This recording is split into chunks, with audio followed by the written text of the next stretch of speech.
Hello and welcome. I'm Catalina Marchand-Abreu and you're watching W News.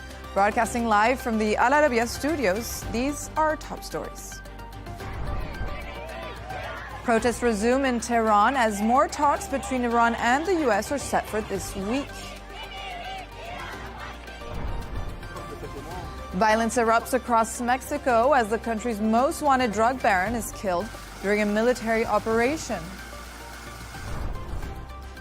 An armed intruder is shot dead by Secret Service agents after attempting to enter President Trump's Mar-a-Lago residence. And British actor Robert Aramayo beats Hollywood's elite to win Best Actor at this year's BAFTAs.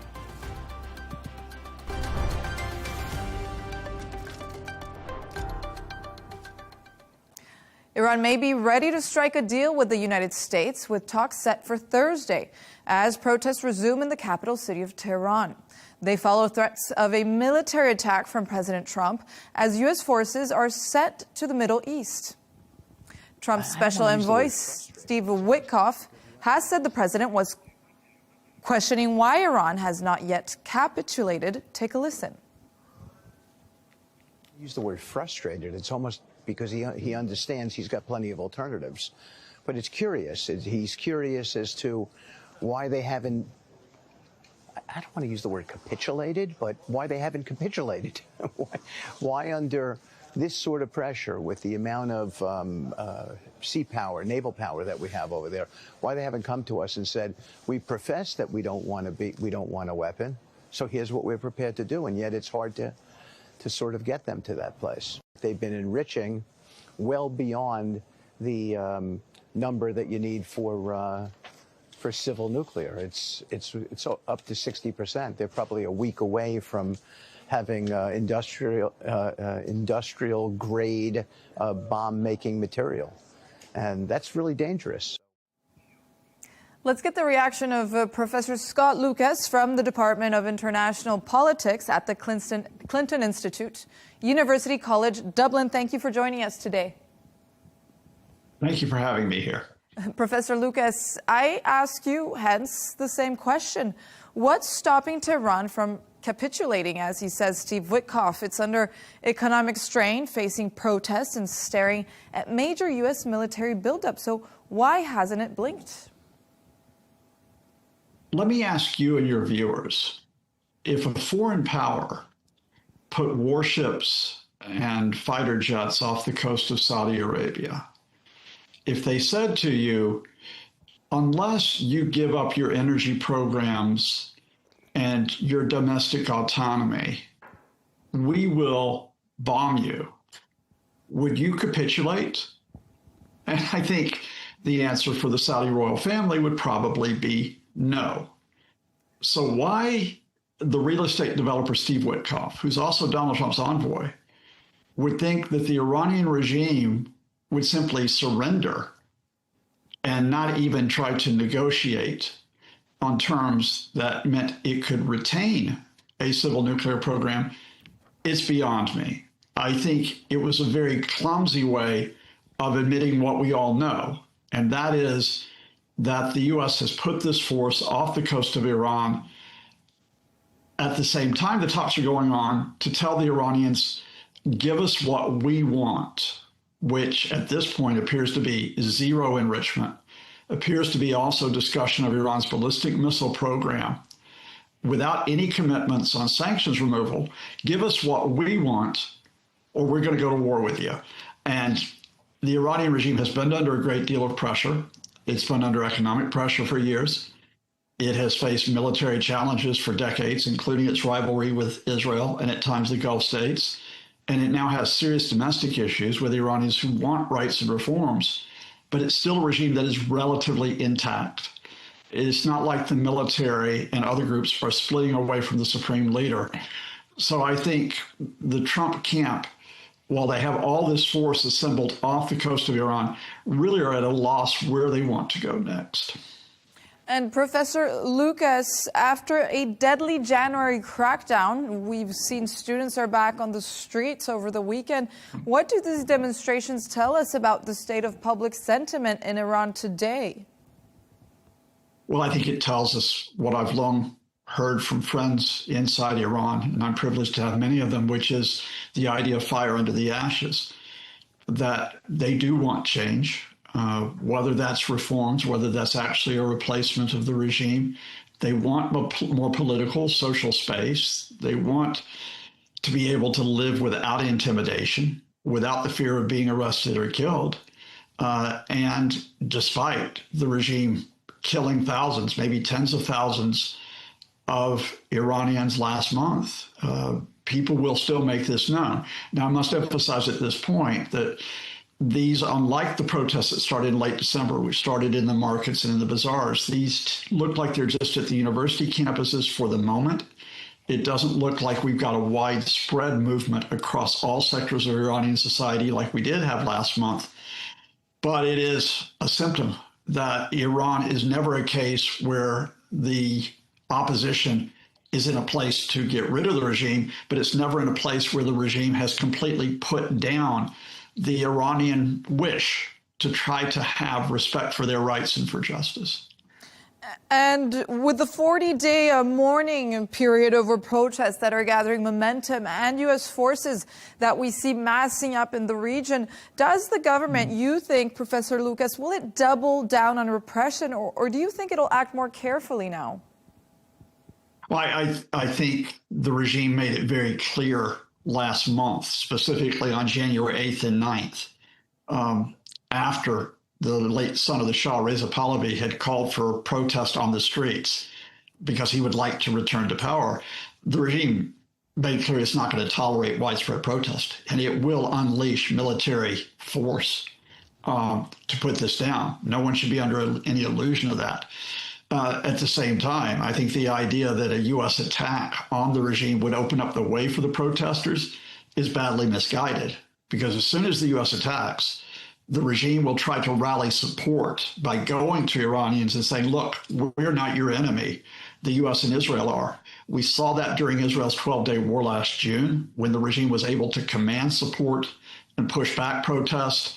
And I think if the Trump camp were foolish enough to go in with widespread airstrikes, it will actually undercut those Iranian protests. And continuing on the topic of protests, how might these renewed protests inside Iran actually influence the government's willingness to negotiate or not with the U.S.? Well, right now, the Iranian regime is just trying to buy time. They do not want to be attacked by the United States. They do not want to face a case where the mass protests put them under threat of being removed. So they're going to say, look, we'll talk, we'll negotiate. That's what was repeated by the foreign ministry today. That's why we have an announcement of another round of talks, which I believe are going to be in the Gulf. How much time can the Iranian regime buy? Not only versus the United States, but versus its own people. I think you go back to the fundamental factor that triggered the mass protest in December, and that's the Iranian economy. Given the plummeting currency, given the high rate of inflation, given the collapses of key banks in Iran, given the mismanagement of the economy, I think if you have another shock, another economic shock that affects many Iranians, that's what will really spur the protest, even with the threat of repression. And Iran and the U.S. will meet for another round, as we've been reporting, of talks on Thursday again. So what do you think, Professor Lucas? Do you think there will be a deal, or do you think we're closer to peaceful resolution, perhaps? Or do you think we're closer to a broader conflict? Right now, we're in a limbo where we've had talks about talks. That's what we've had so far. Whether or not we have got a defined agenda, that's something I'll be looking for on Thursday. Whether that agenda gets to the heart of issues around nuclear enrichment, around whether or not Iran's ballistic missile program will be discussed, and around verification through the International Atomic Energy Agency, as well as the issue of sanctions. Let's see if those are on the table. I think the Iranians would like to put those on the table. I think they do want to find a way out of this. Is the Trump administration actually going to be willing to come off of the position of zero enrichment are they going to insist that Iran has to give up its ballistic missile program or limit it? Because if they do either of those, these talks will go nowhere. It looks like in any negotiation, someone's going to have to compromise, right? Thank you, Professor Scott Lucas, for joining us today. Thank you, and thank your viewers.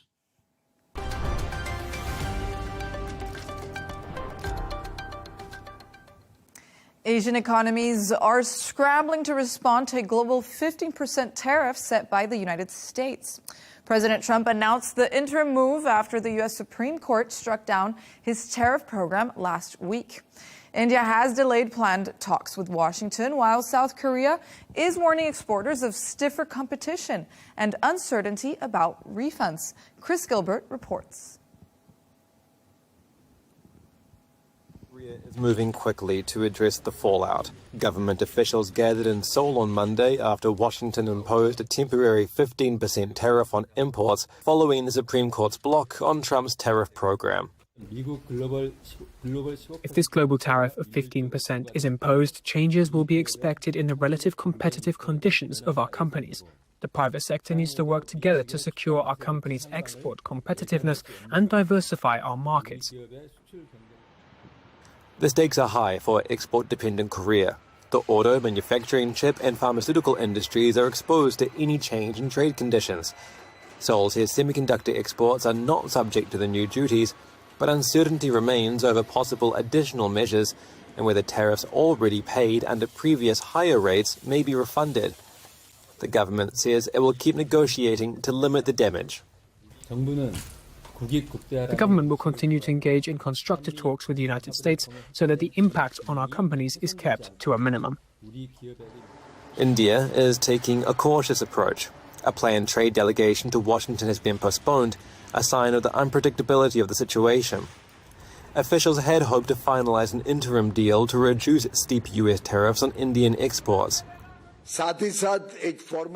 We are preparing a formal draft agreement. We estimate that the formal agreement will be signed by mid-March. India supplies the U.S. with seafood, agricultural products, leather goods, medicines, textiles, and diamonds. Any change in tariffs could ripple across millions of jobs, and officials say uncertainty is cause for a pause. No new date has been set for talks. With Washington signaling that further tariffs could come, Asian economies are bracing for a period of instability. Chris Gilbert, Arabiya English.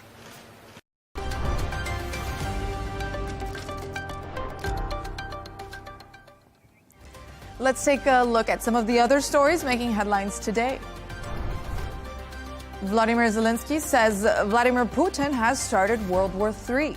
Ukraine's president made the statement as the 4th anniversary of the war approaches. Overnight, at least 2 people have died in Odessa from a Russian drone attack. The North Korean Workers' Party has chosen Kim Jong-un to continue as leader of the ruling party. The Kim family has ruled the country since the 1940s. Jong-un took control after his father's death in 2011 and has invested heavily in their nuclear program. A group of European diplomats have met with a senior board of peace official over peace efforts in Gaza. Nikolai Mladenov, who was chosen by Trump to manage the group, will meet with EU's foreign policy chief Kaja Kallas and foreign ministers. And New York City has banned most non-essential travel as a major blizzard descends on the state. Over 5,000 flights in and out of the U.S. have been canceled today, and schools are closed too after 22 inches of snow fell on the East Coast.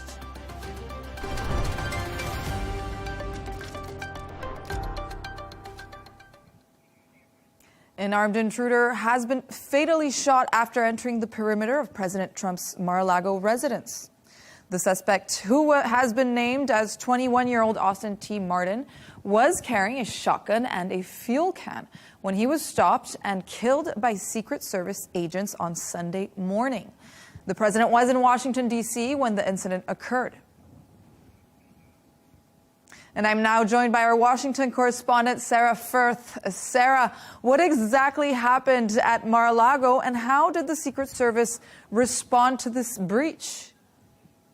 So, Catalina, here's what we know at this point. In the early hours of Sunday morning, you had this man managed to breach the first security perimeter. We're told going some 20 to 30 yards inside the ground. So he didn't get very far before you then had security stop him. Now, we've been told by local authorities that he was asked by two Secret Service agents and a Palm Beach County deputy to drop what he was holding. We're told he was holding a shotgun and a gas canister, at which point we're told that he, when confronted and ordered to drop what he was holding, took up what has been described as a firing position. Now, the Secret Service agents and the deputy then opened fire.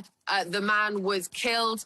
Secret Service saying that there is going to be an investigation into this. And important to note, Catalina, as you said there, that President Trump and the First Lady were not at that Mar-a-Lago property in Florida. They were here in Washington, D.C., at the White House over the weekend. Very lucky, because they very often do frequent Mar-a-Lago over the weekend. So, yep, they were in Washington, D.C. And we've already heard from the press secretary, Caroline Leavitt, saying that, praising the Secret Service for acting what she describes as being quick and decisively in the face of this armed intruder. And what do we know of this intruder, this man involved? Are the investigators any closer to actually understanding a motive? Well, we don't have much in the way of confirmed facts at this point. What law enforcement sources are being reported as having told people is that there is a man that you can see that picture on screen identified as Austin Tucker Martin. Now, he is a 21-year-old from North Carolina. What we've been told is that just hours before he was reported missing on the Sunday, and now we have yet to get the confirmation from police that that is indeed the man who carried out this intrusion, but that is what is being reported. Now, police investigators, they're going to be looking at this moment as that investigation gets underway into what exactly his motive was. We heard in the statement put out by Caroline Leavitt, the press secretary, she described this as a crazy person. Look, we don't have much in the way of information right now, but certainly law enforcement officials will be investigating what the motive behind this was. Was it politically motivated? Was it a mental health issue?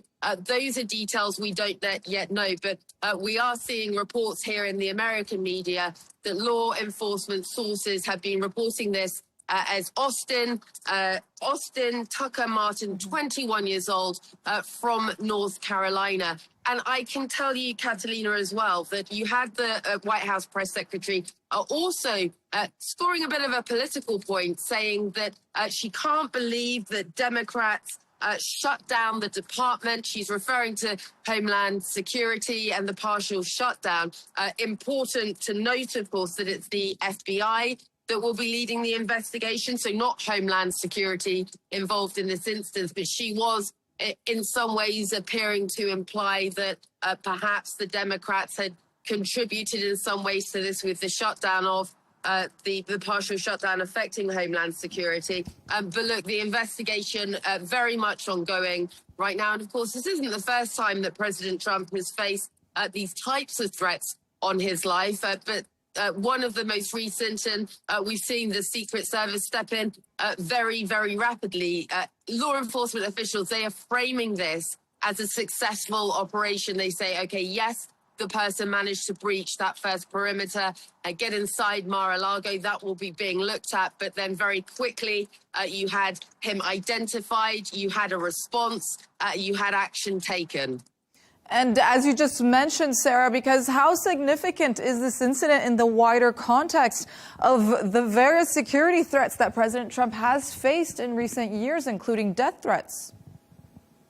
Yes, Catalina, look, it's an ongoing discussion here in the United States at the moment in 2024, of course, in the lead up to the election. You had President Trump facing that assassination attempt in Butler, Pennsylvania. You saw everyone in the stands ducking. The president leaving the stage with his agents around him, scrambling to protect him. He had that famous moment now where he had his fists in the air and he was saying he would never surrendered just moments after that assassination attempt took place, and blood down the side of his face where it appeared he'd had his ear grazed. It could have ended very, very differently. And we've seen other waves of political violence as well. You had the murder of Charlie Kirk. He was a political commentator here in the United States. So this is a discussion that is being had about on both sides of the aisle, right, from Democrats to Republicans, about how you lower the political temperature.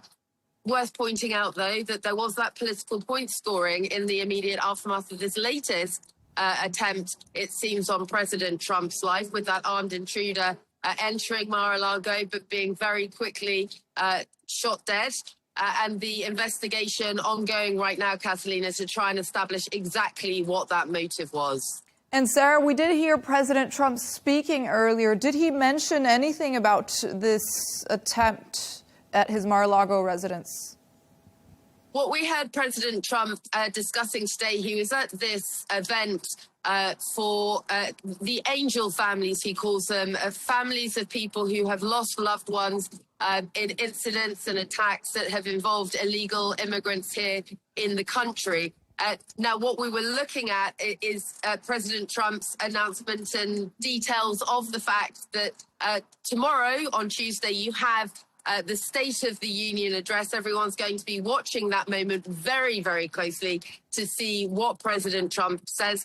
We haven't heard much in detail by way of what he thinks. You know, usually he's taking to social media when it comes to what happened with this assassination attempt. But as I said, the White House framing this really as a successful law enforcement effort, with Secret Service very quickly identifying a threat, neutralizing, as they say, that threat, the person being shot dead, waiting to hear more from investigators on that. But President Trump at that event today for those families, also looking ahead to tomorrow's State of the Union. And of course, we'll keep you well updated on all the developments with that, Catalina. You'll keep us well informed as always, Sarah Firth. Thank you for joining us.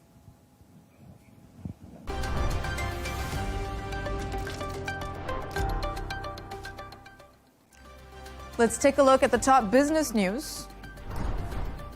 Gold prices have climbed to a 3-week high amid uncertainty over tariffs in the U.S. The U.S. Supreme Court's decision to strike down President Trump's tariffs have pressured the dollar and pushed investors to the safety of bullion. Johnson Matthey has agreed to cut the sale price of its Catalyst Technologies business to Honeywell, sending its share prices tumbling over 17%. The British chemicals company now expects to sell the unit for £1.33 billion, down from the previously agreed £1.8 billion. And turning to sport now. Benfica footballer Gianluca Prestiani has been provisionally suspended by UEFA following allegations he racially abused Real Madrid's Vinicius Jr. The 20-year-old Italian has been banned for 1 match while investigation continues.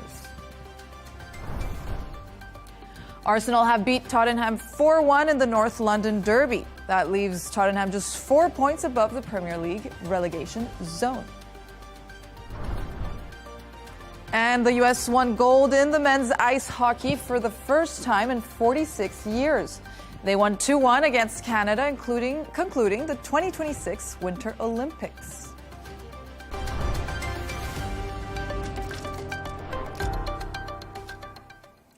Hollywood came to London last night for this year's BAFTA Awards. A-listers Leonardo DiCaprio and Timothée Chalamet have walked the red carpet before the ceremony, both nominated for Best Actor. But it was British actor Robert Aramayo who won the award for his role in I Swear, and Irish actress Jessie Buckley who took away Best Actress for her part in Hamnet. Take a listen to them both. Robert Aramayo from I Swear. Last time I was at BAFTA, I dropped the award, so hopefully this goes better. Thank you so much for this. It means the world to me. I can't believe that. Thank you. The BAFTA goes to Jessie Buckley. This is nuts. Like, this really does belong to the women, past, present, and future, that have taught me and continue to teach me how to do it differently. You are all just radical, and you're doing it for the naughty girls, and I'm in awe of all your incredible performances. Thank you. Let's go live to London now to speak to showbiz reporter at the Daily Mail, Stephanie Tecci. Thank you for joining us as always. Stephanie, what a night. Was anyone expecting that win from Robert Aramayo? Catalina, nobody was expecting it. Talk about it being the year of the underdog. I have to admit, there was this audible gasp of shock and disbelief when his name was called out. You know, we certainly thought we had Leonardo in the house. We had Timothée Chalamet in the house. We thought it's definitely going to go to one of the big Hollywood heavyweights, but it wasn't about that this year. I think the Brits were staying true to our homegrown talent, and that is obviously Robert Aramayo this year. Aramayo this year. And the reason why, he done such a powerful performance in I Swear. You know, a lot of film critics say that it was one of the best films of last year. And I think for the BAFTAs this year and for its members, it is about nurturing homegrown talent. I think for the BAFTAs over the past few years, there's been a lot of criticism that how they're always kind of bowing down to Hollywood and following the American trends. And I think it's quite fascinating that this year they just went in the opposite direction. And to say how much of a big win this is, I Swear is not even up for any Oscar nominations. So definitely Robert is a name that we will be hearing about in the future, and he's done his city proud. He's from Hull, so he's shown it can be done. You can beat Hollywood every once in a while. And unlike Robert Aramayo, Jessie Buckley, perhaps not such a surprise. She's been the favorite from the start. So could we see an Oscar for her too? I think Oscar's definitely coming for Jessie. I think yesterday, what was cemented last night is how lovable she is as an actress and as a person, you know, dedicating that BAFTA to fellow actresses. I think it makes people love her more. But let's talk about her performance in Hamnet. It's powerful, it's thought-provoking, it's poignant. And we've seen that she's been on a winning streak so far at the Golden Globes and now at the BAFTAs. So I think it's definitely going to be her night at the Oscars, but she is going to face stiff competition from the likes of Kate Hudson, Emma Stone, who's always a favourite at the Oscars, and also Rose Byrne for her performance, If I Had Legs, I'll Kick You. So nothing's set in stone as we're learning with award season, but I do think we are going to see her pick up an Oscar on March the 15th. And one battle after another took home 6 awards, whereas Marty Supreme lost all 11 nominations. So how's that snub been taken? Oh, this snub has been it's not been taken pretty well, to be honest. You know, we really thought that last night was going to be the night where Timothée Chalamet was going to be crowned king of the BAFTAs. And now, Catalina, if an actor loses in a big nomination like such as leading actor, you think that the film will pick up other production awards, which it didn't. To be up for 11 awards and not pick not one is quite sad. And it's, you know, people are saying that Timothée Chalamet is just basically on this really high drive just to win an Oscar, that the BAFTAs were kind of irrelevant to him. But still, he turns up with his girlfriend, Kendall Jenner, and you just think to yourself, it just wasn't his year. But I do think he will do really well at the Oscars. And Stephanie, let's talk a little bit about that little incident, gaffe, whatever we want to call it, that happened last night, that the BBC have apologized after a Tourette's campaigner interrupted the ceremony. So what happened there, Stephanie? Well, this has been the big news talking point over here in London today. Unfortunately, when Michael B. Jordan and his fellow co-presenter were on stage, there was somebody who was suffering from Tourette's in the audience who apparently, well, not even apparently, he said the N-word, which was quite audible for a lot of people to hear. The BBC had 2 hours where they could have edited that out before it went live on national TV last night, and they decided to air it as it is. while the presenter, Alan Cumming, apologized for it going out, and he explained that the person who said it had Tourette's and they have these involuntary tics, you know, they did apologize for the harmful language that had went out. But the big controversy here is that they managed to edit out a fellow winner saying Free Palestine, but they allowed this N-word to go out on air. So the BBC have a lot of pressure at the moment. They've had a lot of complaints over the past few months, including President Trump, who complained what he was edited following the January 6th riots. So there is a lot of pressure at the BBC, but it's not a good look on what is supposed to be our national broadcaster. That's right. Another controversy for the BBC now. But we also saw the return of the Prince and Princess of Wales last night, this after Andrew was taken to jail. So how did their appearance go down during the BAFTA? Well, it was very unexpected. It's been 3 years since Kate and Will have come to the BAFTAs. He, of course, is the president of the BAFTAs. So it was nice to see them back on the red carpet. But you're right, this comes only a matter of days since Andrew Mountbatten Windsor was arrested. So you can imagine it's all eyes on them, all on eyes on how they're feeling. Prince William gave an interview where he said he wasn't in a calm state. You know, the royal family like to keep up appearances, but what's going on in this country at the moment is not something they can ignore. But also, if we think about the last 3 years, you know, Kate faced the cancer battle. So it goes to show that the royals are trying to create a new chapter for them. But unfortunately, wherever they go, controversy is going to follow them at the moment. But Kate looked amazing. She was wearing this lovely pink Gucci gown. She had her hair all in waves. So one thing for sure, no matter what's going on in the royal family, Kate and William will always have the hearts of the public. Stephanie Tetchis, thank you so much for keeping us updated with all the showbiz news, as always. Thank you. Thank you.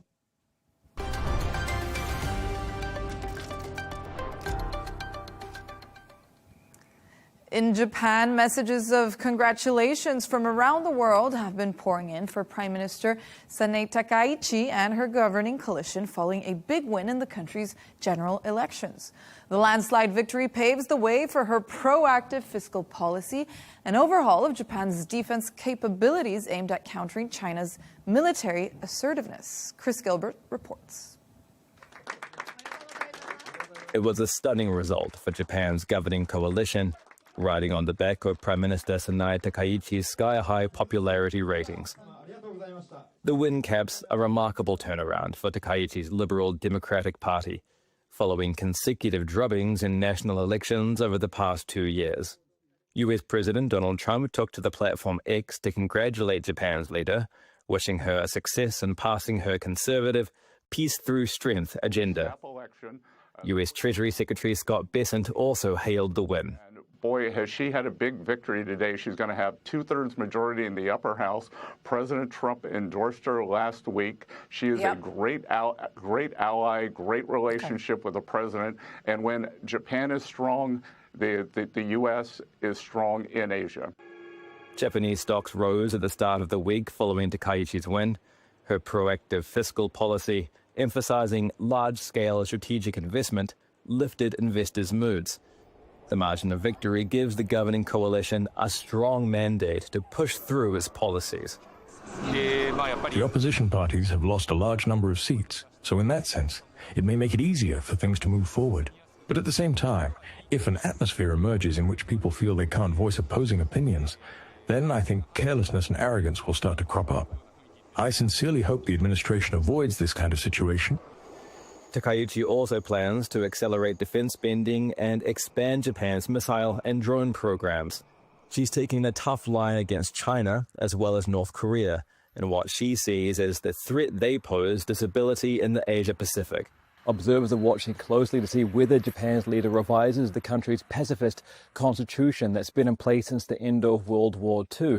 Doing so will likely raise tensions with Beijing, and how Takaichi manages her relationship with China may define her foreign policy and Japan's defense posture for years to come. Chris Gilbert, Arabiya English.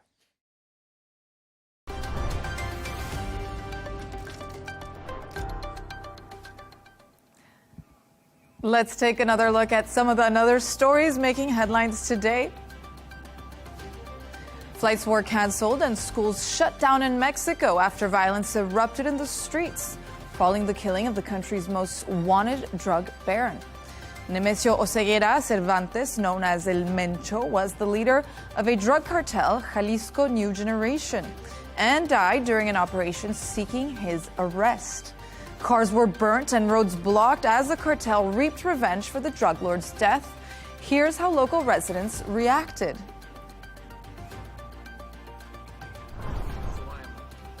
And now Vladimir Zelensky says Vladimir Putin has started World War III. Ukraine's president made the statement as the 4th anniversary of the war approaches. Overnight, at least 2 people have died in Odessa from a Russian drone attack. The North Korean Workers' Party has chosen Kim Jong-un to continue as leader of the ruling party. The Kim family has ruled the country since the 1940s. Jong-un took control after his father's death in 2011 and has invested heavily in their nuclear program. A group of European diplomats have met with a senior board of peace official over peace efforts in Gaza. Nikolai Mladenov, who was chosen by Trump to manage the group, will meet with EU's foreign policy chief Kaja Kallas and foreign ministers. And New York City has banned most non-essential travel as a major blizzard descends on the state. Over 5,000 flights in and out of the U.S. have been canceled today, and schools are closed too after 22 inches of snow fell on the East Coast.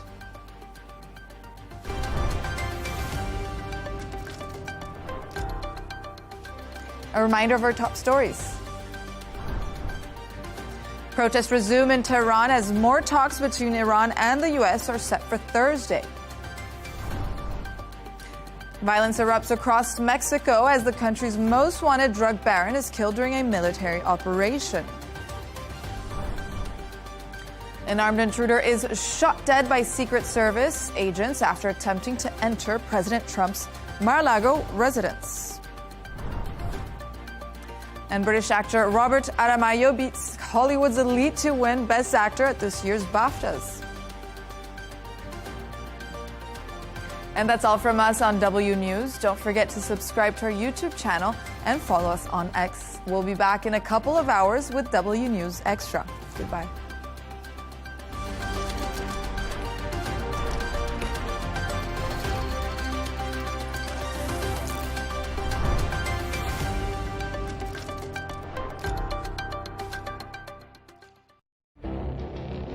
It feels like decades are passing by in a matter of weeks. Seismic shifts in the world order. Never, ever will be part of America. With so much happening and so much noise. Whether it's political upheaval, Canada has been ripping us off for years. Economic shifts or social movements. And no one wins from tariffs. I think America can be more friendly to the rest of the world. For in-depth analysis and all the latest developments across the globe. To have an inclusive policy together. The meetings with Hamas gave me some hope.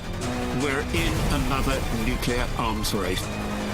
The most important development straight to your screen. Welcome to the dressing room. I'm on my own. I need backup. And an insightful look at the issues shaping our world today. It was not going to happen, that war, and it happened. Join us on Arabiya News, where the world talks.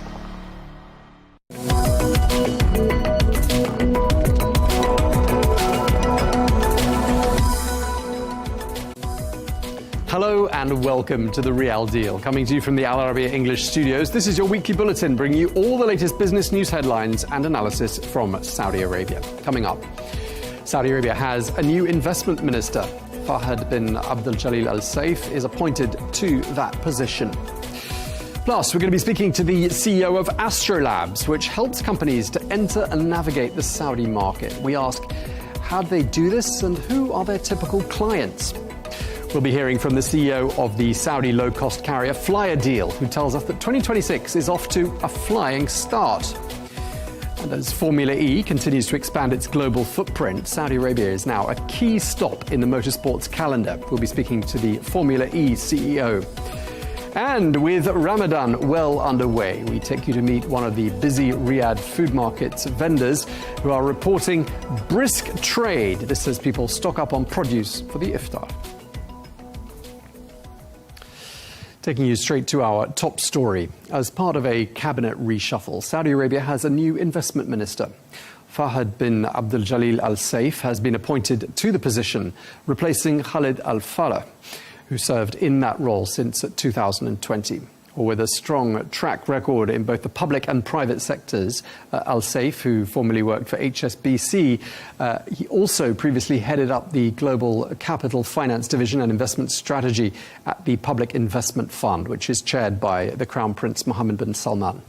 Well, in line with plans to transform the kingdom and diversify away from oil dependency, the kingdom is targeting $100 billion in annual foreign direct investment by the year 2030. Well, I'm joined now by Jamil Ahmed, who is the chief analyst at GTC and also a global markets commentator. He joins us this week from Istanbul. Thanks a lot for joining us, Jamil. Saudi Arabia's trade balance recorded a record surplus of some 22 billion Saudi riyals during the month of November. That's annual growth of more than 70%. Just talk us through that. Yes, so the annual growth was at more than 70%, and actually that goes in line with so many of the updated economic projections we saw for 2025, because clearly that's huge activity. But what I really want to highlight on here is that you're seeing the imports are quite high, showing that the Saudi Arabian economy is getting the materials and the goods that it needs as it builds up towards the 2030 vision. But it's actually the export numbers that are particularly more impressive, because we are still seeing a lot of non-oil activity, but we're also seeing the percentage of how much oil exports means to the economy in the greater scheme of things is still starting to get lower. So it does show the strategic outline and the evolution of the economy. It's working, and at the same time, it does appear that the Saudi economy is going to be one of the larger economies to grow in 2026. So we are expecting to see more export numbers such as this over the upcoming months.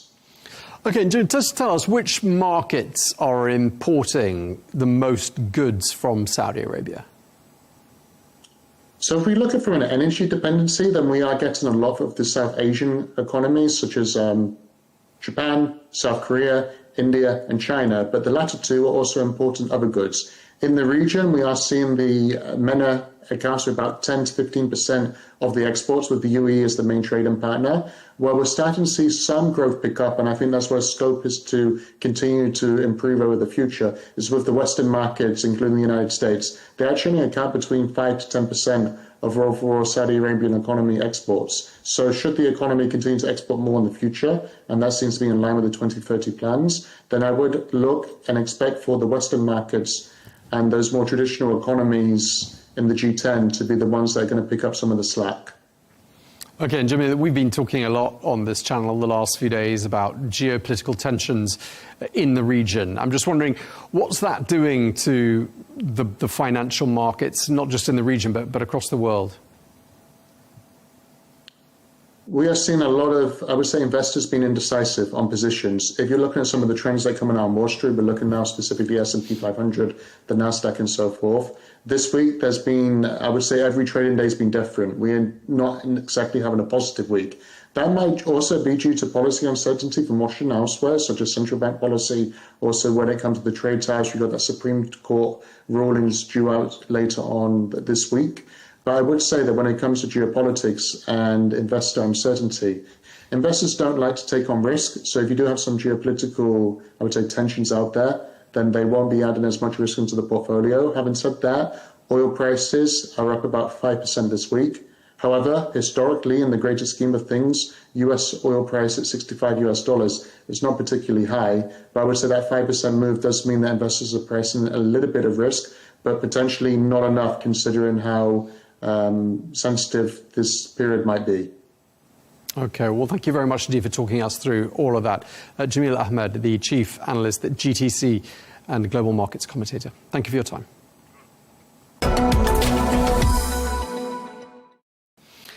Okay, we're going to turn our attention now to the fast-growing aviation sector. And following on from a record-breaking performance in 2025, Jeddah's King Abdulaziz International Airport has been achieving some historic milestones in 2026 as well. Well, last year, the airport handled 53.4 million passengers. And in January, the kingdom's busiest airport saw its highest ever number of passengers in a single day, with more than 195,300 travellers passing through the terminals in a 24-hour period alone. Well, with KAIA, the primary hub for millions of pilgrims, airlines are operating additional flights throughout the course of Ramadan. Well, Flyadeal is a Saudi Arabian low-cost airline which is headquartered there in Jeddah, and it happens to be the fastest-growing airline in the Middle East. Well, we caught up with the CEO of Flyadeal, Stephen Greenaway, who confirmed that 2026 is off to a flying start. Here are some excerpts from that interview. Our capacity for January was up 37% year on year, which is huge. You know, we're not a small airline. We're not a huge airline, but we're not a small one either. We've had 44 aircraft. Our 45th arrives on Monday next week.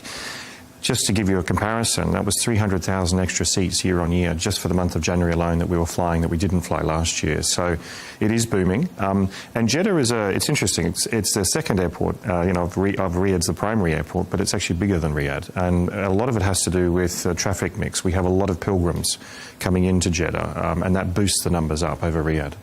Okay, so you got that cadet training program in Saudi Arabia.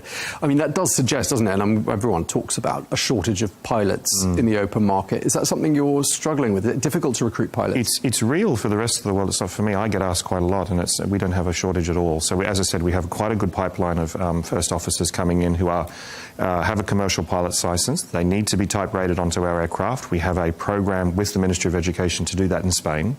So that's really supplying that through. And it's also, Saudi Arabia has now become very, very attractive to live in. So when we do require foreigners, particularly for our captains, we don't have a problem or a challenge to be able to bring them into the kingdom. You're in a challenging industry. We've already talked about the difficulty of finding pilots, although you're saying that's not a particular challenge for Flyadeal. No.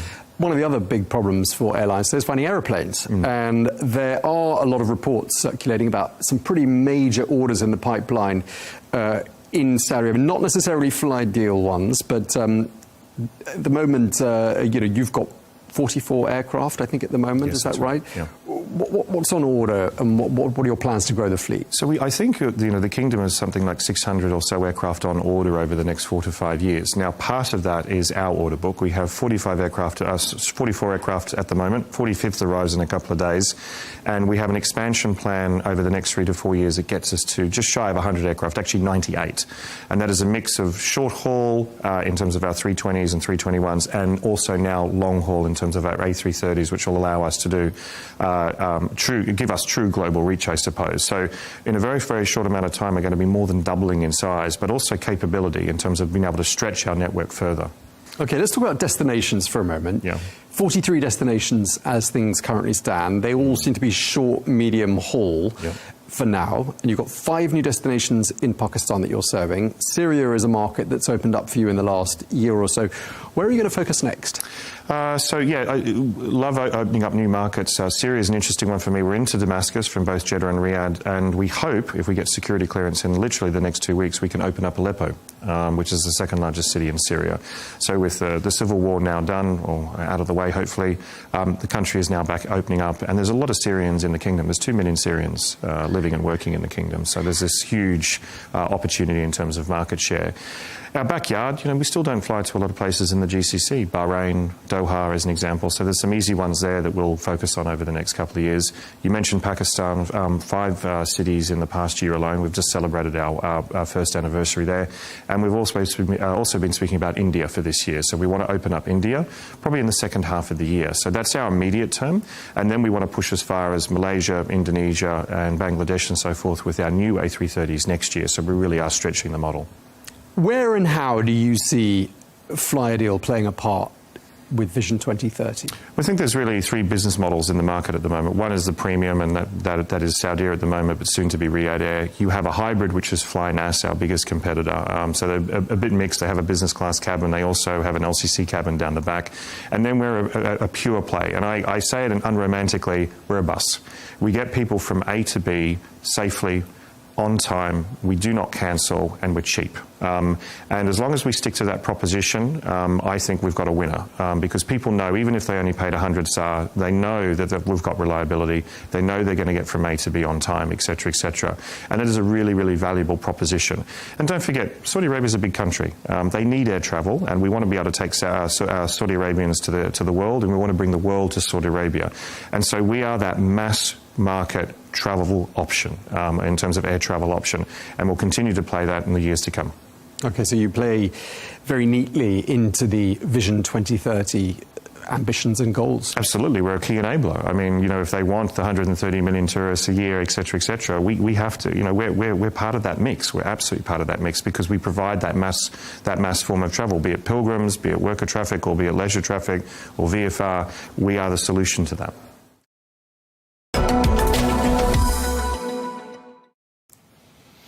Let's take a quick look now at some of the other stories we're following through from the past week. Saudi Arabia's AI company Humane announces that it's investing $3 billion in Elon Musk's XAI. This is part of its Series E funding round just prior to its acquisition by SpaceX. Well, this move makes Humane a significant minority shareholder, and it builds on a partnership announced at the US-Saudi Investment Forum to jointly develop 500 megawatts of AI data center capacity, underscoring Saudi Arabia's push to expand compute power and diversify beyond oil.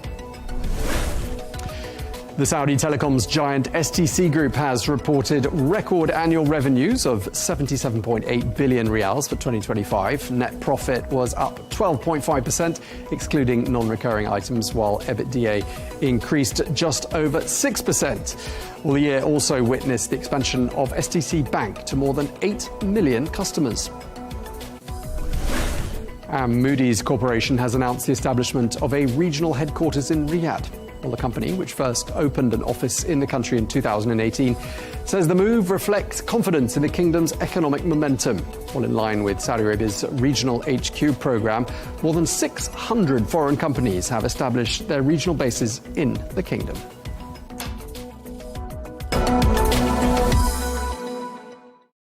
Now, for international companies looking to set up and scale in Saudi Arabia or more broadly across the region, there are multiple considerations. As with any new market, a new entrant needs, amongst other things, to consider legal issues, local compliance, HR, and payroll. One company with a strong track record in supporting companies to plug directly into the Saudi ecosystem is Astrolabs, which seeks to simplify and accelerate these processes. Well, we're joined now by the CEO of Astrolabs, Roland Daher. Thank you very much for coming to see us, Roland. Thanks for having me, Tom. Let's start off by talking about your company and what you do. Is it fair to describe it as a sort of a one-stop shop for companies that want to set up in Saudi Arabia?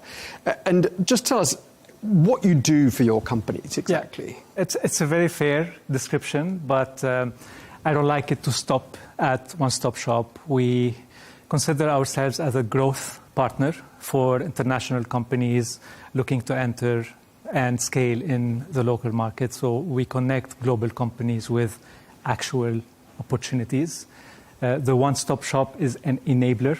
A company coming from abroad needs to tick all the boxes that you just described in terms of licensing, regulatory compliance, local hiring and team building, offices, tax and accounting, all of the infrastructure needed in order to operate in a country. Granted, we deliver that through our services, but we also invest a lot in creating opportunities for the companies that we help soft land, one through and within our network. So we have helped expand around 2,000 companies to the GCC, 1,000 of which in Saudi alone.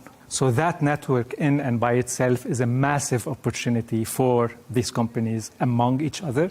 But also we've been operating in the region and building ecosystems for the last 13 years, 14 years now. And the depth is another asset that we make accessible for these companies. So we establish connections with government entities, large private sector players, ecosystem or industry or sector builders that these companies can partner with, work with, get investment from, and so on and so forth. Okay, tell us a bit about who a typical client is. What does your client base look like? So, as I mentioned, 1,000 companies in Saudi Arabia, spanning across 35 sectors. We're talking upper mid-segment and massive companies. Some of them are publicly listed, Fortune 500 and the likes. Think of companies like Virgin Atlantic, we were talking about earlier, Black Lane, Vale from Brazil, massive mining player, London Business School in the education sector, many tech and IT companies. So 25% of our customer base is tech and IT players, followed by consulting and construction companies. And the rest of the portfolio is quite diverse across many other sectors. Okay, let's talk about the private sector a bit in Saudi Arabia, because it represents about 51% of the economy now. It's grown from 1 trillion Saudi riyals a decade ago to more than 2 trillion now. Right. What does the market look like? And where can we see that shift most easily on the ground, Roland? So our view on the private sector development is primarily through the lens of the international companies coming to the market, where we have seen breadth. So I just said 35 plus sectors, companies that are spanned across the economy, that are coming not only to explore the market. So 5 or 10 years ago, it was more exploratory. Now it's depth also. So companies that came to Saudi Arabia 5 years ago just to explore or through just a representative office are now at the full establishment of their regional headquarters, full on hiring, investing, building local partnerships, and contributing to the development of the private sector. So that's one angle we see the development of the private sector in Saudi through. The other one is the role of the government, that in the last year especially has started creating more space and opportunity for private sector players, both local and foreign, to contribute to the building of the economy. So the economy is moving from primarily government-led into more of a partnership between government and more private sector players, whether through public-private partnerships or through creating opportunities for companies to come and invest and build their local manufacturing plants, or to create local teams beyond commercial teams, especially in sectors like consulting or I mentioned manufacturing and many others. Okay, and obviously you've seen all these companies enter the Saudi market. Lots of companies are doing that at the moment. Some 600 companies decided to make Riyadh their regional headquarters in recent years. Do you see time and time again companies making mistakes when they enter the market, especially if they're not, having their hand held by a company like yours? Do you see companies arriving with misconceptions about the Saudi market? Absolutely. I mean, we've been doing this for almost a decade now, and the mistakes are almost a playbook now. Mistake number one is not committing to the market, thinking that this is a market you can get the upside from remotely or by under-committing, and that is totally not true. The Saudi market is indeed a massive opportunity if you invest properly, if you play the long game. This is not a quick buck market, especially not now, but it's rewarding for those who have a plan, show up, invest, are based in Saudi, build local teams, rely on local content and local talent, build partnerships, and try to, solve on what they are strong on and rely on local players for what they need to build capability on. Okay, let's talk a bit about the media sector in Saudi Arabia. It's forecast to triple to 47 billion Saudi riyals by the year 2030. What does that tell us about the growth of the creative and media sector in the kingdom? So the creative and media sector in the kingdom is one of our most exciting and strategic sectors for the next few years, primarily driven by the opportunity and the growth of the sector. So if you look at the different subsectors of the creative and media sector in Saudi, it's either upper single digit or double digit growth, when the global average is 3 to 4% max. So at the least it's 2, 3, sometimes 5 times growing faster than globally. So that is one. It's driven by the fact that the Saudi market is one of the largest consumers of media, entertainment, driven by a young population, massive mobile penetration, purchasing power, and a few other things. So there is demand, there's growth, and there are some anchor events that are bound to happen. Expo 2030, World Cup 2034, that also create a pull power to more companies coming to Saudi. That being said, it's important to not think that the media sector is a new growing sector in Saudi. We've seen early movers from back in 2018 with some companies like Augustus Media. That was one of the very few companies that we established in Saudi Arabia, and gives you the great example of not the mistakes but the right playbook implemented, where from day one, local team, local leadership, investment in infrastructure. They now have a local production facility, studios, and the local teams and the entire value chain. And they've been growing massively in Saudi. Then a few years later, we saw another batch of joiners who saw the success of the early adopters like Augustus Media. We had companies like Footballco that owns Goal.com, who again played the right playbook and came to Saudi, now have their RSQ, started hiring from day one. You cannot do media and content remotely. You need to fully embed in the local ecosystem, fully rely on local talent, and then infuse it with your expertise and your capabilities. And Footballco did it really well. They have now massive reach in Saudi, and I think it's one of their fastest growing markets too. So we're excited about this sector in terms of opportunities.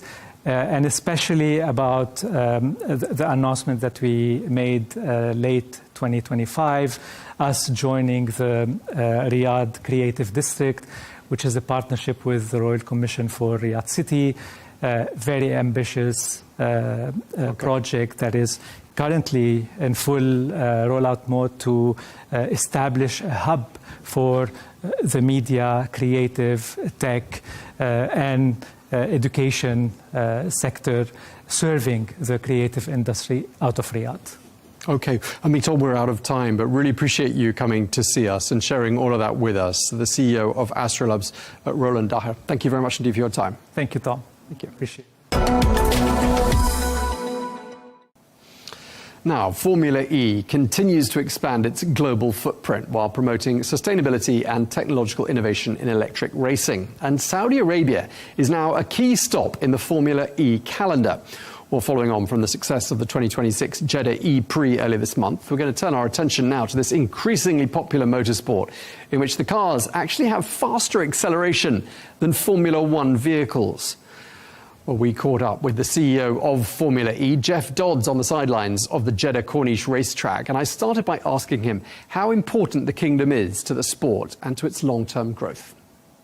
We've been racing here for a long time. the Saudi partners have been incredibly important to us. So we have sponsors that are Saudia, the airline, SABIC, the chemical company, and the PIF, the Public Investment Fund of Saudi Arabia. So we're well supported by not just the businesses in Saudi, but also by the Saudi government here, who allow us to come and race on this incredible circuit. So we've had many enjoyable years here, and our hope would be to have the Kingdom of Saudi Arabia as part of our race schedule for many, many years to come. So no, incredibly important part. It's also the first night race we do in every season. So we go from these kind of more traditional styles of Grand Prix, or E-Prix as we call them, to this first night race, which is two races on Friday and Saturday night in Saudi, at night with the drones and the fireworks and this incredible backdrop here. So it marks a real spectacle in the calendar for us. Well, given the relative newness of this sport, I went on to ask Jeff about how fans can connect with and follow Formula E, and also what sets it apart from other motor racing events. Here's what he told us. We are relatively new. We're in our 12th year, as you said earlier, and that would compare to someone like Formula One that's 75 years old or 76 years old this year. So we are comparatively a newbie when it comes to motorsport. If they were to come, though, and they like motorsport, the first thing is there's a lot of familiarity, right? You've got open-wheeled, single-seater racing cars screaming around here at incredible speed. The drivers will feel familiar to them. The setup will feel familiar to them. Maybe where the differences are, the first thing is we're all electric. So we're pure electric powertrain, which means 30% faster accelerating than a Formula One car. So they explode off of the line. Much more close combat racing. So the cars are much more tightly packed, which means you've got many more overtakes, much more sharper elbows. They don't reach quite the same top speed, but then they don't need to, because we're on circuit layouts that are much more tightly packed together, much more challenging. So I think if you came to watch it, the other big difference, of course, which everybody will reference, some people love, some people don't, is the sound is very different. So these will sound more like fighter jets, that very different sound to a traditional roar of a combustion engine. So I say if you're coming to watch it for the first time with a family, actually you can watch the racing, enjoy the racing, still talk to the people with you, and maybe you go home with slightly less of a headache. But if you're more of a traditional motorsport fan, you are going to find that different. Well, Jeff Dodds has said that Formula E is like a living laboratory. He explained to us as well how what happens on the racetrack can be applied to electric vehicles in the real world. Because we're relatively new technology, so the combustion technology is roughly 130 years old. So it's been in cars for a very, very long time. So any real benefits that can come out of that technology have largely been extracted. Battery electric vehicle technology is really only about 15 years old in terms of being on the road. So we're still unlocking benefits to that technology very, very, particularly in things like batteries. So the stories are not ours, but the stories belong to the individual manufacturer teams that are in this championship. So whether it's Porsche or Jaguar or Nissan or Stellantis, it's Mahindra, it's them that are unlocking the benefits. And you could talk to someone like Jaguar. Jaguar tell a lovely story of they discovered something in the way that the software worked between the battery and the powertrain on the racetrack, that they were able to update their road cars over the air with that upgrade in the software. And almost overnight, I think you had, it unlocked kind of 20, 30 kilometers more battery availability and range from something they learned on the racing track. If you look at the new Porsche Cayenne, for example, the new all-electric Cayenne, it is stuffed full of incredible technology, a lot of which has been developed here in their racing program. So yeah, we're very much still seeing tech move its way from the racetrack into the road cars of our manufacturers. And finally, Ramadan is well underway, and that means brisk trade in many of the markets across the kingdom as people stock up on fresh produce for the iftar. Well, vendors at Riyadh's Al Rabwa market say that there has been good turnout with shoppers. There's also reported to be strong demand for dates, coffee and fruit juices right throughout the month. Well, let's listen to what one shop owner, Mohammed Abdul Rahman, had to say about consumer habits during the holy month. The turnout every year is the same and demand is the same. Thank God it's a good turnout. It gets more active naturally during Ramadan in the dates market because dates are an essential part of the iftar meal in Ramadan. In Ramadan, the demand and consumption naturally doubles compared to regular months. Well, the kingdom's moon sighting committee spotted the crescent moon last week, heralding the arrival of Ramadan. Well, as the Islamic month of fasting began, thousands of worshippers have been gathering at the Grand Mosque in Mecca. Well, the holy month is one of the busiest periods of the year there, drawing visitors from across Saudi Arabia and indeed from the entire world. Well, thank you very much indeed for watching. We wish you a Ramadan Kareem, and we're going to leave you with these pictures. Thanks for watching.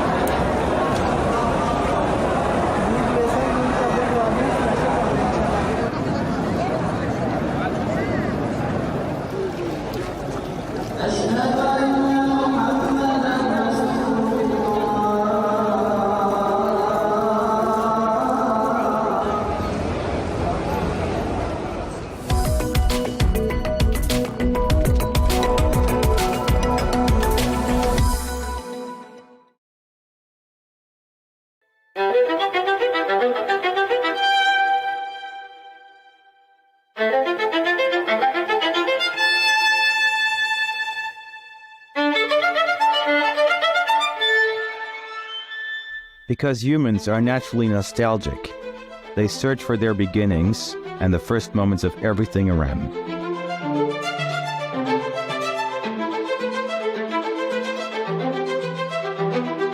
It is in our nature to cherish what we consider precious, to protect our memories, even those that break our hearts.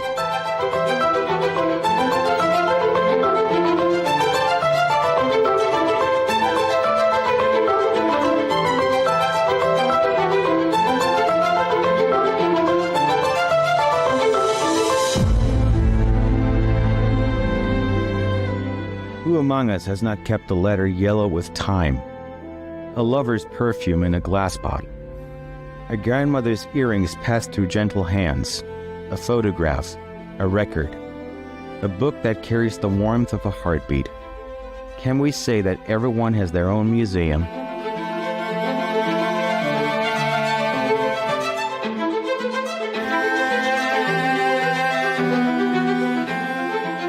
Why do we chase the warmth of faces long gone, the echo of feelings that once lived within us? Why does the human heart wander endlessly backward, spending half its life in the soft light of yesterday?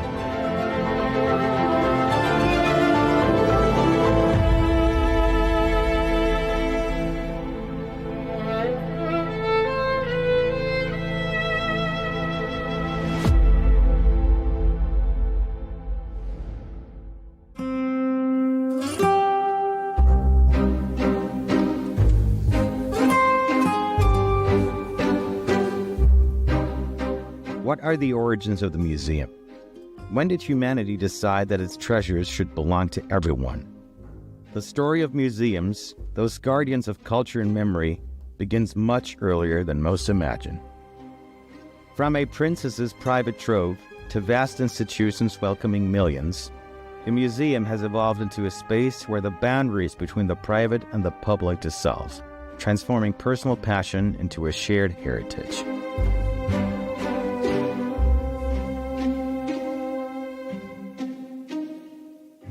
The Louvre has always been in the center of Paris. That is to say, it has been the heart of Paris for almost 800 years.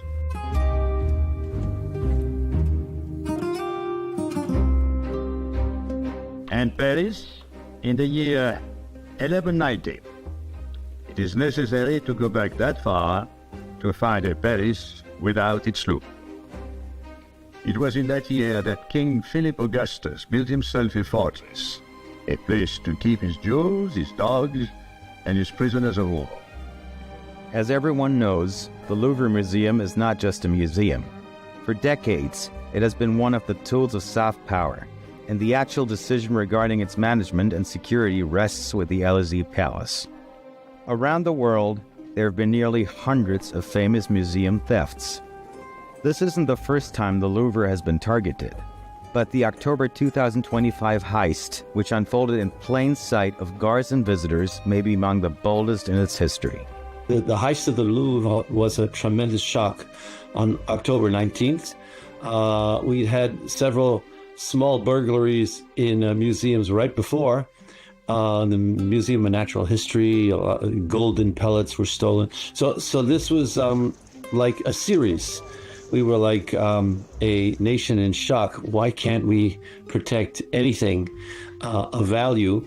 And secondly, there was a sort of shock about the fact that there was insufficient security. So we were blaming insufficient security, so laxness and indifference, and at the same time, some sort of national curse.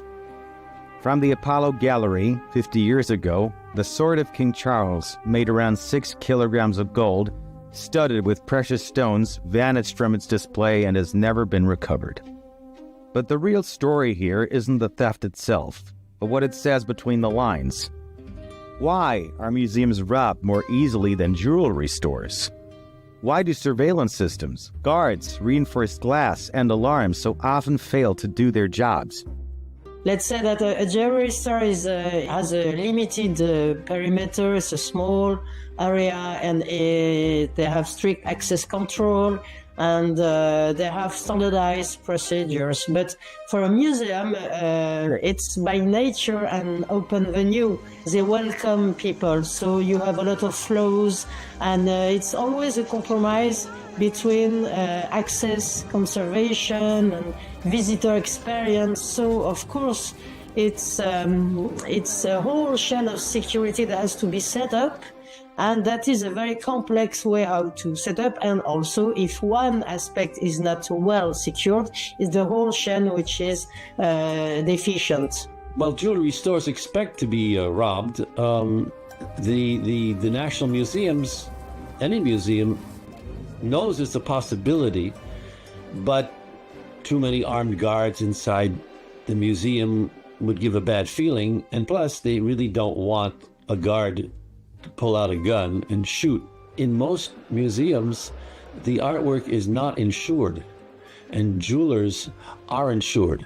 So the jewelers, they can put up a fight, but in the end, it's not that tragic for them. For a museum, they don't put up a fight. It's almost counterintuitive, but they should be guarded like crazy since they don't have insurance. But it's exactly the reverse that happens.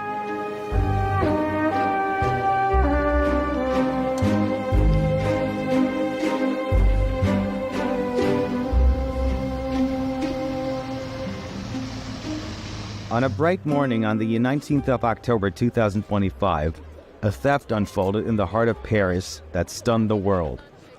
Not for its scale alone, but for its symbolism. In broad daylight, priceless artifacts vanished from the Louvre, the world's most visited museum and one of France's proudest institutions.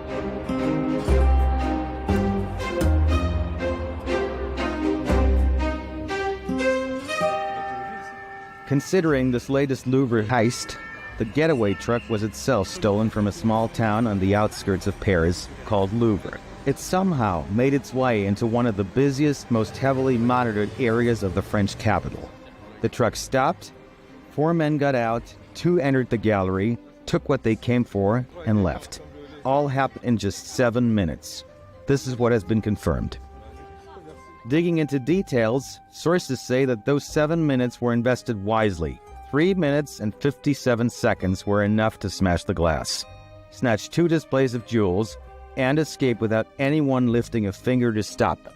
All this in a city where Parisians swear that if anyone parks his car in that same spot for even a minute, police patrols would appear from every direction, issue a fine, and order the driver to move immediately. It's a symbol of France. What happened in the Louvre was shocking. We always see police cars all over Paris every minute, but here in this spot and specific minute, no police car was there to stop the robbery. It is shocking. So that's what really shocked us. The easiest way they could use to do that, it was like acting normally, being part of the environment. The world is expecting more security from this kind of places, of course. One day or one other, we will have also a security failure in the Tour Eiffel. The thieves did know everything about the Louvre was a method of operation. They knew that the jewels were reinstalled every morning. The jewels are taken away at night and hidden in a safe place and brought back at exactly a few minutes before opening. And they knew that that was the vulnerable moment to jump in, because security would have been moving around. So obviously they had infiltrated somebody who had done all this investigating. Merde. Ok, merci. Les individus sont en scooter, ils vont quitter. La police. Ah, c'est pour passage monsieur, est-ce qu'on arrête les entrées? C'est bon.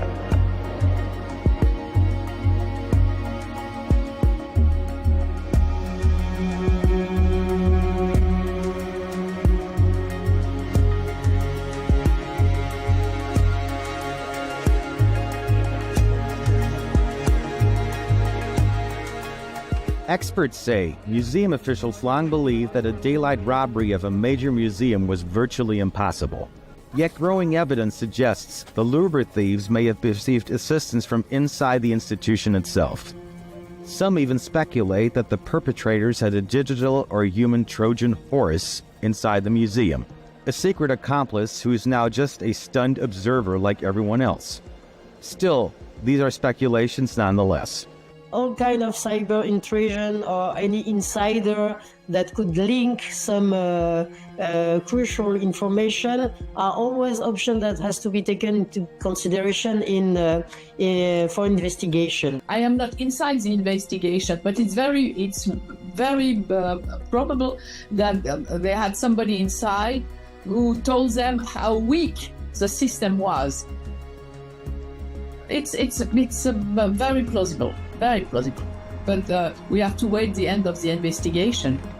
Is it somebody like a one guard or some cleaner or something like that? That's where the suspicions would go. But that it was an inside operation that was commanded by people inside who working against their own institution, no, that has not been considered in the end by the investigation, nor the fact that it would be a foreign nation. According to what we know about what they said, the criminals said during their arrest, and also what they have, what the investigators have discovered, there was no any traceability of intrusion. Could be internal insider providing with crucial information, or any kind of cyber attack on the system in the Louvre. So for the moment, nothing goes to that explanation.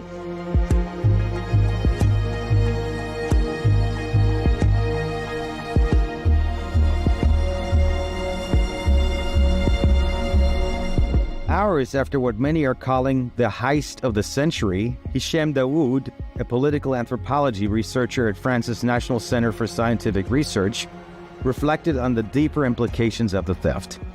France may have recovered its most valuable artifact, Dawood said, but what was wounded today cannot be healed by reclaiming a mere object. What was shaken was the belief that the symbols of the French nation are untouchable, that the pride of an entire country could not be threatened in a matter of minutes. He continued, "The crown has returned to the Louvre and may soon shine again, and perhaps the remaining stolen pieces will be recovered. But the image of that crown lying abandoned on the roadside will haunt the national memory. Deep down, the French fear that one day their country could resemble that crown, stripped of pride, of grandeur, and of protection." You know, everybody, the newspaper reported that something very easy, and then the jewelry is lost forever. It's part of organized crime, and we will never find them. Those jewels are considered to be national treasures, and who would dare do this in front of everybody and steal them?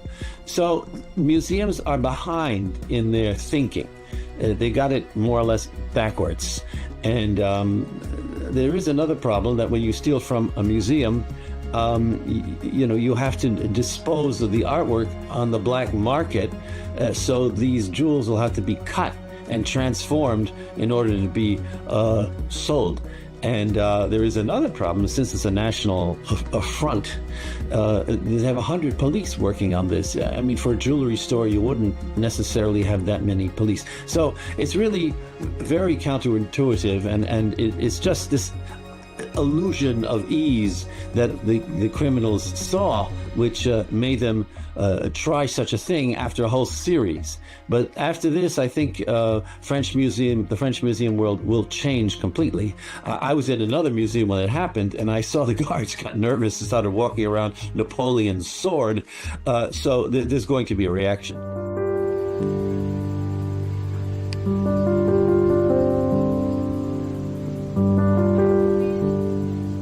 Ironically, some observers note the stolen items may be the only pieces in the Louvre that weren't already stolen from somewhere else to begin with. Historians estimate that nearly 80% of the museum's collection originated from colonial conquests and imperial expeditions. That uncomfortable truth, many argue, is the real core of the story. European analysts see the heist as a mirror held up to France itself, a nation strained by political instability, economic fatigue, and growing social unrest. I guess you are not expecting the President of the Republic to be in front of the museum and be like that and prevent robbery. I mean, it's not his role, okay? I think that somebody has to be blamed, is the lady in charge, the director of the Louvre. She has to be blamed because she receives the report and the warning. She is the one who should dismiss. She's the one who has to resign, not the president. I mean, the president, you cannot expect your president to be in front of each of your museum, I guess.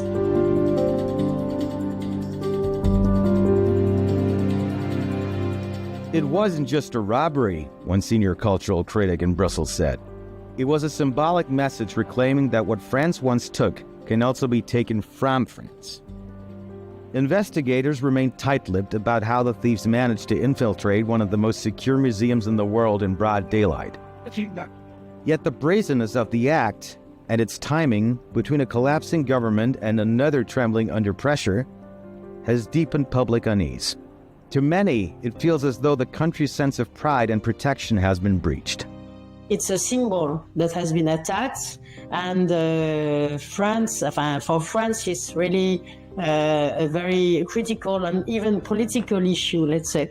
And also the amount of the law, which is the value of the jewelries are around 88 million euros. With considerable intelligence, because really the timing was incredible. And they got lucky because the police went to the wrong place when they finally got the alarm.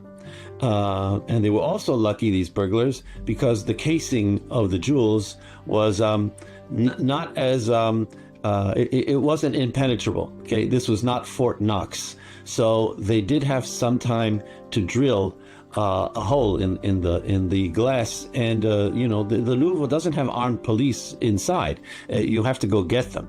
You just have security, and they came in, and the burglars threatened them with these drills, and so really nobody wanted to be attacked. And in the past, there have been guards who were overpowered and gagged and tied up a few decades ago. So nobody wants to go through that.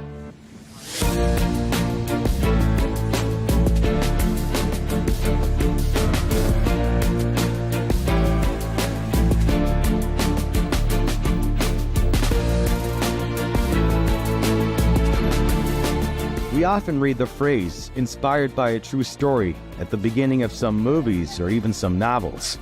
But what happened at the Louvre seems to be the complete opposite. Who among us did not notice the mysterious resemblance between the recent Louvre theft and the plots of the famous French series Lupin and the film The Thomas Crown Affair released in 1999?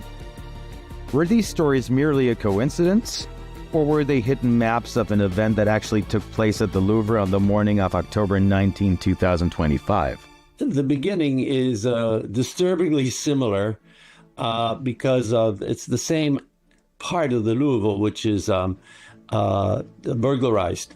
However, in the series, it's a public auction which is attacked, and in reality, it's simply the room, the display room. So there's that difference. However, the quality of the burglars seems to be similar. They are not, international robbers like Arsène Lupin is supposed to have been. This imaginary figure, it's not Ocean 11 or one of those kind of high-class mythical movie attacks. These were just general, jewelry robbers who did this. The comparison is a bit exaggerated because, okay, we have the Louvre, which is a world icon, and it's very romantic place as well. But the idea of also acting during the day, so the fact this is very surprising. Unfortunately, I have to say that as I mentioned previously, obviously no political and no other objective in this health to get profits and to exploit a security gap, and that's all. Astonishing that they were able to do something like that in such a short amount of time with no one really noticing what was going on. Right. So it really was like an ultimate heist in the middle of the day. It almost sounded like a movie. Well, you would imagine like high level of security, especially protecting certain things. So when you have something valuable at home, you try to protect it, right? Imagine a museum with lots of history, lots of years worth of, right? So yeah, very surprised.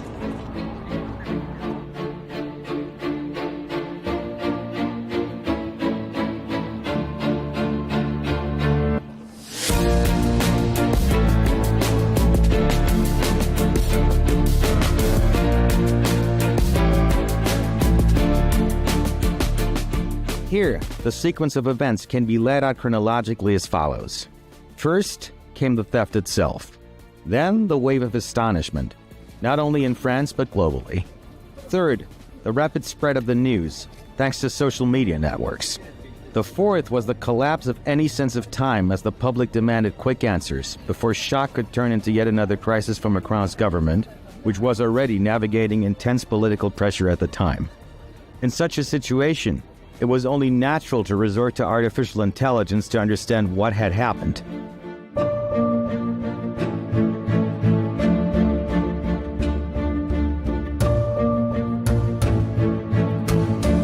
Today, technology does not grant the luxury of time. For example, in the recent Louvre Museum theft, just a few hours after the incident, social media was flooded with countless fantastical videos, perhaps exaggerated, created with the help of artificial intelligence, all seemingly mocking the theft.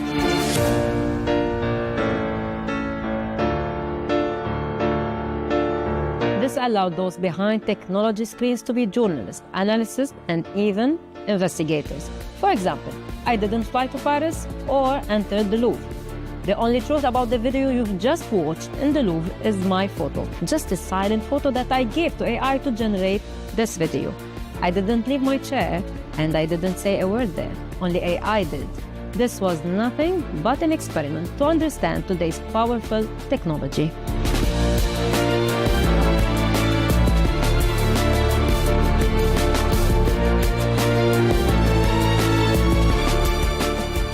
Trying to find a kind of plot in this due to the political and social situation in France. Macron is always used for groups that are against the situation and let's say the current political scene. It's another way how to attack France, or more specifically its president. On ne tire pas sur une ambulance. You don't shoot ambulance. When somebody is weak, it's always easier to ban him and to blame him. Okay? I myself, I don't blame the president for that. I blame the lady in charge, the director of the museum. She is the one who had the report. She is the one in charge. She is the one who must be taken accountable on that.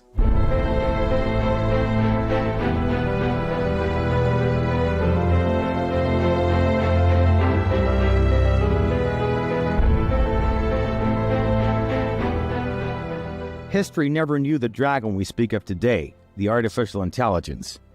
Yet history tells us that the Babylonians and the civilizations that followed them in Mesopotamia, along with the ancient Egyptians, Persians, Romans, Greeks, and others, were the ones who first conceived and developed the idea of a museum through centuries of accumulated experience. But today, things have changed. In recent years, virtual museums have emerged, presenting their collections in an intangible digital space, one no thief or vandal can ever touch. And now, artificial intelligence enters this vast landscape once again. Perhaps we are on the brink of transformation that will redefine museums and their security altogether. Whether physical or virtual, the museum remains a place where history completes its cycle, where history became full circle, returning us to the same human impulse to collect, preserve, and display.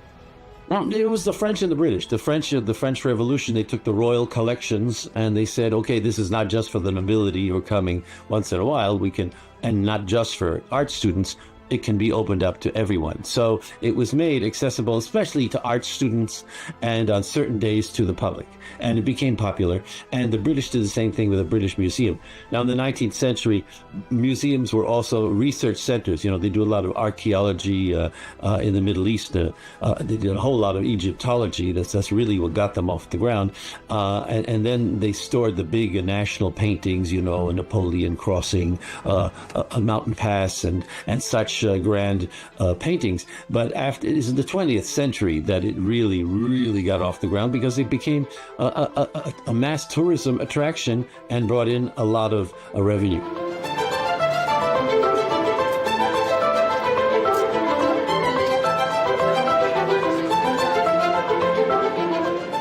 Museums, despite their symbolic and cultural weight, are not all fortified like high-end jewelry stores.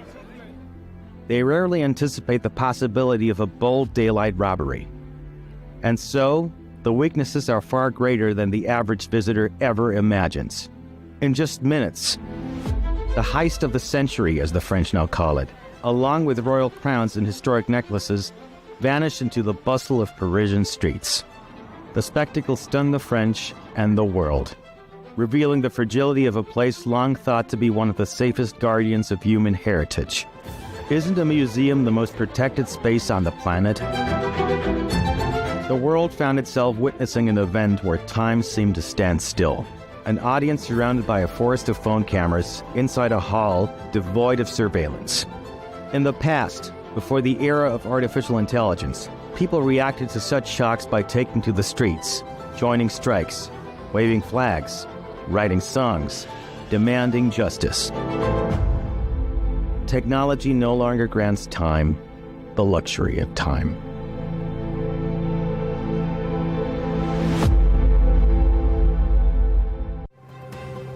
Is the threat of a regional war enough to bring the US and Iran back to the negotiating table?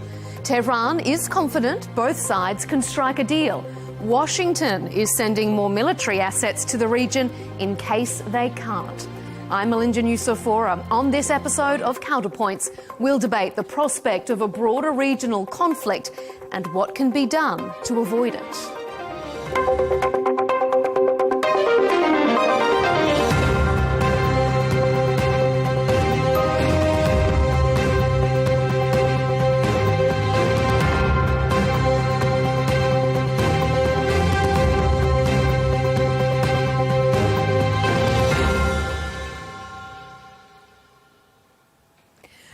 nuclear weapons and stop killing protesters. They're the two big demands the US wants satisfied before it turns its warships around. Ahead of face-to-face talks, Tehran says a serious lack of trust remains. Don't forget, on the eve of talks last year, the US bombed Iran's nuclear facilities. This time, Iran's supreme leader says any US attack would spark a regional war. Sir, on Iran, the Supreme Leader today said that U.S. attack could spark a regional war. Do you have any response to that, sir? Why wouldn't he say that? Of course you're going to say that, but we have the biggest, most powerful ships in the world over there, very close, a couple of days, and hopefully we'll make a deal. If we don't make a deal, then we'll find out whether or not he was right.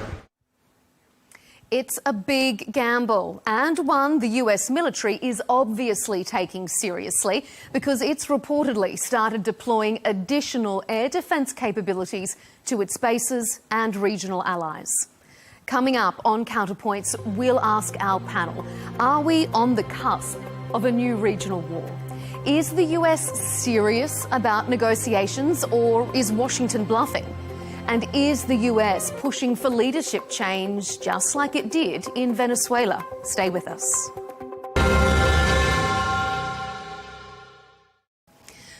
Joining our debate is Kian Tajbash, an Iranian-American scholar and professor of international relations at New York University.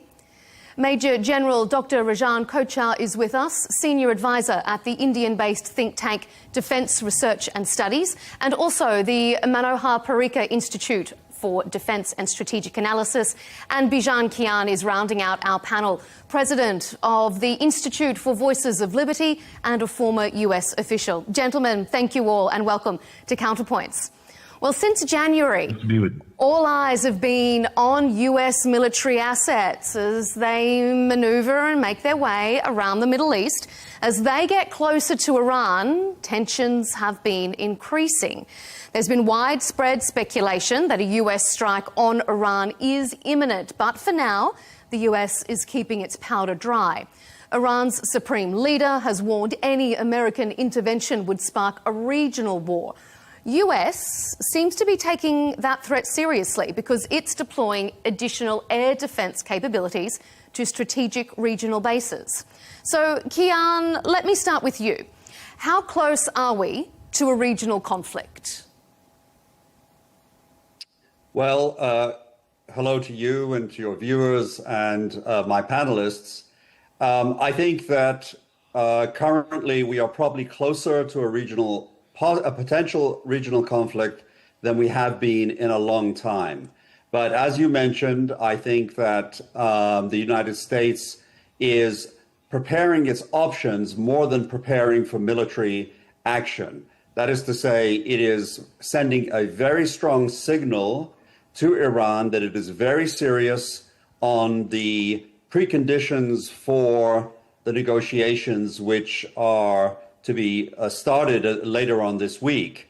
So I think that the very large concentration of military assets that the U.S. has put together is primarily a signal to the Iranian regime that it is resolved, it has strong resolve to follow through with its demands, but that it would prefer not to engage in a regional war, but that it is prepared to go that route if the negotiations breaks down. So I think that although we are closer to a potential regional war, I think we are quite a long way from that, and hopefully the Iranian regime will be able to meet some of the demands of the United States and avoid a regional war.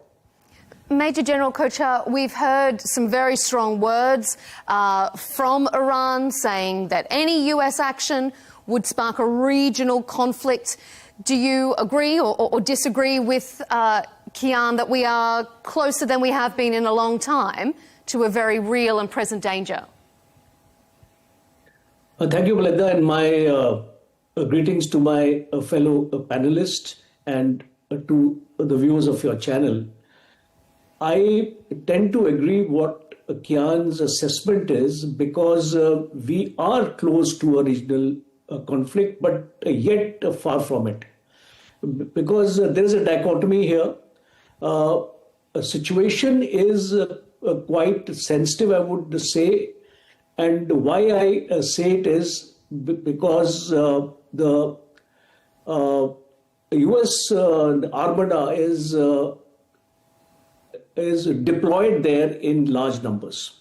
And the U.S. has brought in its 2 aircraft carriers. It has got its gunboats, missile boats, submarines, etc. Everything is there to start the war, and it's got its Tomahawk missiles and B-52 and B-2 bombers also in place. So I think the U.S. has put a coercive pressure on Iran before the talks have commenced. Now, what are the overlapping fault lines here? Because 3 major points for discussion have emerged. First one is the nuclear program. The second one is the missile arsenal of Iran is being talked about, that it needs to finish off its missiles capability. And the third is funding of the proxies or the axis of resistance, the Hezbollah, Hamas, as well as the Houthis. So I perceive, as far as Iran is concerned, 2 of those points which are up for discussion are not acceptable to them. I'm going to come to the specifics of these talks and negotiating positions a little bit later in our debate. So I'm just going to interrupt you briefly there and hand it over to Bijan, just to turn us back to the prospect of conflict before we get too deep into those negotiation specifics. Do you think the US, Bijan, has its finger on the trigger, so to speak? Without a doubt, and in a very serious way. Greetings to our fellow panelist, General Dr. Taj Bakhsh. I believe we are facing a situation where unintended consequences may trigger neither side, what neither side is not expecting. The incident of a drone flying so close to USS Abraham Lincoln could be an example. The United States, my understanding is President Trump wants a headline that reads like this: I brought the Islamic Republic of Iran to its knees without firing a shot. That's the headline that he's seeking, but is fully prepared, because if you know President Trump in any way, you know President Trump doesn't like to lose.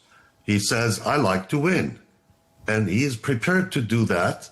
And he has all the means, all the resolve, all the capacity. However, as we all know, diplomacy, as painful as it is, must take its course. And that's what's happening here.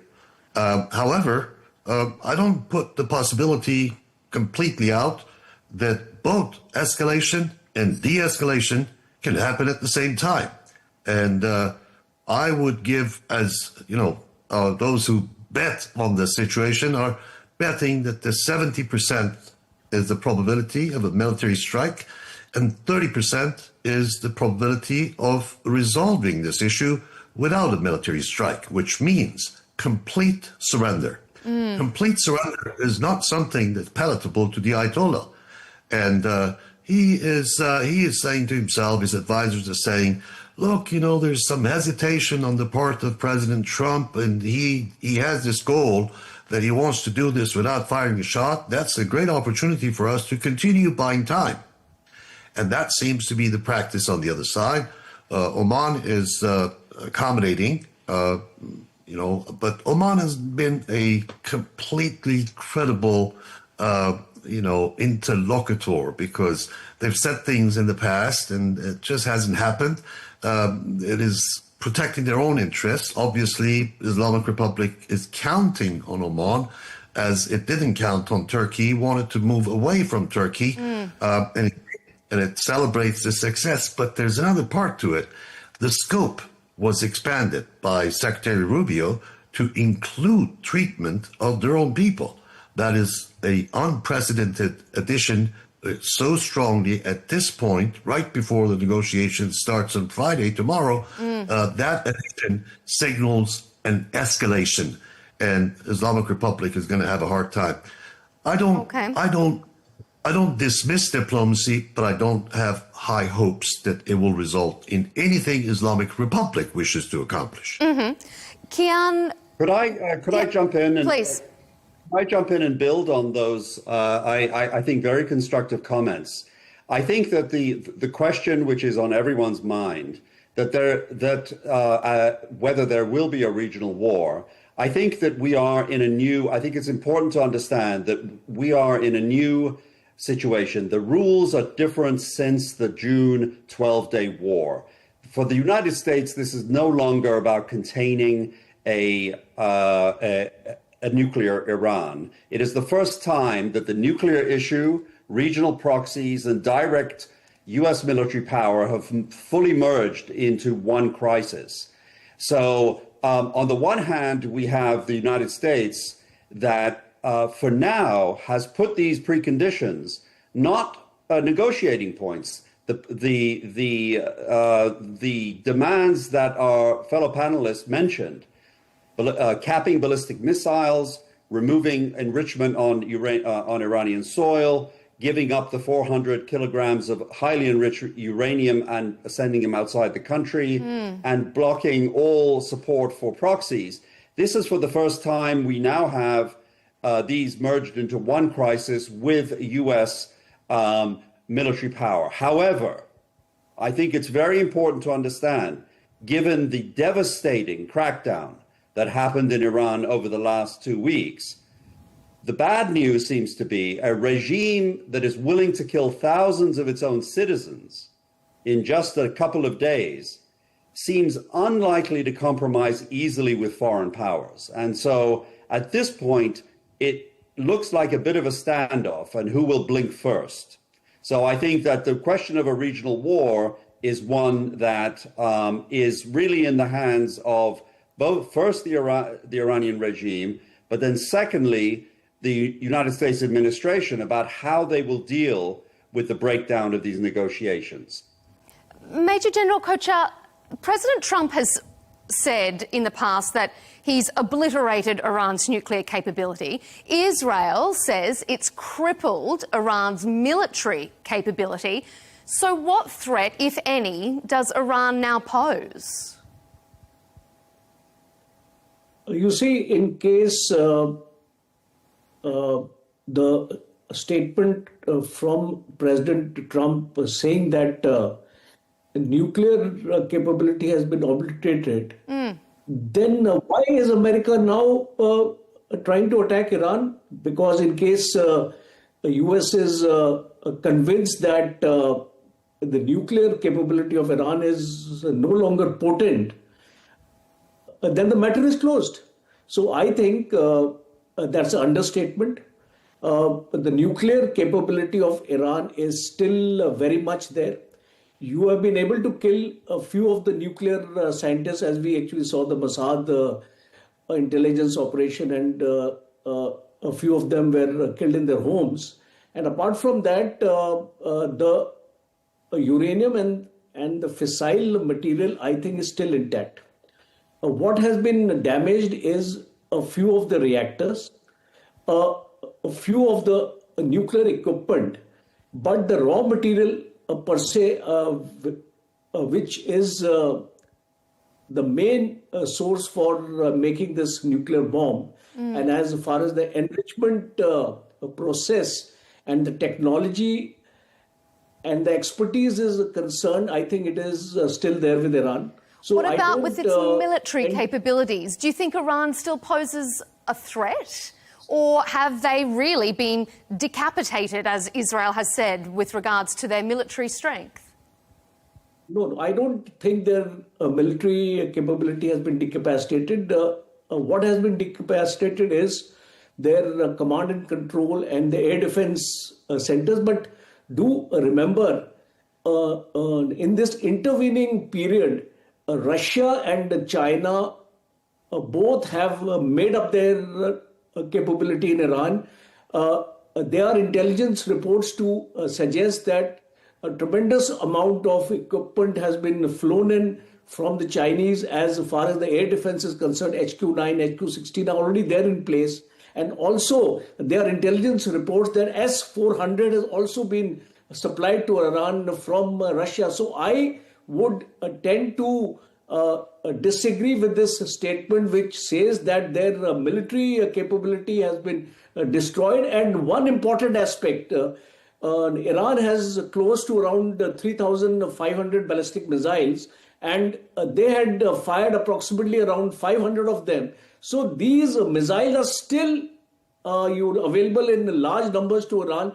And what is the military capability of Iran? It is not their air force. It is not the navy. It is the missile capability, which I think Israel is a bit skeptical, because in this 12 days war, what we saw in the last 3 days of the war, there was quite damage on Israel as far as the missile strikes were concerned. And of course, this is an open media information. I don't know what is the exact situation in Israel, but Israel was not able to generate those kind of interceptors in that period, and many of those missiles have actually struck the targets. So if that is the case, a similar kind of scenario can play around again. In case we have a war with Iran and Israel is going to be the first target, then the American air bases are going to be targeted, and these air bases are in the Gulf countries. And that is why the Gulf countries don't want this war, because in case these bases are going to be targeted, then in all probability the other areas also in the country will get targeted, because no missile lands accurately all the time. There is likely to be a collateral damage also whenever these missiles strike these areas. So the Gulf countries are worried. And my last point is, huge energy infrastructure is available in these Gulf countries, in all these Islamic countries. And remember in 2019 in Saudi Arabia, the Aramco oil fields was targeted by the Houthis. So a similar kind of a strike can be visualized when drones come in swarms. Indeed. There is no air defense system in the world which can prevent 100% the swarm drone attack. And that is why the Gulf countries are worried. Okay, Bijan, should they be worried? I mean, has Israel, has the US been able to take out the threat that Iran poses? Its proxies in the region aren't as strong. Is it in the US and Israel's interest to gamble that their proxies won't come to their support the way they have been able to in the past? Well, when you talk about the proxies, you have to examine them one by one. Who are you talking about? Hezbollah, severely degraded. Who are you talking about? Kataib Hezbollah in Iraq, Hashd al-Sha'bi. The only one that's left is Hashd al-Sha'bi in Iraq. There's some scattered information, unverified. These situations are difficult to verify for sure, but people are paying Iraqi Hashd al-Sha'bi fighters to come in and kill Iranian people. And that's the only thing that's left for them. They don't have Assad. Assad's gone. Hezbollah is gone, mainly. And their interlocutor has a little bit of a problem with that Houthis office in Muscat, which makes Saudis very uncomfortable with Oman being the interlocutor here. The Islamic Republic really doesn't have much in its hand.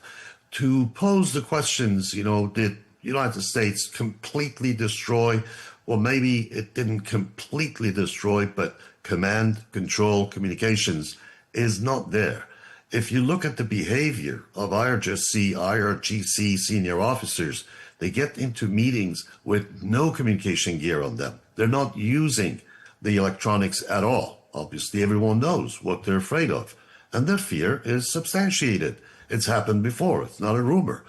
There is absolutely no chance to see a meaningful lever for the Islamic Republic to be able to have the upper hand. By no means. They have nothing. I remember President Trump's words on this very, very clearly when he was talking to President Zelensky in a different meeting. The tone is the same. You have nothing in your hands. This is what Trump is telling the Islamic Republic, and it's not bluffing. The Islamic Republic doesn't have what it needs. It's all, big talk, no action, and it's a pattern. It's a pattern. Ayatollah Khamenei is miscalculating, as his advisors are, completely out of the realm of logic, because the reasons they bring about for wanting to buy time is well known. That story is old.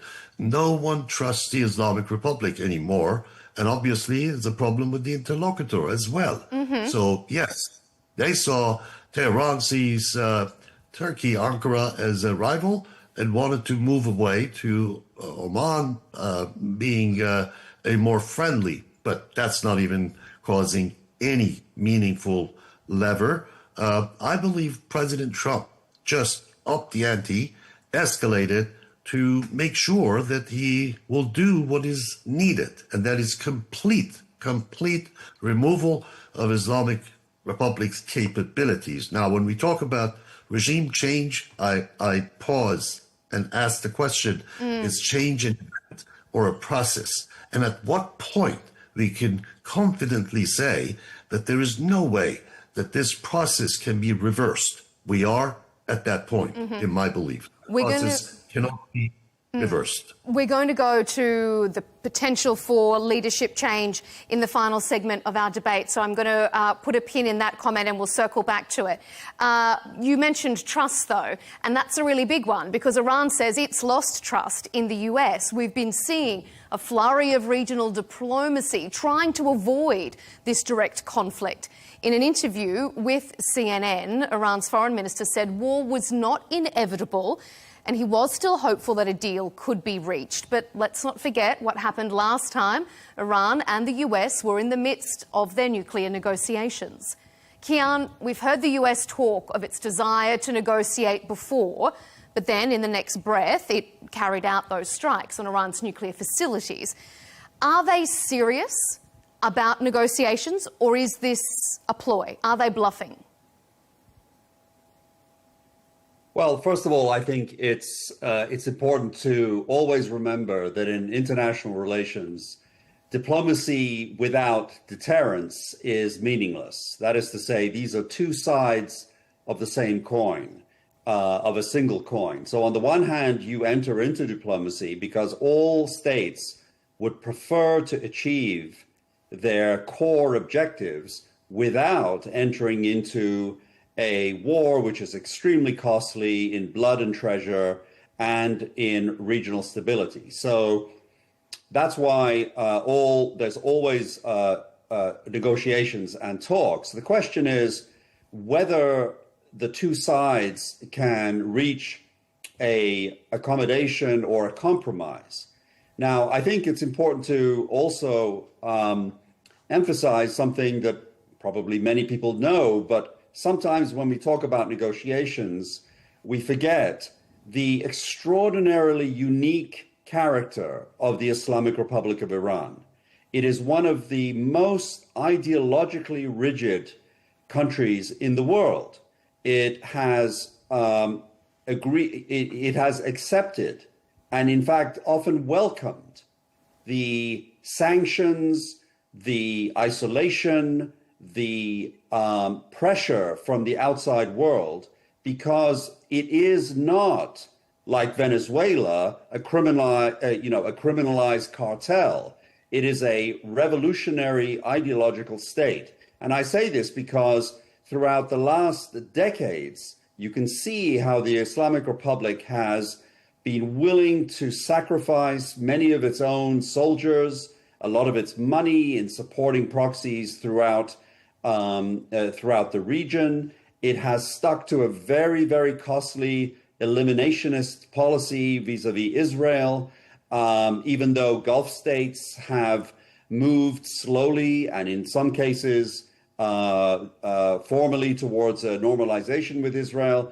Iran is committed to an anti-American, anti-Western foreign policy, and this has informed its nuclear program, which, by all accounts, has been weaponized and has been, they have been seeking not just civilian nuclear power, but it has been revealed by various sources that they have sought the weaponization of the nuclear program.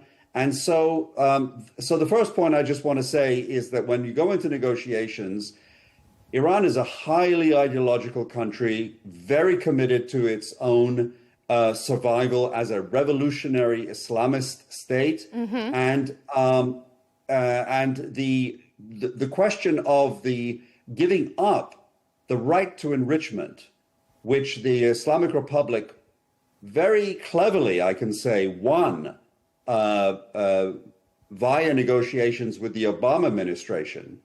Even though the NPT, I should note, the NPT does not necessarily or clearly give any country the right to enrichment. It does give it the right to possess nuclear material for civilian purposes. Kian, do you think that Iran should be able to have a nuclear program? It should be able to have a nuclear program as long as it can be verifiably confirmed that it's only for civilian purposes. And it's very clear that Iran has been enriching uranium far above levels that are required for civilian purposes. Okay. So I think that just to finish this point, I think the question of negotiations right now, we should remember that Iran is a master at negotiations. They're very good, and they succeeded in gaining a lot through negotiations in the past. And they want to replay this book, this playbook, and we'll have to see whether the Trump administration stays resolved on its four large demands. If they don't, then we're, in a sense, back to where we were during the Obama administration. Bijan, should Iran have a nuclear program of any sort? No. Islamic Republic in Iran has proven that it cannot be trusted with a nuclear program. They've been lying, cheating, delaying, all these tactics, and they run out of these tricks at the moment. The world does not believe them. There was a time that the benefit of the doubt was given to the rulers in the Islamic Republic in Iran, but I think we're past that. I believe there's no room for them to trick the free world one more time, and that's not reasonable. I mean, why would they do all the things they've done and expect the world to believe them? They've been lying, cheating, unreliable, and very dangerous. Look at what they do to their own people. Tens of thousands of innocent, unarmed people, the brutality. You know, the problem is this, Melinda, the war is between the people of Iran and their government. There is no way that this situation can result in a return to what it was some years ago. We're past that. There is zero chance. Foreign governments are looking at it and saying, what's happening here? What if this government falls? And although a lot of things are uncertain, but there is a feeling, there's a fear that, oh, if they fall, there's going to be a vacuum. I don't think so. I think the people of Iran do have the final word here. They have the right and the responsibility to make this change. They should not be looking to anyone else to do it.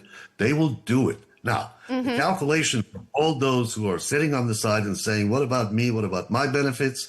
I think if they bet on Islamic Republic, they lose. If they bet on the Iranian people, they will win. Why? Because it is not sustainable. Islamic Republic cannot kill its way all the way to half the population to stay in power. It's not sustainable. Okay. They cannot manage.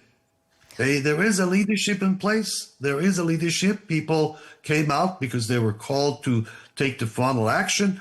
there is a reality. As much as it's denied by others, there is a leadership. Prince Reza Pahlavi is leading this national revolution, and others may deny it. They may not want to see it, but it is happening. Ask the Iranian people. They gave their lives for it, unfortunately. Okay. Tragedy. I'm going to come to leadership again in just a moment, but I just want to end our discussion about nuclear first with you, Major General Kochar. Do you think Iran should be able to have a nuclear program of any sort? I mean, you heard Bijan there describing that Iran lies, cheats, and that they can't be trusted.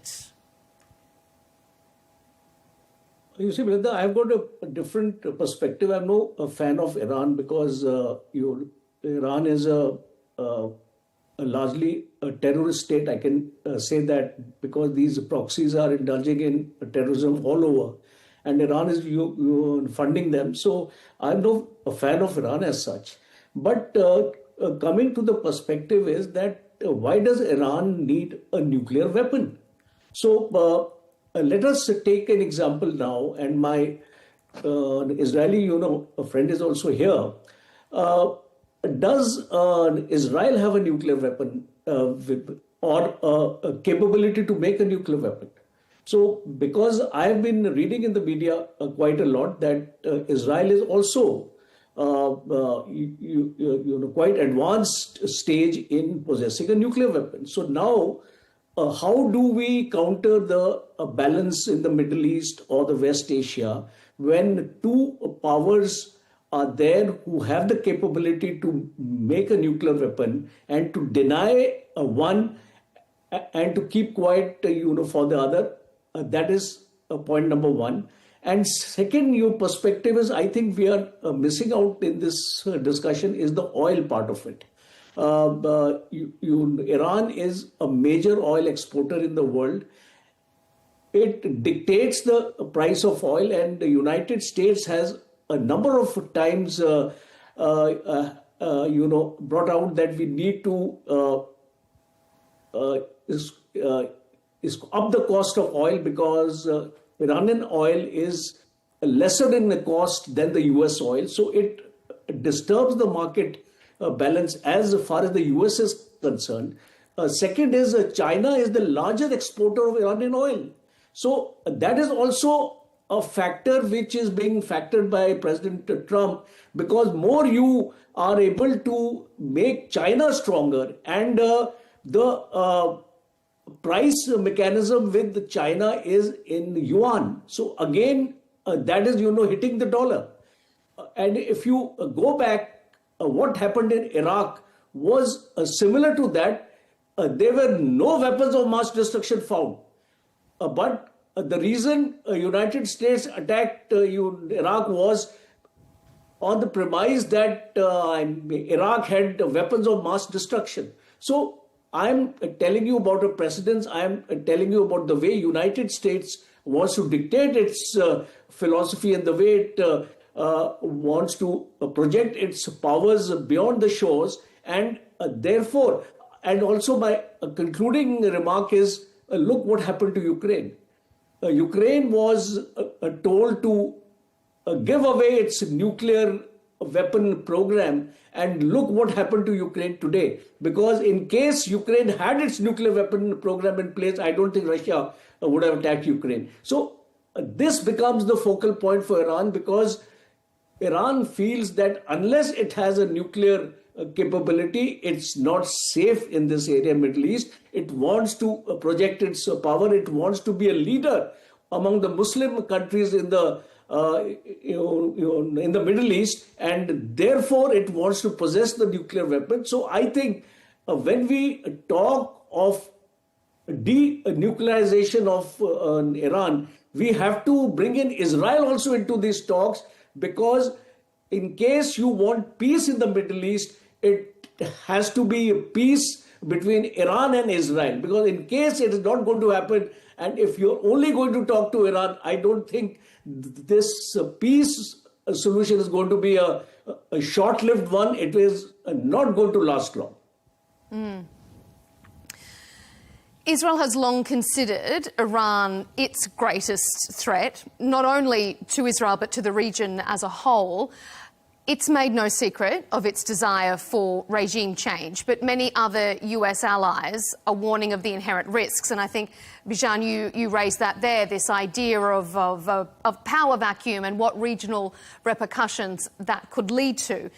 So let's get on to leadership now. Kian, do you think that leadership change is the goal here, whether it's the dismantling of the whole of the leadership or a Venezuela model, so to speak, where you remove the top of the chain and hope that you can work more easily with whoever fills that void?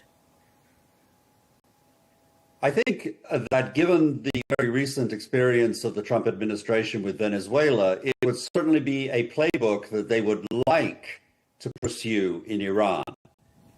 The problem is that the Iranian regime is, in my view, very different from the Venezuelan case. And it makes the Venezuelan playbook very unlikely. And the main reason is, as I mentioned earlier, because of the highly ideologically rigid and dogmatic nature of the leadership in Iran. They're not easily bought off. I mean, if they could have been easily bought off, they would have been made an offer in these last 3-4 decades of their existence. As I mentioned, they are willing to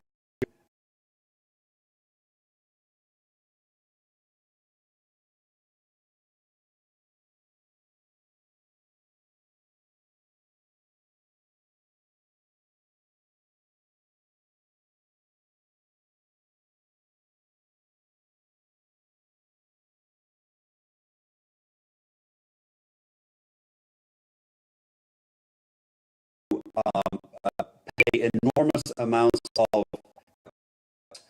for the survival of their revolutionary state. So on the one hand, I think that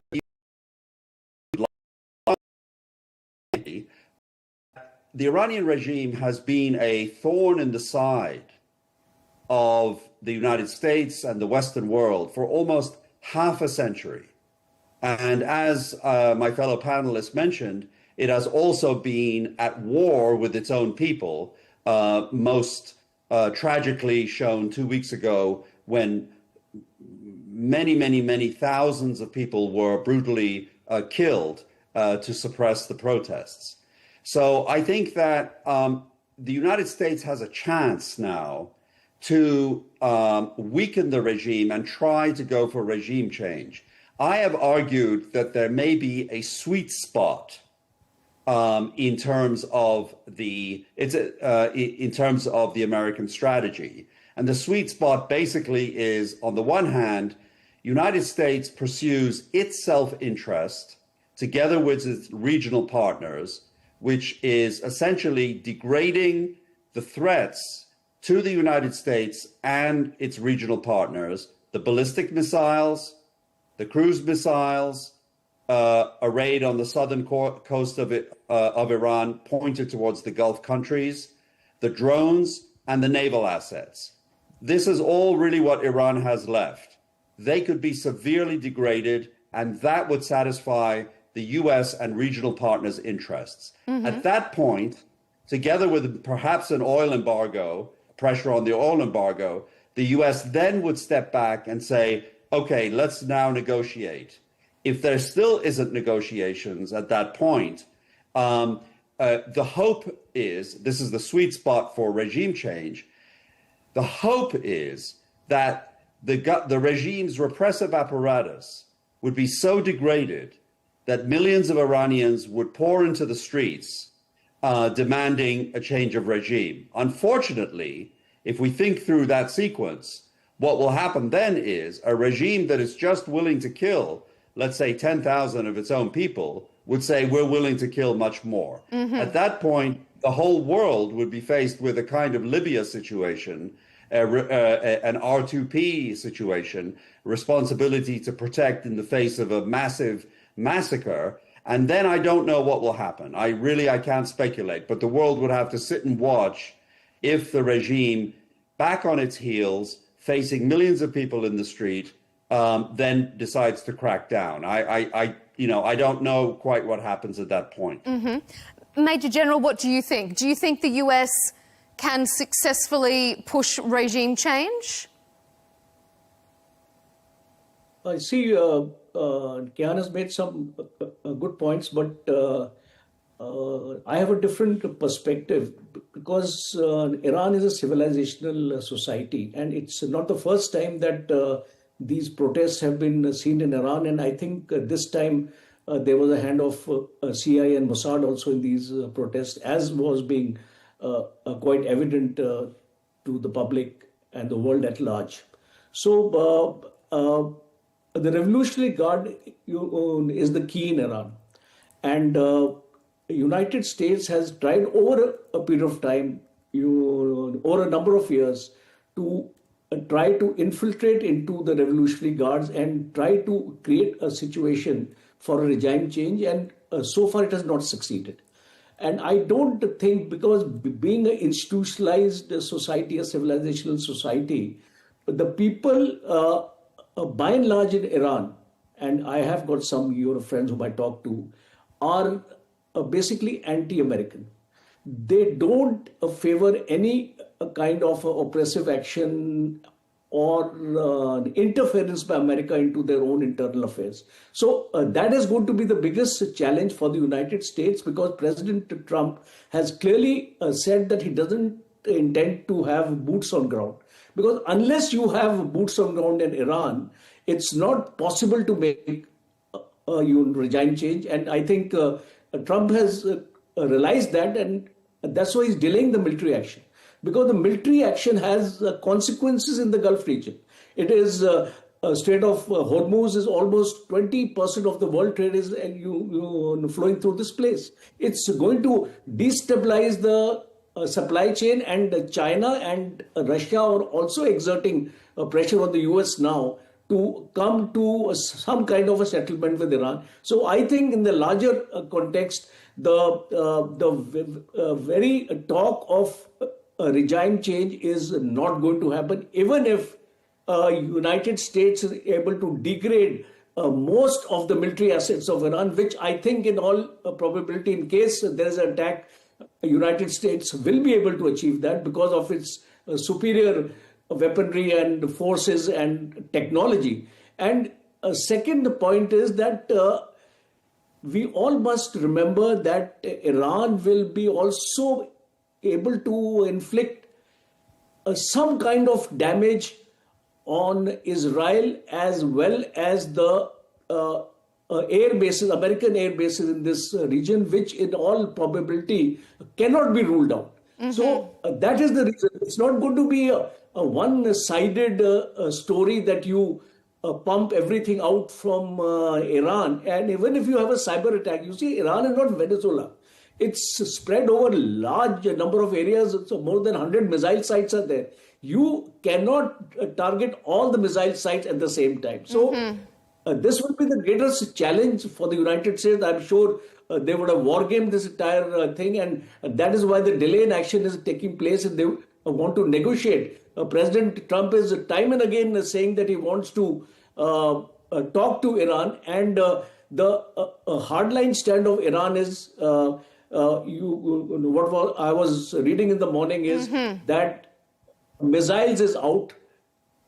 They are not going to talk about anything about their missile deployment or its program. The funding of the proxies is out. So the only thing on the table is the nuclear program, which I think Iran is willing to talk on it and maybe try to give a guarantee to the United States that they're not going to go for the nuclear weapon. Okay. So that is, I think, the crux of the problem today. Because in case Iran agrees on its nuclear program, I think this entire thing will be fizzled out, and the Americans will, withdraw its forces. As it is, Trump is facing a lot of pressure, within his own country, and I think he's also looking for a solution of this kind. Bijan, round us out. Do you think that leadership change is possible? Major General Kochan there saying not possible without boots on the ground. Is an external intervention for leadership change ever successful? Look, if you're betting On Islamic Republic's resilience through its ideology, you're wrong. That ideology is worn out, is tired. It cannot be as effective as it was in the beginning. You see that in the behavior of the leaders of Islamic Republic. If you count on the resilience of ideology, you may want to think again about that. Don't bet on it. If you're counting on the proxies, you may want to rethink that. Yesterday is not today. The Islamic Republic does not have the choices that it had before. If you're looking at that resilience interpreting into endless wars, the Islamic Republic does not have the capacity. I agree with Kian in his assessment that it's very, very ideological, and it wants to portray itself, and it's very good at posturing because it understands the weaknesses of diplomacy. It understands that you cannot close that door. It says, so I'll make it longer, longer, longer. But how long? How long? If you're betting, on the other hand, on a world where there could be stability in the Middle East, you must have leadership change. Without leadership change, it will not happen. I mean, look, I look at a future where India, Israel, and a free Iran, not this Iran, have the greatest points of cooperation because there are historical, cultural issues. Today, the government of India and the people of Iran face the same problem, the Islamic ideology. And of course, when we bring other people, like neighboring countries, Pakistan, others, it all gives impetus to the idea that if you want peace and stability in the Middle East, look to encouraging leadership change by the people of Iran. They're determined. Why would the world go against the will of a people who are willing to die? And they know what they want. They don't want this regime. Now, they are shouting the name of an individual. Now, is that an indication? Statistics, academically, they're shouting the name of an individual, and that's Prince Reza Pahlavi. He is extremely popular. Look at the campaign to try and bring him down. It means it's important. It means that he has a place, and leadership change is the only solution right now. If you're seeking a stable Middle East, if Saudi Arabia doesn't want to worry about Aramco being hit, that worry goes out. We must have leadership change. If countries in the region, UAE, others, are seeking, they no longer, let me just be very frank, they no longer can play the old game of, okay, we'll just broker relationships and everything is going to be fine. The economic relationships would overcome the other tensions. No, it won't work. That is done. We're past all those points. People of Iran want change. You want to know if leadership change is possible? I would say yes, it is possible. It is not certain. Mm-hmm. You know, Adolf says war is very probable, but it's not unavoidable. I agree with you. I agree with him. The way to avoid the war is to surrender. There is no other notion. Okay. And because I agree with Kian, they won't surrender. I think the probability of military action, I call it war, no war, but military action is very, very likely. Kian, you want to raise a point? Yes. So I think that I have a slightly different perspective. I agree with a number of the points, but I think I would like to emphasize a couple of other points. First of all, as someone who was a democracy activist 15 years ago in Iran, and I unfortunately spent some time in the IRGC prisons in Iran, and so I was up close with a lot of these officers in Iran. I also, would feel that I think stability in the region does require regime change in Iran. Many people in Iran desire that. Many people in the world desire that. However, one astonishing thing, and I say this not as a defense of the Islamic Republic, but rather as just an observation, which it's hard to avoid, is that unfortunately there is the IRGC and the core of the regime seems to be astonishingly ideologically cohesive. I mean, even if we take 10% of the population, which we estimate to be the hardcore true believers of the regime, and add another 10% of the population whose livelihoods depend directly on the regime, that's 20% of the population. During the Women Life Freedom Movement, when young, unarmed women who were just asking for basic civil rights were killed in the streets, not a single senior cleric, not a single IRGC officer made any comment, made any dissent, made any criticism of the crackdown. In this last crackdown, in which it is unprecedented level of brutality in the Middle East, I think that if the numbers, I don't even want to believe the numbers that are above 10,000, but even if they are, it is unprecedented. We did not see any fissure, any break within the military. In classic cases of regime transition, whether it was in Egypt, whether it was in Spain, from Franco to a democratic republic, there was always a break within the military, even in the Philippines. And we just simply don't see that in Iran. It's astonishing. Mm-hmm. I don't wish it was that way, but it just seems to be that way. You look to see that the core of the regime has now rallied around the flag. Even people who called themselves reformists are now defending the regime. And the general makes a very good point. I often, unfortunately, saw that many people in Iran, not everyone, but many people in Iran seem to hate the United States and hate Israel more than they hate their own oppressors. And if that's the case, then that's a block. But at any rate, what you have is highly cohesive a group, and that's something to be taken in credit. Just the one point about possibility of regime change. We've talked a lot about military action, but it seems to me to be it's one thing we should put on the table. The artery, the lifeblood of the regime is the export of oil. The way to bring this regime to its knees would be without military, it would be a blockade of oil exports. Now, whether that fits with the Trump administration's policies with China, it was curious that even though he interdicted Venezuelan tankers, he let the ones that were going to China through. Mm-hmm. Now, whether that is some sort of calculation, I don't know. But one thing is clear, that an oil embargo would bring the regime to its knees. Okay. And finally, I would agree. Could I just make one point? Yes, indeed. We're almost out of time, but finish up. I have to give you a minute to say something here.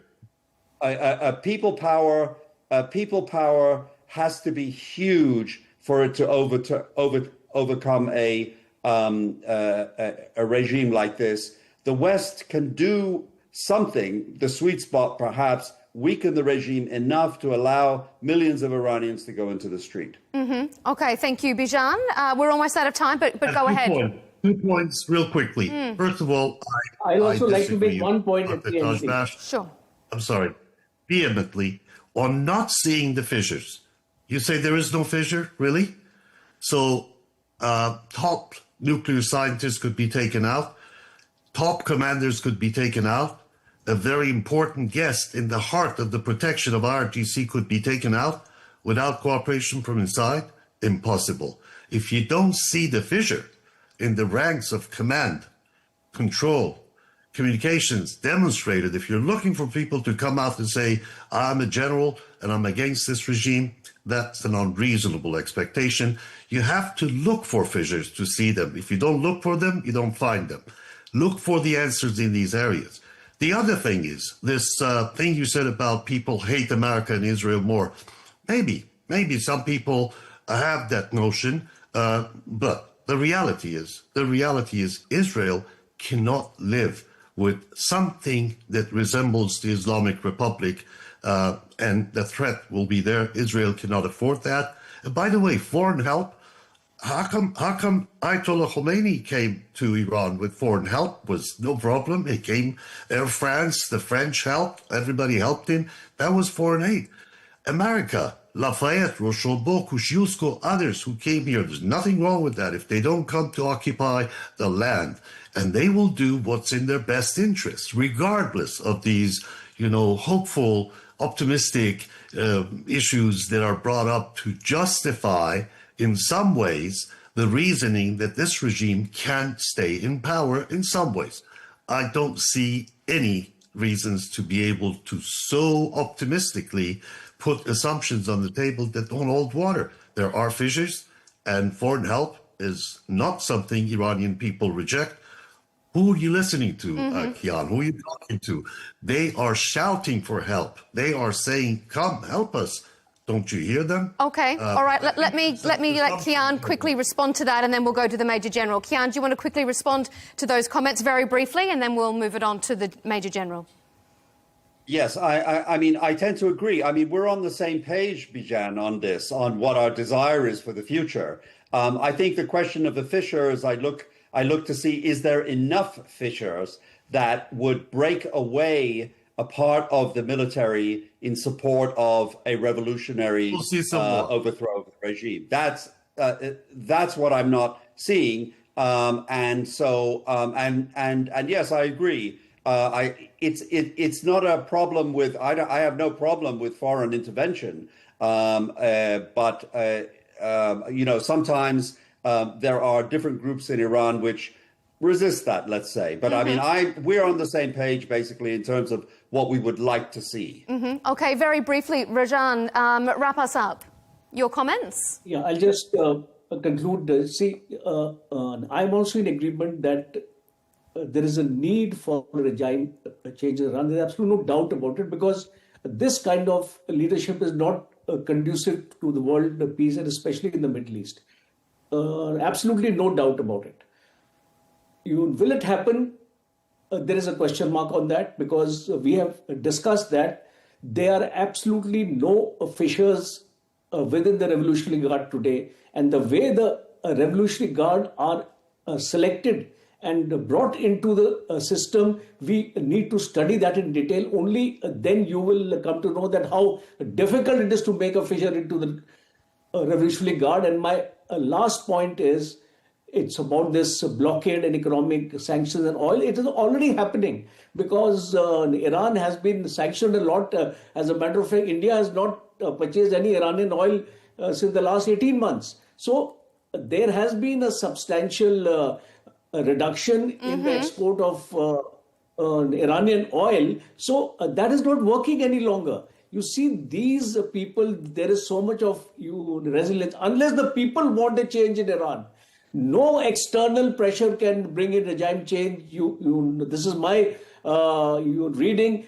The people of Iran, the day they want a regime change, I think it may be possible, and it can be actually facilitated then, by the Americans. But right now, if I see the situation as of today, I don't think those conditions are there in Iran from the people of Iran to bring in a regime change. And my last point is, who is the alternative?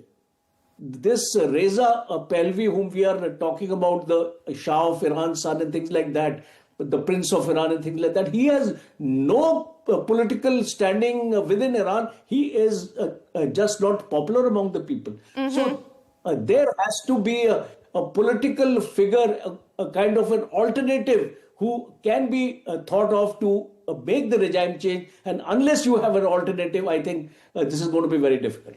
Unfortunately, we're going to have to leave it there. Some very interesting points made. I wish we had more time to delve into it a little bit deeper, but we're up against the clock. Kian Tajbakhsh, Iranian-American scholar and professor of international relations at New York University, thank you. Major General Dr. Rajan Kochhar, senior advisor at the Indian-based think tank Defence Research and Studies, and Bijan Kian, president of the Institute for Voices of Liberty. Thank you for joining us here on Counterpoints.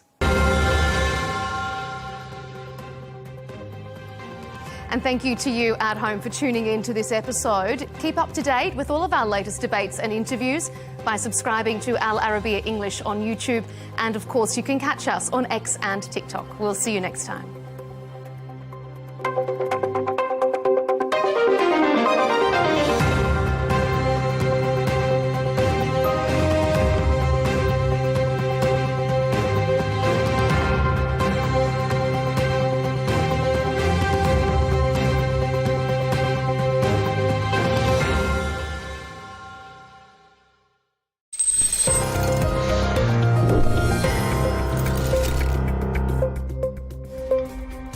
Jeffrey Epstein's brother says new autopsy details coming in February will prove Epstein was murdered, not a suicide.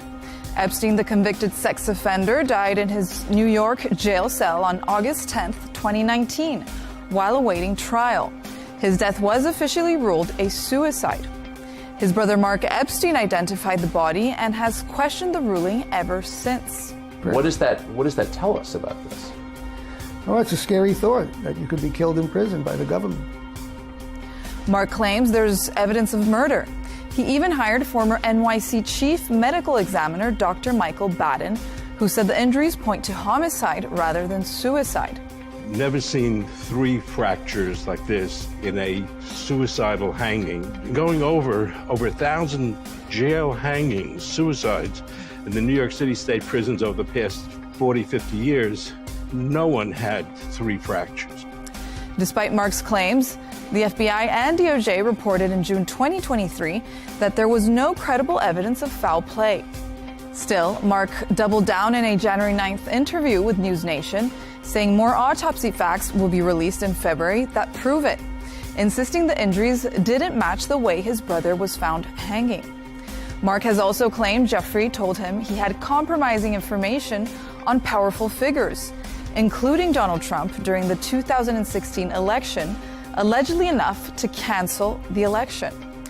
In a recent December 2025 interview with Chris Cuomo, Mark went even further, suggesting Trump could have been involved in his brother's death. You really believe that Donald Trump is capable of having your brother murdered to spare himself embarrassment? Absolutely. Based on what? From meeting him years ago and just watching his performance the last 20 years. Seeing he doesn't seem to have a limit on what he would do to help himself. Now, a vocal critic of the Justice Department's investigation, Mark says he won't show his face publicly due to safety concerns. His continued claims and the promised new autopsy details are reigniting debate and conspiracy theories surrounding one of the most controversial deaths in recent history.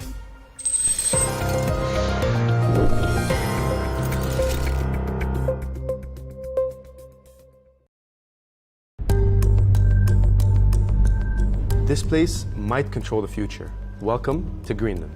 So what's hidden here that everyone wants? At first it looks empty, just ice, snow, nothing happening, but even the name is misleading. Greenland's around 80% covered in ice. Sources say it was named over 1,000 years ago by a Viking called Eric the Red, who wanted to attract settlers, so he called it Greenland to make it sound more appealing.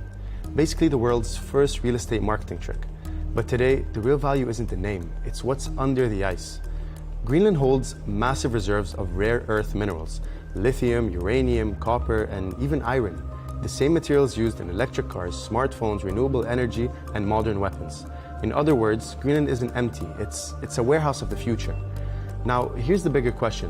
What happens as the Arctic melts? New shipping routes are opening across the top of the world, linking Asia, Europe, and North America. Russia is already developing and using northern Arctic routes to move exports between Europe and Asia. And China is investing in Arctic trade with Russia to find shorter alternatives to traditional routes. That puts Greenland right in the middle of future global trade. Then there's politics. Greenland belongs to Denmark, but it governs itself and could one day become independent. The United States already have a major military base there used for missile detection and space surveillance. So what if the US controlled Greenland? It would control critical minerals. It would sit on the world's next trade highways, and it would gain a permanent military position between America, Europe, and Russia. So Greenland isn't just ice, it's resources, it's leverage, it's power. And that's why this frozen island might end up shaping the future of global politics. Greenland was never green with grass, it was green with value. Future may prove it was the most accurate name Eric the Red could have chosen. Our allies, in many cases, are worse than our enemies. Stay informed and connected with the latest international headlines. There obviously is a risk. From breaking news to in-depth analysis, it would appear that this war is coming to an end. Who buys this stuff? Investors, pension funds. We deliver the most important developments straight to your screen. Iran always wanted to deal with militia. Join us for compelling, expert-driven conversations. A curfew order has been established. and an insightful look at the issues shaping our world today. There are lots of proposals about European architecture for security. I'm Leigh Ann Gerrans, and this is W News. We dealt with this when I was Chief of Staff in the first term. Where you don't just hear the headlines, you get the full story.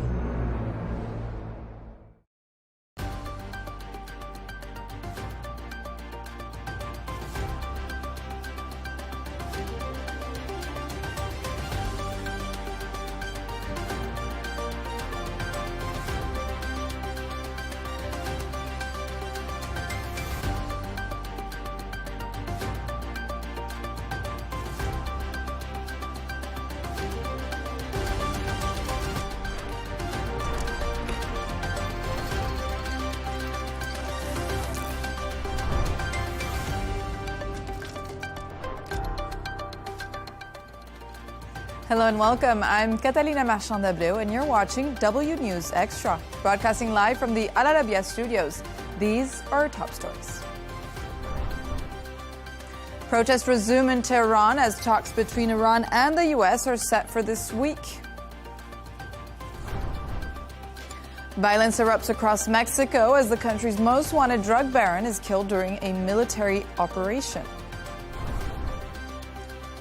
Former British ambassador to the U.S., Peter Mandelson, has been arrested by UK police on suspicion of misconduct in public office during his friendship with a convicted sex offender, Jeffrey Epstein. And British actor Robert Aramayo beats Hollywood's elite to win Best Actor at this year's BAFTAs.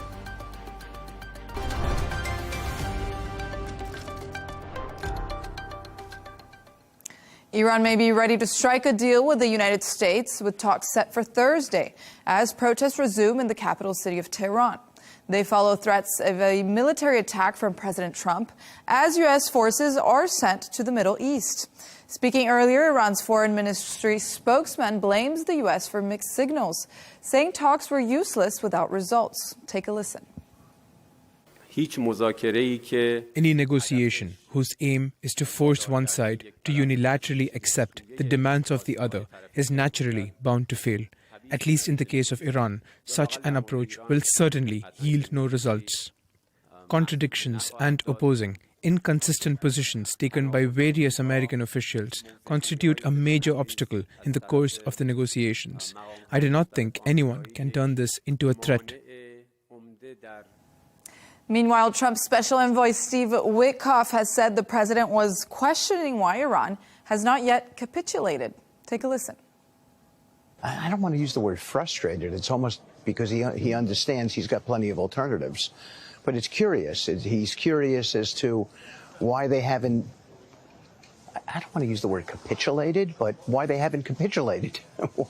Why under this sort of pressure, with the amount of sea power, naval power that we have over there, why they haven't come to us and said, we profess that we don't want a weapon, so here's what we're prepared to do. And yet it's hard to sort of get them to that place. They've been enriching well beyond the number that you need for civil nuclear. It's up to 60%. They're probably a week away from having industrial grade bomb making material, and that's really dangerous. To discuss this and all of today's stories, I'm joined in studio by Rawia Alami, senior presenter at Al Arabiya, and broadcaster Jono Hayes. Thank you both for joining us today. So we're going to start with you, Rawia. So a third round of indirect talks is scheduled for Thursday in Geneva. What's the latest out of the U.S.-Iran talks? What should we expect? Well, first, let's establish that these, as you said, they are the third round of talks. They are happening against a backdrop of very heightened regional tensions and also a very high military buildup in the Gulf area, of course. Now, let's recap on the first two rounds before we talk about what do we expect of this third round. Now, for the first round, apparently Iran presented, or at least proposed, a three-step plan. According to this plan, it will temporarily roll back on enrichment levels in exchange for access to, of course, financial assets and oil exports. That's what happened in the first round. In the second round, both sides said that we had constructive engagement, and also they agreed on general guiding principles, especially when it comes to reducing Iran's nuclear activities under the UN nuclear watchdog. So that's what happened in the second round. Sticking points remain the same, that Iran still insists that it wants to enrich uranium, insists on its right of enriching uranium. And that is, of course, a central issue for US and Western concerns. Now, in this round, the third round of talks that we're talking about now, that could happen or is supposed to happen on Thursday, both sides said that the focus will be first on reviewing the Iranian proposal, because Iran has been finalizing this proposal and said it will present it to the Americans during this round of negotiations. Also, maybe they're hoping that they can move from principle to text or textual language, basically to start drafting the language of a possible agreement. Would that happen? And that, of course, also they will consider or discuss sanctions, relief, partial, or whatever it is. Will that happen? Will we reach the stage that now they will be drafting the language of an agreement? Now that is left for, we will see, I suppose, after this next round of talks. Yet these talks are considered crucial.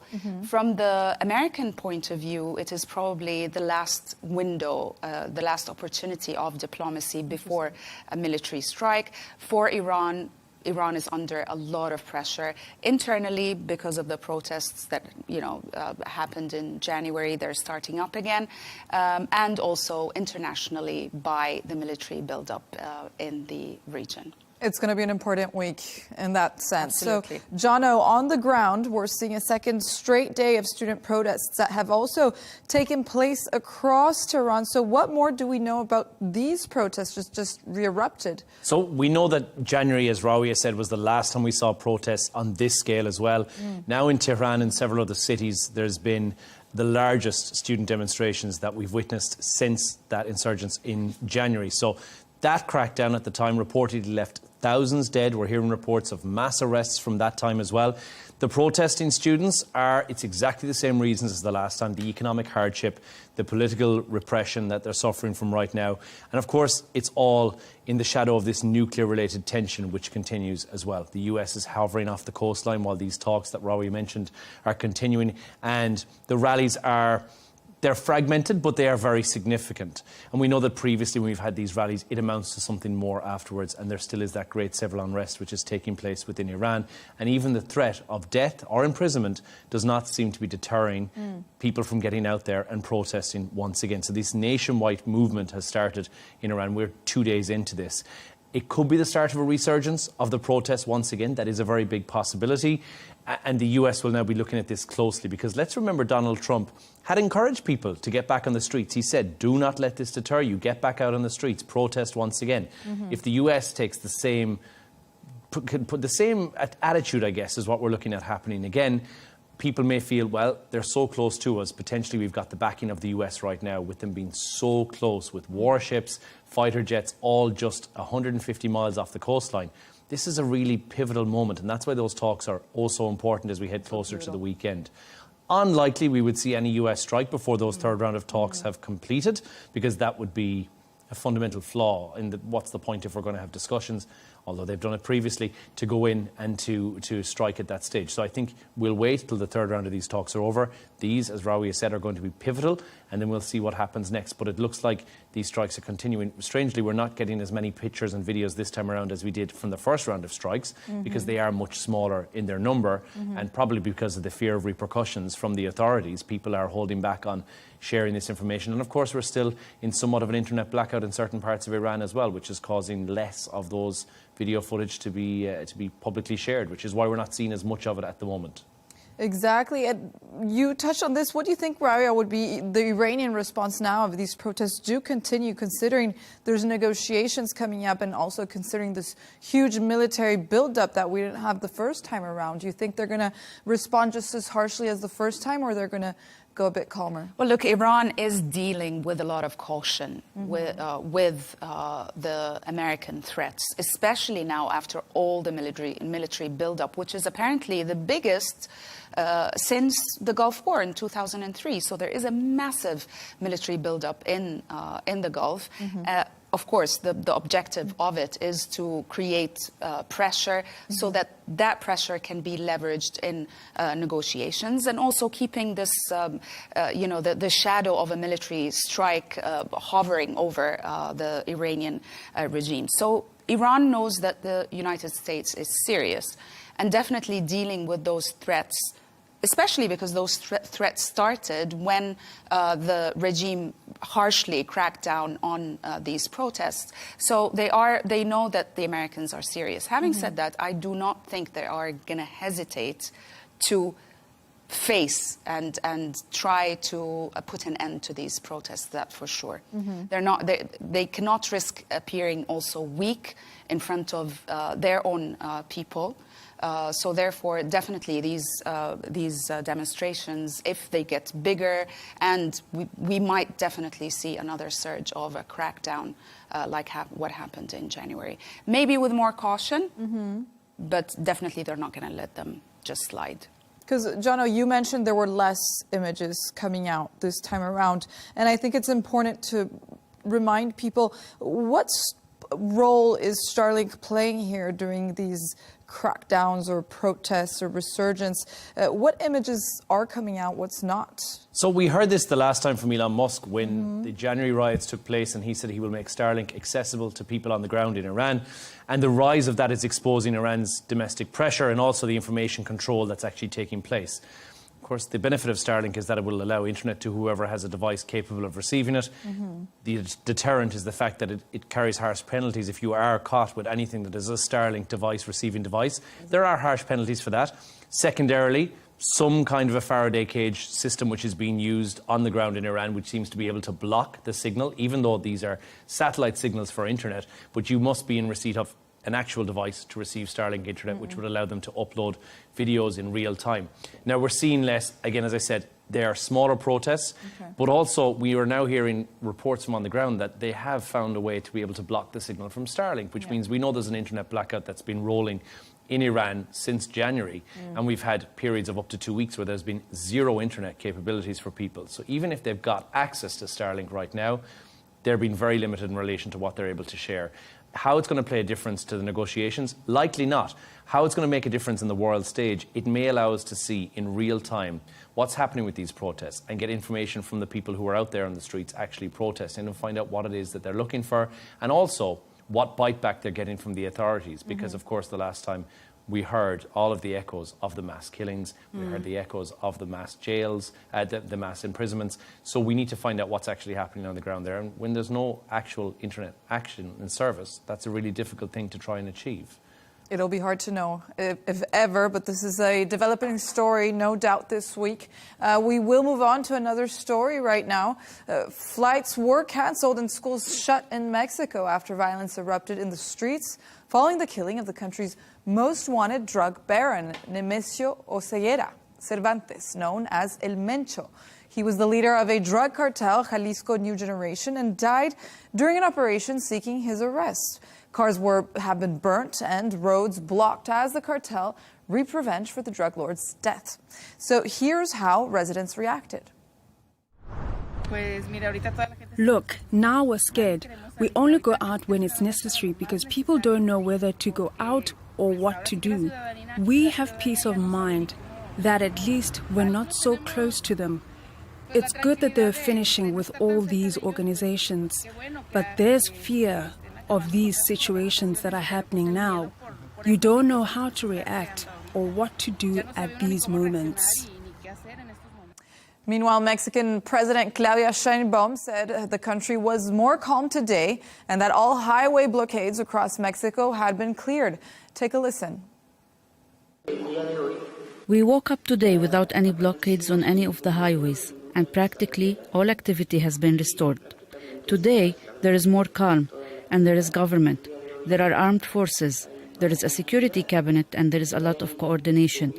So you can rest assured that peace, security, and normality in the country are being safeguarded. So, Rauya, what exactly led to this eruption of violence in Mexico? Of course, besides the capture of the cartel boss, but apparently there was a big telenovela story that led to the capture of El Mencho. Yes, I'll tell you about it in a minute. But the entire thing, if you saw the footage, it's like a war zone in there. But the violence started and it was sparked by a Mexican security operation targeting El Mencho. El Mencho, as you mentioned in your introduction, is a longtime leader of a cartel that he established himself, and it's called the Jalisco New Generation Cartel. It's one of the biggest cartels in Mexico, and also one of the most militarized cartel. It's kind of different than other cartels in the country, but it is definitely the biggest. What happened was that apparently the authorities were tipped as to his whereabouts by a romantic partner of his. I don't know the exact details. There wasn't much, information about exactly how, whether she, volunteered the information or if she was questioned and forced to give such, his whereabouts. But that's what happened.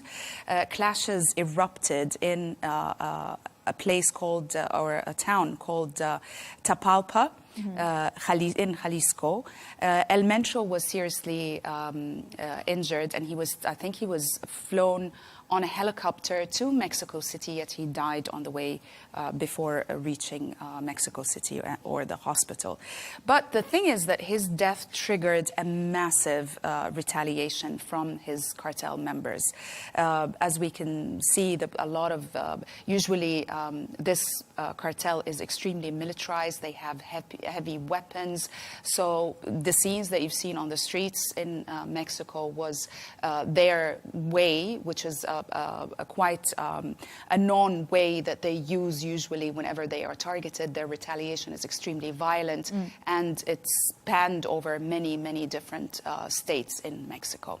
That's right. And Jono, what was the reaction from obviously the government and the locals who are caught in this crossfire? Not even just local tourists. We saw images in the airport. So yeah, what has the reaction been? As you saw even there, Catalina, from what you said, is the locals had been living in fear and continue to be, by the way, because 25 members of the National Guard have also been killed since these retaliations have now started. So the government has said, right, we need extra security measures. A code red in Jalisco has been announced as well, which is suspension of schools. Public transport has been cancelled, and I believe that is gradually returning now. And military deployment, which is to try and restore order, which, as the President of Mexico has now said, that is in place, but the blockades have been removed, 250 roadblocks that were there, burning vehicles as well. And we can make the assumption that this is from members of the cartel, who number in the thousands, by the way. There's up to 10,000 members of this cartel who operate through several different states and cities who are armed. And that's 10,000 armed members of the cartel alone. And it's not a small operation by any stretch of the imagination. Around 20 different bank branches have been also targeted. The number of arrests seem to be quite small in comparison to the level of the madness that's going on right now. 25 arrests is all that's been listed. But we're talking about a guy who is a big, big player. We flashed up on the screen, FBI's most wanted, where he sat for many years, $15 million as a price tag on his head. So the military National Guard there have been trying to crack down on cartels, but this is one of the biggest ones. It's looking at things like fentanyl labs, chemical imports, which is what they are responsible for as well. And as a result of that, we're now seeing this crackdown. No one has claimed responsibility for his killing just yet. And as Rawi said, it seems like it's the Mexican forces who may be responsible. But you're dealing with a cartel who have an arsenal of assault rifles, who have machine guns, who have sniper rifles, who have armoured vehicles that are on the street called narco tanks. That's theirs. And they even have rocket launchers and grenade launchers. This cartel is akin to an army. It's a huge operation to try and take it down. Because on the surface you think it's one member of the cartel, it's the head of the cartel. Why has it caused such consternation? Why is there such a backlash? This is the reason. This cartel has got deep roots and is a big, big player in terms of exports, certainly to the US market, when it comes to illegal narcotics. And if I may add something, actually, you're absolutely right, Jono. And what's really interesting, how militarized this this cartel is. We're talking about heavy weaponry. I mean, rocket launchers. I read that apparently a few years ago there were other clashes between the cartel and the authorities. And in order for El Mencho to escape, they shot down a helicopter.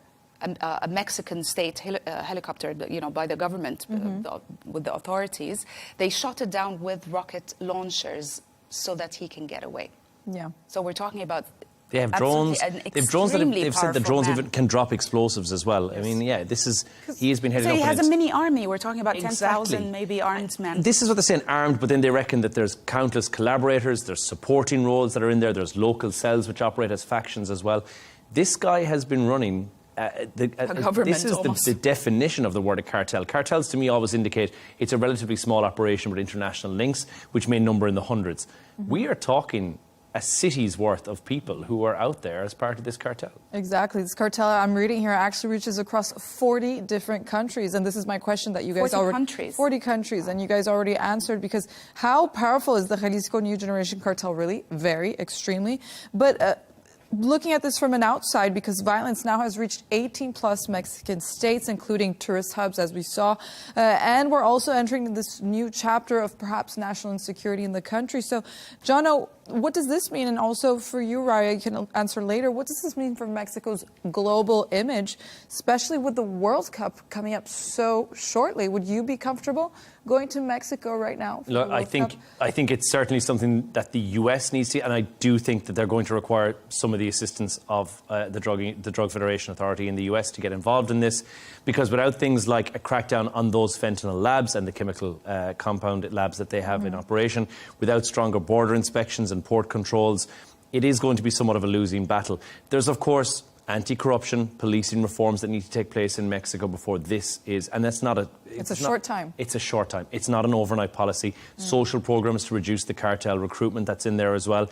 And intelligence sharing, cooperation between the US and Mexico in order to curb this and curtail this. We've heard Trump's administration time and time again say that they are in a war on drugs. And fentanyl, the epidemic which is taking place in the US, is now at breaking point. And this seems like it may be one of the big ones. It may be something that's like this, which interrupts it enough to have the US get involved and then take a stand with Mexico to do this.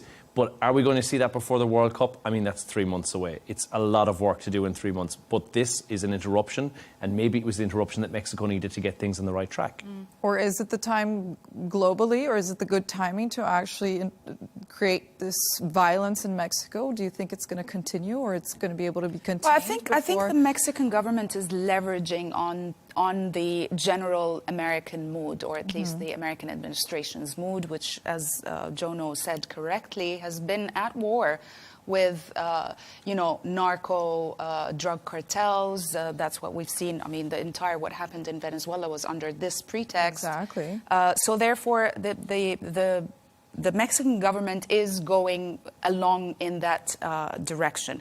I think the fact that there is only 3 months left for the World Cup sort of puts extra pressure on the Mexican government, prompting it probably to do something now in order to, get the scene set for such an international event.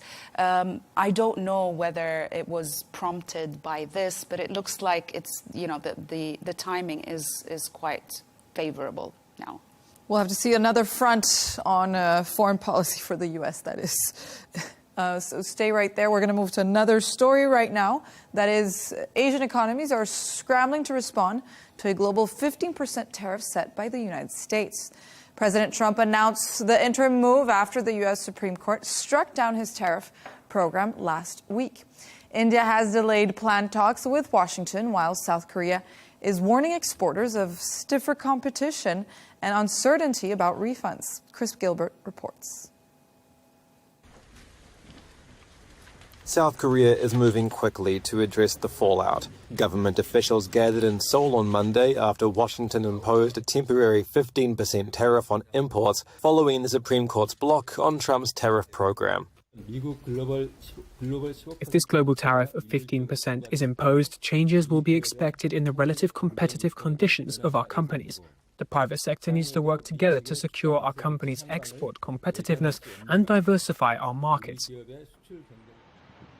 The stakes are high for export-dependent Korea. The auto, manufacturing, chip and pharmaceutical industries are exposed to any change in trade conditions. Seoul says semiconductor exports are not subject to the new duties, but uncertainty remains over possible additional measures and whether tariffs already paid under previous higher rates may be refunded. The government says it will keep negotiating to limit the damage. The government will continue to engage in constructive talks with the United States so that the impact on our companies is kept to a minimum. India is taking a cautious approach. A planned trade delegation to Washington has been postponed, a sign of the unpredictability of the situation. Officials had hoped to finalize an interim deal to reduce steep U.S. tariffs on Indian exports. We are preparing a formal draft agreement. We estimate that the formal agreement will be signed by mid-March. India supplies the U.S. with seafood, agricultural products, leather goods, medicines, textiles and diamonds. Any change in tariffs could ripple across millions of jobs, and officials say uncertainty is cause for a pause. No new date has been set for talks. With Washington signaling that further tariffs could come, Asian economies are bracing for a period of instability. Chris Gilbert, Arabiya English. Store it in your body. Former British ambassador to the U.S., Peter Mandelson, has been arrested by police on suspicion of misconduct in public office during his friendship with the convicted sex offender, Jeffrey Epstein. So, Rauya, give us the latest. He's been arrested. What's the latest on this story? Yes, well, a lot of things are happening in the UK after we've seen former Prince Andrew arrested and then released after a few hours. We have now former British ambassador to the US, Peter Mandelson, that we've heard his name, we've seen news about him in the UK, in the US, all across international media in the past few months. Since he was fired from his position as the UK ambassador to the United States in September. Of course, he was arrested on the suspicion of misconduct in public office because of his ties to Jeffrey Epstein. There are suspicions that, he gave sensitive information, classified information, that he got because of his position as the ambassador to Jeffrey Epstein, and that's, of course, illegal. So therefore, he's been arrested by the London police for questioning. We don't know if the same scenario is going to repeat itself as it was with former Prince Andrew, that he would be released after a few hours. We're going to have to wait and see. But this is basically what happened. As they always say, follow the money, right, Jono? Well, it seems this is a follow-up, isn't it? I mean, will he get out soon? Well, we don't know the answer to that. But with Andrew Mountbatten Windsor, We knew the scenario behind it. We knew that he was arrested, that they were conducting searches and investigations of his home or homes. Similar has been happening with Peter Mandelson, so officers detained him at home and then carried out searches while examining whether any confidential information was improperly shared during his time in government. So this is the exact same accusation or the exact same questioning line which they're going down the route from Andrew Mountbatten Windsor. It is misconduct in public office, which, as we've said before, is a very, very difficult thing to prove. Mandelson, of course, has vehemently denied any wrongdoing. He is not accused of any sexual offences. He remains under investigation as police continue gathering that evidence. And so it will be a case of wait and see. They will be entitled to 24 hours where they can detain him while they are questioning him. Okay. And at such a point, they will either need to make a charge or to release him pending investigation, which is the line that we heard released from Andrew Mountbatten Windsor. So I think we will have a similar situation here.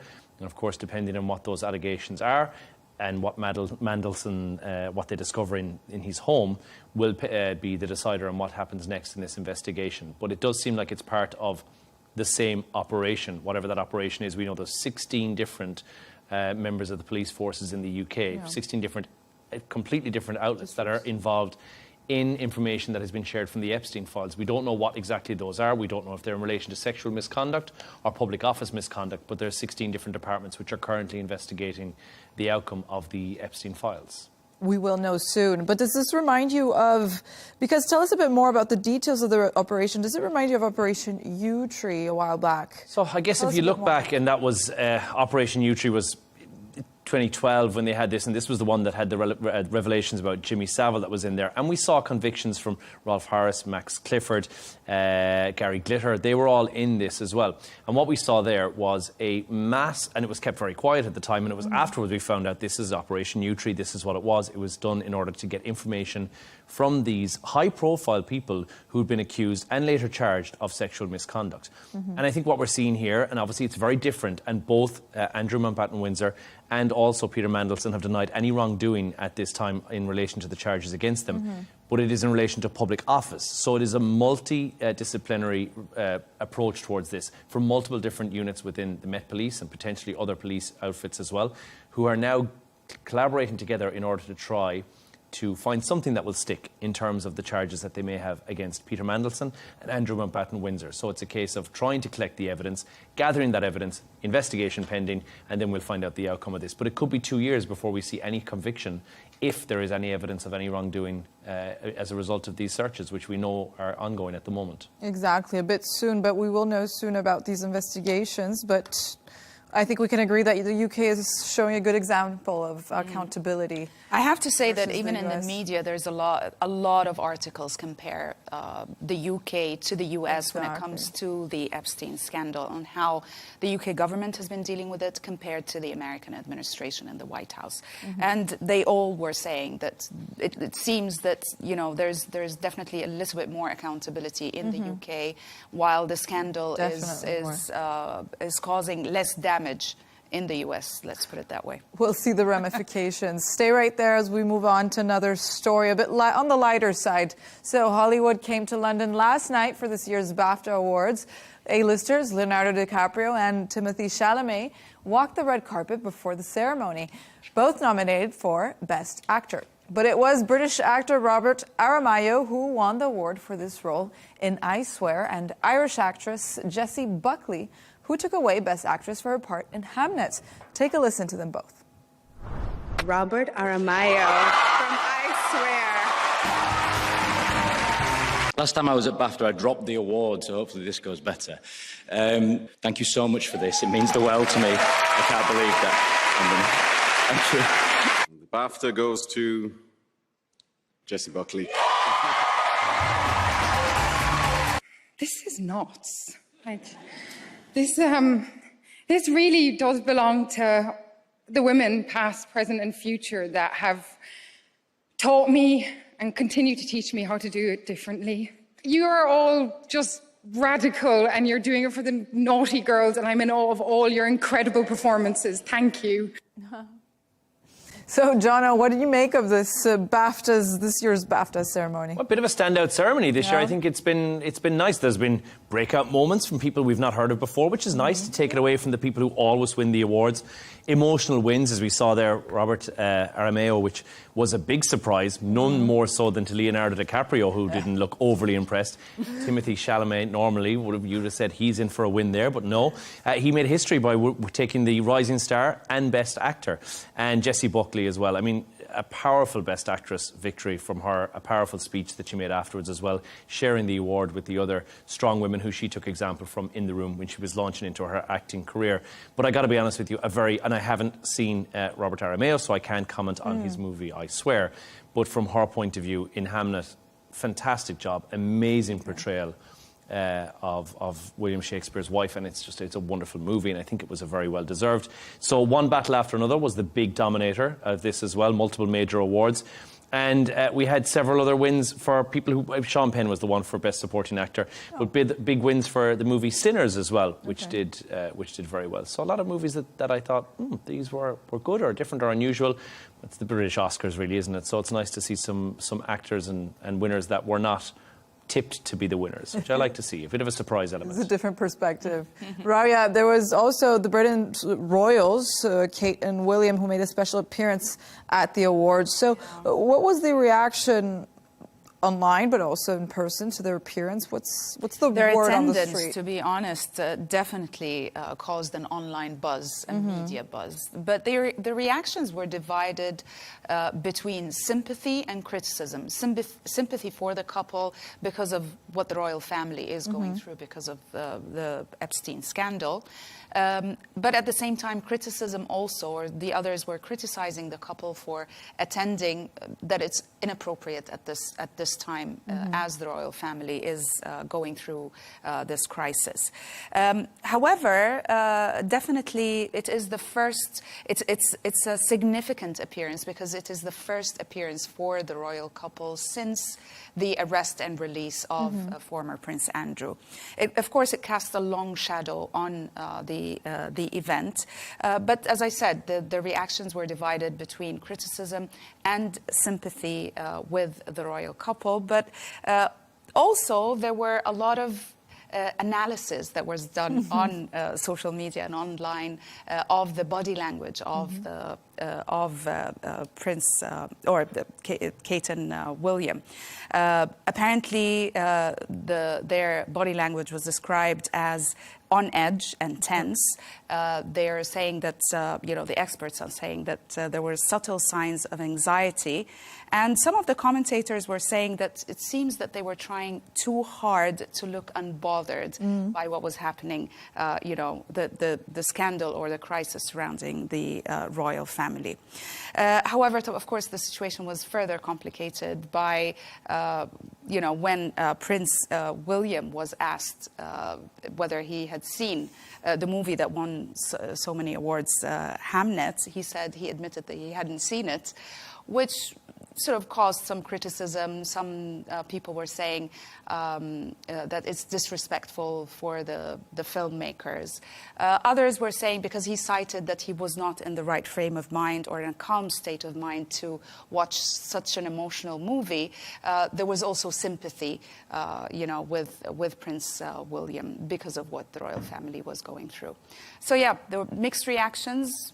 Not to mention he's the president, right? He is the president of the BAFTA. But I have to say also that apparently a lot of memes and posts and so much content on the attendance of Prince William and Kate to the BAFTA.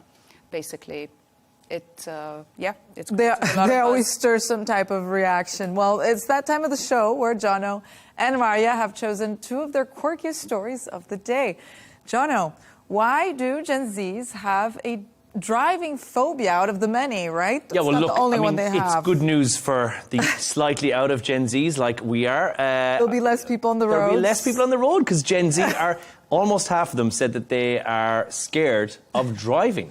They avoid parallel parking altogether. This is the new generation will not, so there will be lots of parallel parking spaces available for us to We're all park in. obligated to do it. We didn't have the choice. I mean, yeah. Are we good at it? Maybe not. But do we hate it? Probably. But we're not scared of it, I wouldn't say.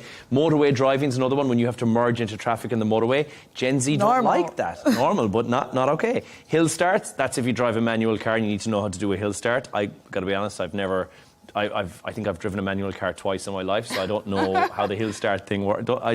Surely you have not. I did. A long time ago. A long time ago. I haven't Not that driven long. a manual car for like 20 years, maybe. But it triggers panic attacks, which I think is a very Gen Z thing to say, isn't it? That gives me a panic You'd be attack. rolling back and going up and rolling back. Anything. And the big one, and to be fair, I think I can feel this one as well, panic attacks are most often caused in Gen Z by the thought of having to change a tyre. And I do think that that is something that's very daunting for somebody who's never learned that. Even for someone from a different generation. Yeah, so I think it's a tricky thing to try and navigate changing a tyre as well. But they're having full-on meltdowns behind the wheel of the car. And people are, even driving instructors are saying the new generation are coming on board, say they feel triggered by a lot more than people did previously, whereas before, things that trigger you, including getting hit by another car, and that's about it. We had tough love. We were just put on the road, right? Just do it. Drive. The new generation, unfortunately, they're not doing it. They're going to have to be heavily medicated to drive the car, which is counterproductive. So I feel like less people driving. They're resorting instead to public transport and finding ways to get around urban areas instead of actually having to drive the car, which is understandable. That's more eco-friendly. Gen Z. But that's very strange, because my son is Gen Z. He's actually turning 19 next week. And the moment he was allowed to start learning how to drive, he was nagging us constantly. He couldn't wait.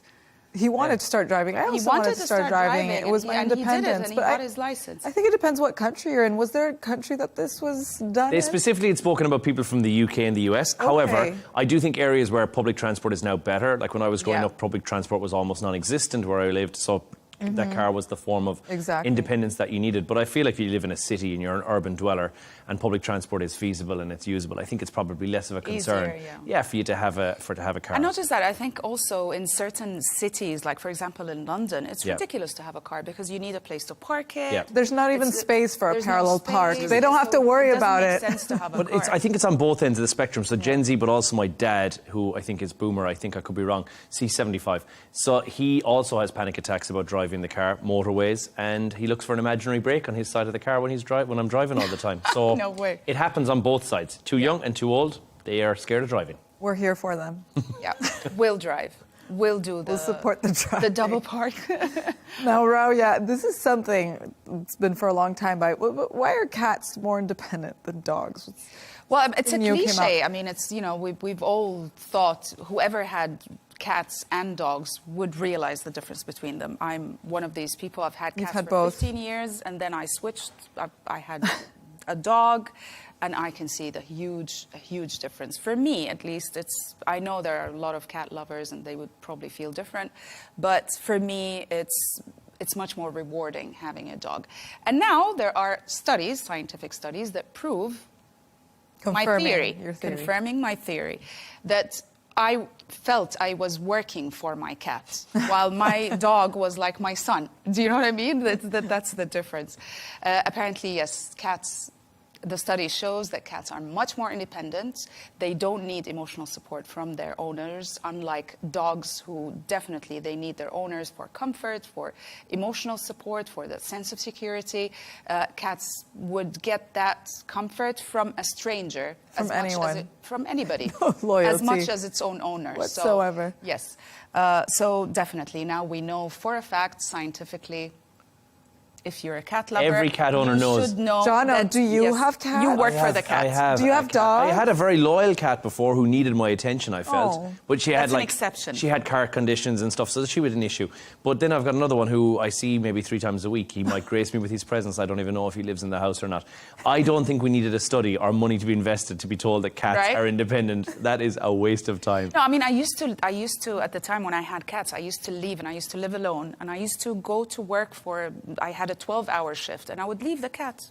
Yeah. That would be fine. But leaving a dog for 12 hours alone in the house without somebody to walk them, or that's not Yeah. You'd come back and you'd find. I think cats don't need us. We're just a nice addition. Yeah, that's to their why life. I felt That's I it. was working for the cat. Yeah. Yes. You get them to be their slave. Well, that's all from us on W News Extra. Thanks to our guest, Raria Lami, senior presenter at Al Arabiya, and our broadcaster, as always, John O'Hayes here in the studio joining us. Don't forget to subscribe to our YouTube channel and follow us on X. GNT is coming up next. Goodbye.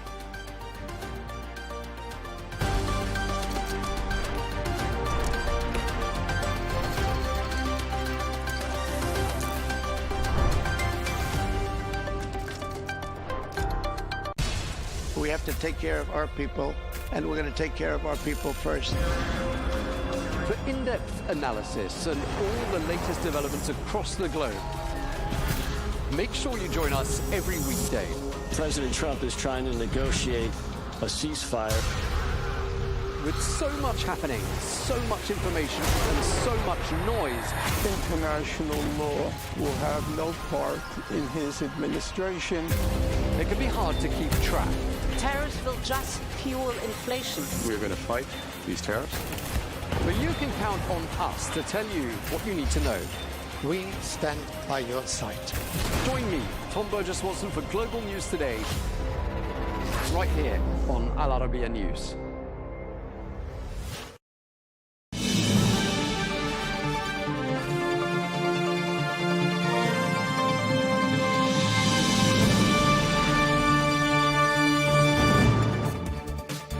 Hello and welcome to Global News Today, bringing you exclusive interviews with leading experts every weekday here on Al Arabiya English. I'm Tom Burges Watson, coming up today with another round of Iran-US negotiations set to be held later on in the week. We examine the progress so far. We ask, what is Washington's desired outcome, and are we edging closer to conflict? And with poll numbers dipping, we asked President Trump's former press secretary Sean Spicer, how different is Trump 2.0 from the first term? And how does he see the GOP faring in the midterms? And US Secret Service agents fatally shoot a man armed with a shotgun who breached the security perimeter of President Trump's Mar-a-Lago estate in Florida. We ask, who was he and what was his intention? We've got analysis coming up with a former FBI special agent.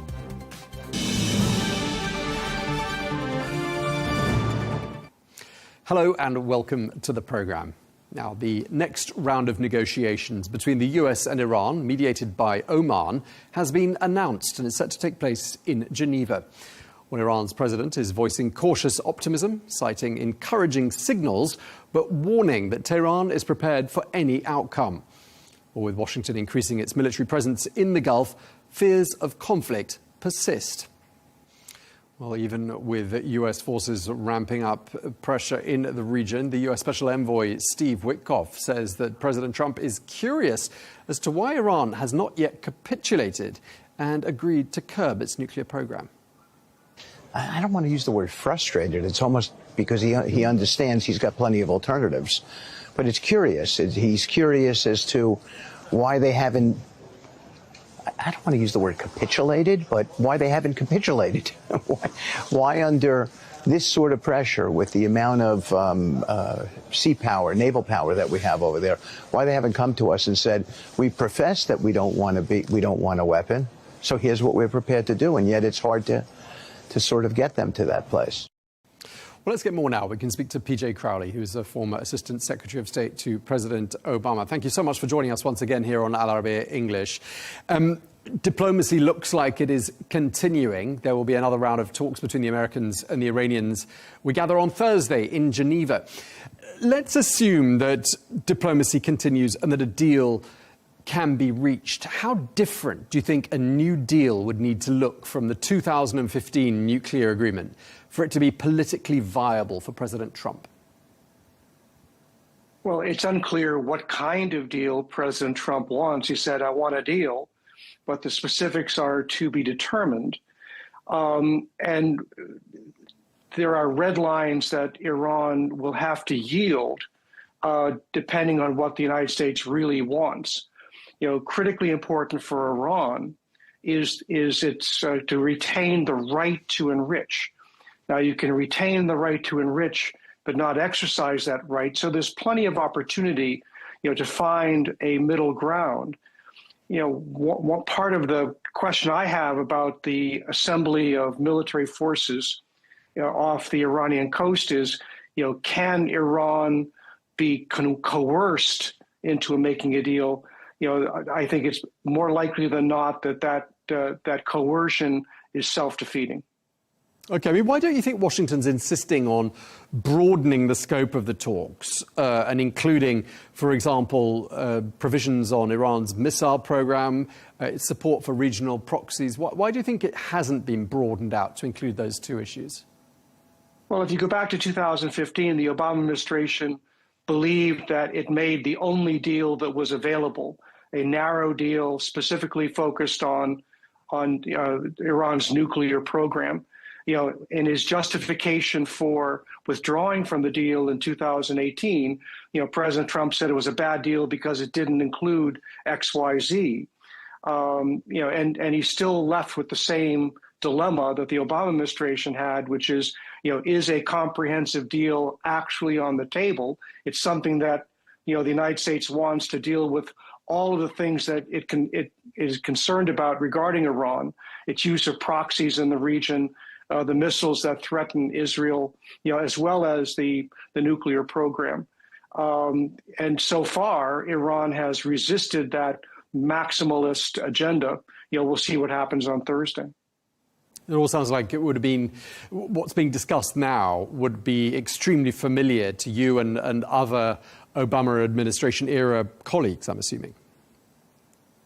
Well, certainly. Iran has maintained for more than a decade that it has a right to enrich uranium for civilian uses, and that it can satisfy the international community regarding the real potential to jump from a civilian nuclear program to a military program.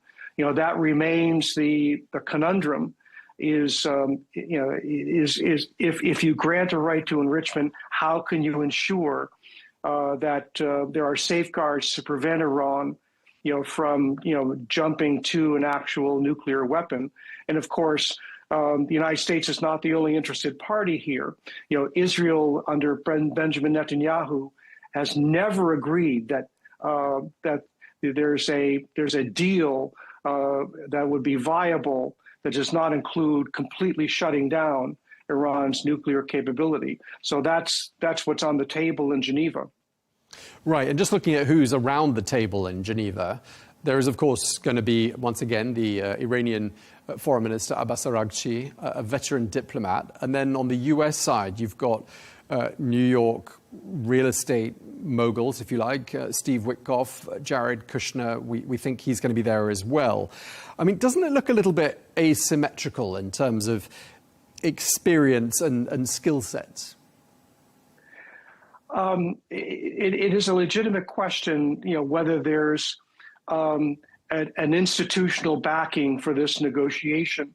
It could well be that what Mr. Witkoff and Mr. Kushner come up with is a framework that then leads to more detailed negotiation, where you get down on paper exactly what, both sides are agreeing to.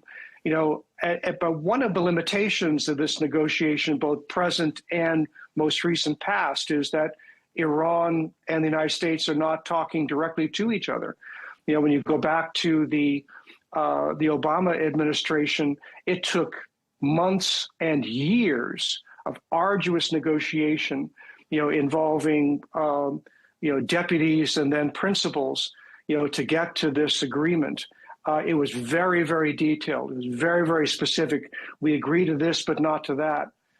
So I do think that at the present time, we're probably dealing with some sort of framework understanding for which then there can be some sort of follow-on negotiation, where the details become more clear.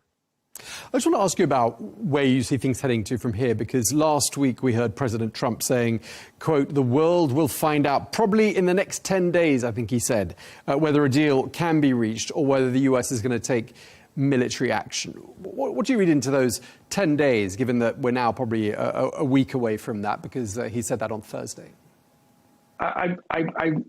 I think it's a lack of understanding of the history of negotiations between the United States and Iran.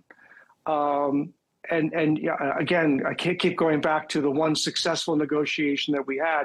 It took a long time, right? Sure. It took a long time to build up trust among the negotiators, and then to address, the various issues on the table. And in each case, you had to go back to capitals on a regular basis to say, can we live with this? Can we live with that? There's no such thing as a quick deal, between the United States, and Iran, given our history going back to the 1970s.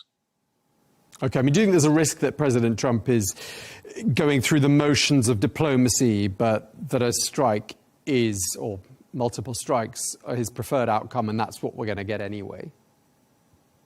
He's got kind of a whimsical approach to this. He wants, quote unquote, a deal. He's not the guy that necessarily works on the specifics. He has certainly not outlined, in a public and detailed way, what he expects Iran to do. That's one of the mysteries behind this buildup. Is it really about a deal? Is it really about the demonstrators? Is it really about regime change? Is it all of the above? And so, for example, go back to the George W. Bush administration and the detailed and lengthy process of preparing the American people for what became the disastrous intervention in Iraq. But the Bush administration laid out in very compelling, ways, both to the American people, to Iraq, through the United Nations. These are our concerns. This is what we expect Saddam Hussein to do, and if he fails to do that, these are the consequences. We've had almost none of that preparation, either domestically or internationally, for what we expect Iran to do, what our primary concerns are, and what the shape of a deal actually looks like. Right, and you've painted a picture of Iran being an extremely complex negotiating partner or adversary, however you want to term it. I mean, you really need to have done your homework. You need to understand the psychology, the history, the baggage. And yet we heard on Saturday Steve Witkoff saying President Trump is wondering why Iran hasn't yet capitulated in the face of all the military buildup in the region. I mean, do you think he understands who he's negotiating with here? Well, he's negotiating with a government that is prepared to engage, but they're not the final decision makers. The Ayatollah, who was obviously highly skeptical of any negotiation with the United States, he's the ultimate decider. So you've kind of got this split screen. Whatever is discussed through intermediaries in Geneva on Thursday will necessarily have to come back, to the larger Iranian government and ultimately be presented to the Ayatollah and get a determination whether, in terms of the course of the negotiation, is this something that, Iran, can live with. So I do think that the Trump administration is kind of swatting aside, the complexity that any negotiation, and especially a negotiation on complex issues like, nuclear weaponry, nuclear compliance, the NPT, all of these things, it's going to take a long time, very detailed back and forth before you have any kind of agreement that you would think is viable and sustainable. There are a few key differences between the Iran of the Obama administration and the Iran of today. I can think of several off the top of my head. First of all, the genie is out of the bottle when it comes to striking Iran. That taboo has now been sort of broken, if you like. It's happened. The regime, the leadership in Iran is looking extremely fragile. And there's talk of more protests over the course of the weekend. And we saw some large protests during the course of January. And then, of course, in terms of intel, Iran has been compromised in a fairly major way by the Israelis, as have Iran's proxies. I mean, does all of that change the dynamic significantly and perhaps make the chances of striking a deal greater? You laid out compellingly what's different about the Iran of today. It is weaker than it has been in years, if not decades. But the question from the Iranian perspective is, when its survival is at stake, when Iran is questioning its existence, does that make the current theocracy more likely to negotiate or less likely to negotiate? Go back to 2009, for example. Coming out of the gate, the Obama administration opened the door to negotiations. Iran was interested, and then of course you had the Green Revolution. Iran's political mechanisms were paralyzed, and it took years to get back to the table. So that's a very major question behind this negotiation. Is if Iran is feeling confident, it's much more likely to negotiate significantly.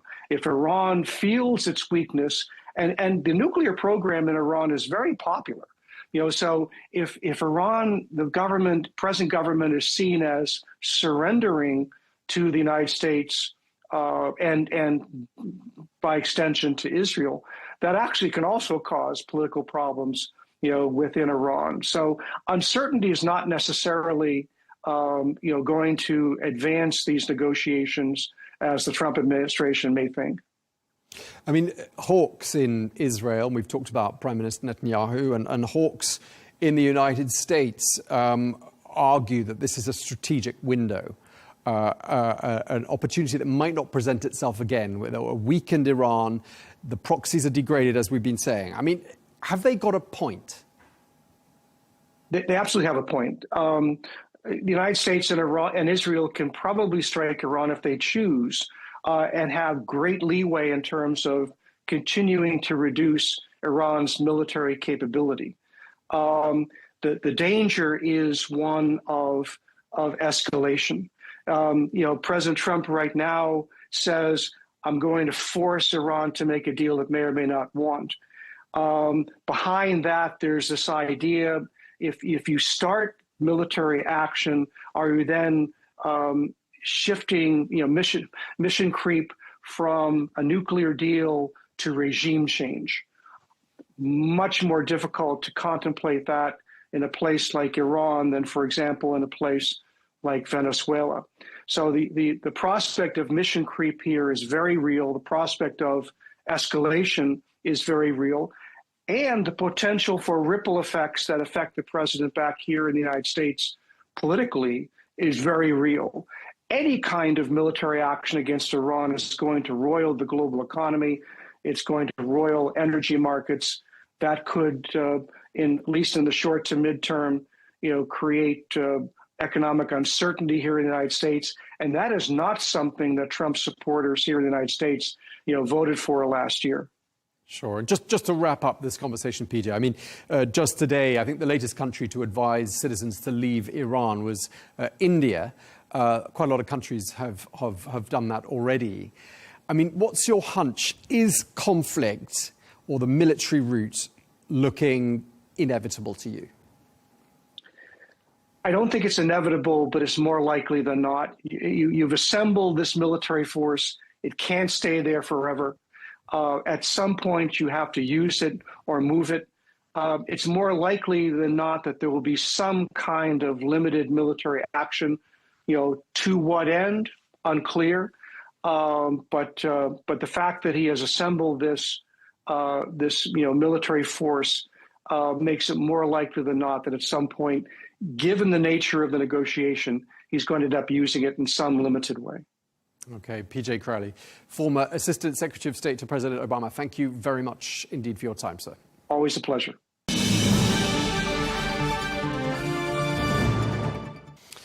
Well, President Donald Trump's administration is navigating multiple flashpoints as the midterm elections approach. Well, while Iran remains one of those flashpoints, domestically the Supreme Court has struck down a key policy on tariffs, sparking fresh debate after President Trump promised to use those tariffs in, quote, a more powerful, more obnoxious way than ever. Well, opinion polls show that President Trump's approval rating has dipped below first-term levels, leaving the question, how will Trump 2.0 fare in the midterms? Well, we're joined now by Sean Spicer, who is the former White House press secretary who served under President Trump in his first term. He joins us from Washington, D.C. Thank you very much indeed for joining us once again here on Al Arabiya English. I gather you're just about to release a new book, which will be your fifth. It's entitled Trump 2.0, The Revolution that will permanently transform America. Sounds like we've got lots to talk about. Let's kick off with Iran. Does it look to you like we're drifting closer towards military confrontation between the US and Iran? Yes, it does. I mean, you staged two carrier strike groups off the coast. That's a pretty big sign of escalation. The word that we're getting out of the White House, the president's considering several options, many of which include sort of what I would call surgical strikes, going in, taking out key assets, military bases, capabilities, government facilities, et cetera. The biggest problem that I think we face is the what next. You know, are we prepared to deal with regime change? And I'm not sure that we're ready to. The president has been famous for talking about getting us out of wars, not starting them. And when you go in and attack something like Iran, you have to inherently ask yourself what comes next after the strikes. Right. I mean, what would be acceptable, do you think, to President Trump's support base, given that we're in an important year in US politics? And as you said in your answer there, I mean, President Trump did not campaign on a platform of starting new wars. It's a great question, because I think what the president has shown, both in the first strike that he did with Iran and then secondly with the snatch and grab of Maduro, is that we can be very precise, going in, achieving a goal and getting out without a sort of a follow-on force. And that's what he wants to avoid, is some kind of prolonged, endless war that we saw in Afghanistan and Iraq in particular. So the problem that I think you fundamentally have with Iran is it's easy to do the strike piece, to go in, take out the capabilities, et cetera. The problem that his military advisors are having is, how do you tell him what's next? Do you require some kind of fundamental U.S. presence in the region for stability, to ensure a new regime comes to power, et cetera? And I don't know that you can give him that answer. I don't know that it's simple. It's not something you just say, this is how it flows. So to your point about what the base will accept, I think the base is fine with surgical action, going in, taking steps to prevent Iran from exerting, nuclear threats, et cetera. I don't think they're ready or desiring any kind of long-term follow-on force that would be there or even in the region. How would you be advising President Trump? Were you still in your position there? It's a great question. I mean, I think part of it, from my perspective, would be to talk about the media aspect, which is my wheelhouse, and say to him, look, this is where the base is at. If we can get some kind of action that is presented to you, a course of action that allows us to go in and inflict pain, maybe bring them to the table a little bit more, without inflicting so much pain that they would retaliate in some way, posing a threat to U.S. forces or assets, then I think I would be an advocate of that one. I think the problem is, as I said, you've got an issue with not only regime change, but what capabilities do they have to fire on U.S. forces and assets in the region. Right. Just before we move on to our next topic, just to wrap up Iran, I mean, you said at the beginning, these strike groups have been deployed to the Middle East. Enormous amounts of military hardware. The largest aircraft carrier in the world is on the way. Now that it's deployed, I mean, turning around and coming back without having done anything, is that an option? And how would that look, not just domestically, but internationally? Could it be interpreted as weakness? Yes, it could be. I think that's going to be part of the issue, is that you're going to have to get something from the Iranians. that satisfies that question that you just asked, or you're going to have to conduct some kind of strikes where you take out assets and further the talks. But I don't think either side should, both sides should kind of come to their senses and recognize if you're Iran, don't second guess this president. He means business. He has shown very clearly that he's willing to act. So I think that's important to understand. Secondly, I think the president, and he knows this, he doesn't need me or anyone else telling him, is that there is an issue with political sensitivities, not just in your base, but the country as a whole as we head into a midterm about foreign action. Right. And just looking at what he might do next and which countries might get involved if it escalates. We've heard from the United Kingdom, a staunch ally of the United States. The UK saying it won't allow US strikes to be launched from bases in the UK. What does that tell us, do you think, about the state of this so-called special relationship between London and Washington? I love this because it's so funny how Europe loves to lecture the United States about what it should do with its finances and military might when it comes to the region. Iran's not in our backyard. Like, it doesn't pose a direct and existential threat to us, but I think for the world's security and stability, obviously dealing with Iran makes sense.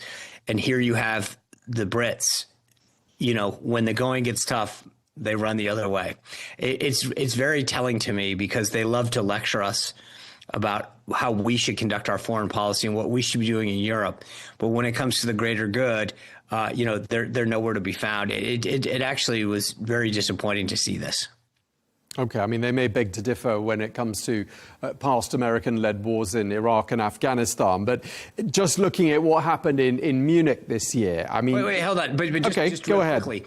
Well, there's a difference. I give them credit in both in Iraq and Afghanistan. They served nobly side by side with us. We're talking about using an air base in the UK to launch strikes.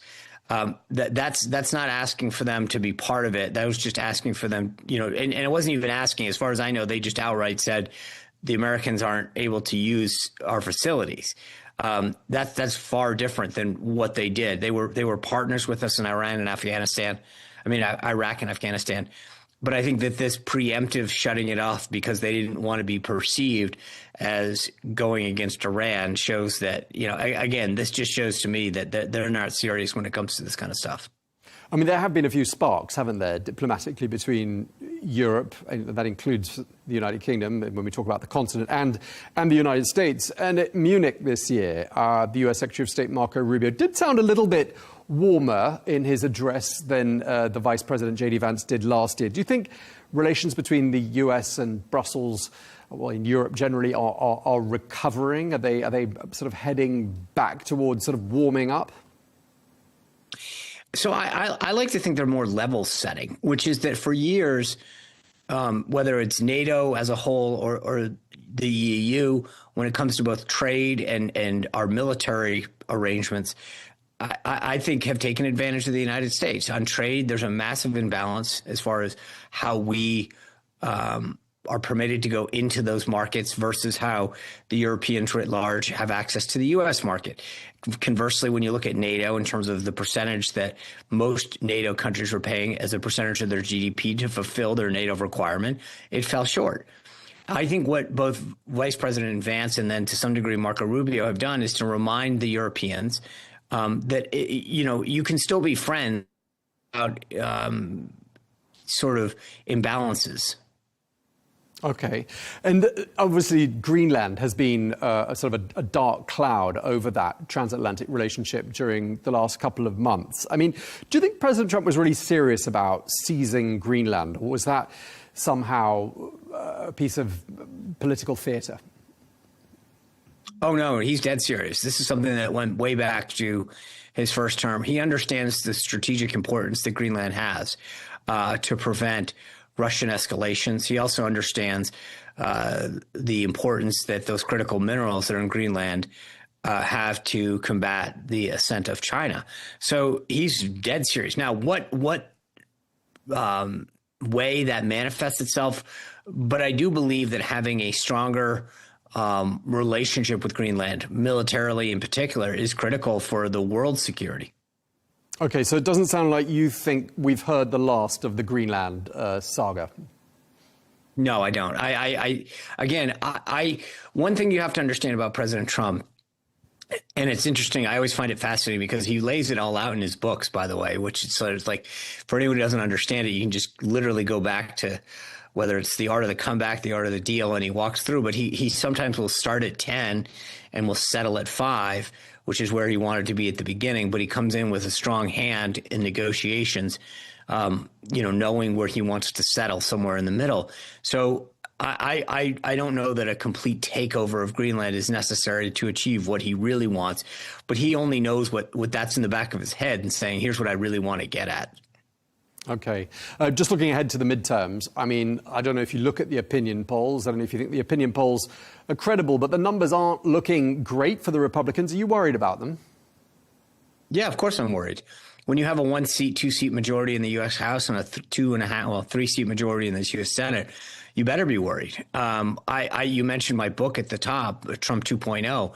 Part of the reason I wrote it was the contrast between our first term and what he's having now in his second term, why it's so consequential. And to be blunt, for everyone on the MAGA side of the equation politically, if President Trump loses the House and or the Senate, the policy comes to a screeching halt real quick. And we start going from enacting the Trump agenda into investigations and more impeachments.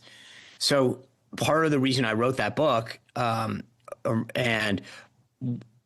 why I think the midterms are critical is because the entire Trump agenda is on the line. So you would be an idiot in America not to be concerned. And there are some people on my side who think that everything's all roses and sunshine. I'm not one of those people. I believe that there's a limited number of districts. I believe that we are in a good shape. I think the polls are where they are, but I think President Trump made the right policy decisions on the economy, and that when you get into the second and third quarter of this year, when voters are really making that decision about who they're going to support in the midterms, I think everything is going to be firing on all cylinders with respect to the economy, and the president's going to be rewarded for that. I do think it, but like I said at the outset, it's important to keep your eye on this. Okay. I mean, how much of a setback do you think it was for the president that the Supreme Court ruled last week against his decision-making on tariffs? It wasn't great, but it also, as you saw, and I've been one of these people, I was the assistant U.S. trade rep in the Bush administration. So for at least 6 months, I've been saying that I thought that this was going to be the way that the ruling would go. It's a constitutional question. If you look at Article 1 of our Constitution, the Congress has the authority to deal with trade. And so it can't delegate that. But the one thing that I also said at the time is that the president would pivot to trade dispute mechanisms, which he's done. So the 122s out of the gate, 232s to 301s, it's very wonky trade talk. But the bottom line is the court affirmed his authority on those fronts. He's going to pivot to them. The one thing I will say is it doesn't give him the same flexibility that he had previously had. So it was a bit of a setback, but he's going to continue to plow forward and achieve the same results. Okay, and just lastly, we're nearly out of time, but I just want to go back to your book and just ask you, I mean, to summarize for us, I mean, what the key differences are between President Trump's second term and his first term. Is it as simple as saying he's more emboldened now? And I'd also like to ask you as an extension of that, what do you think President Trump wants to be remembered for? So I will say this, there's two premises to the book. The first is this, that when you have 4 years out of office, it was unbelievably consequential because you actually have an opportunity to think about what's going to be different. Every president except for one in our country's history has gone back to back. So what you're doing on January 20th becomes January 21st, 22nd, the same people, the same whatever. When you have 4 years out of office, you can actually stop, pause, and think about what you will do differently and how. And to your question about what's different, the people, the policies, and the process. They've had an opportunity to think, who do we want in this administration that's going to move the agenda forward? What are those policies that we want to push forward for? And then thirdly, what's the process? What are the forces that are going to help us get this done? What are the processes that are going to hurt us in our effort to do that? I think he's going to be remembered for what he's done on the border. I think frankly, there's a lot of stuff, tax policy, the MAHA agenda, keeping Americans healthy. There's a lot of things that he has really dealt with. I think the border for a lot of Americans will always be first and foremost. But I think there's a long list of things that he has achieved that he's going to be very proud of. I think in the first term, there was no question the court and his appointments were big. But going forward, I think he's got a lot of domestic achievements that will also kind of rival what he did in his first term on some of these policies. Okay, well, we really appreciate you taking the time to talk to us and hope to have you back again very soon. Sean Spicer, former White House press secretary under President Trump. Thank you for your time, sir. You bet. Thank you.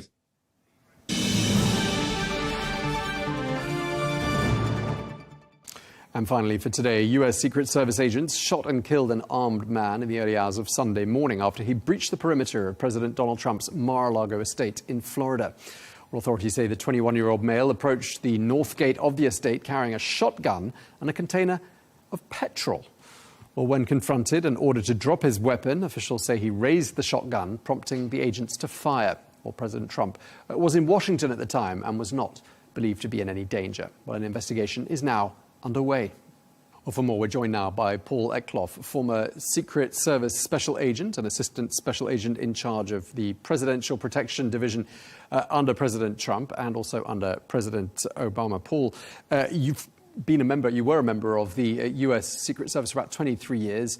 As I said, you protected Presidents Trump and Obama. Let's start by examining what we know so far about that Mar-a-Lago incident. The suspect reportedly from a family of big Trump supporters. I mean, what do we know about this potentially would-be gunman and what might have motivated him? Unfortunately, at this time, we don't know what motivated him. We only know that there was some exigent circumstance or mental health crisis possibly that caused him to leave his home Saturday afternoon and travel from North Carolina down to Palm Beach, Florida, and ultimately Mar-a-Lago, where he waited for a gate to open and ran inside with a gas can and a shotgun. Right. I mean, does that indicate to you that this was someone who knew what they were doing?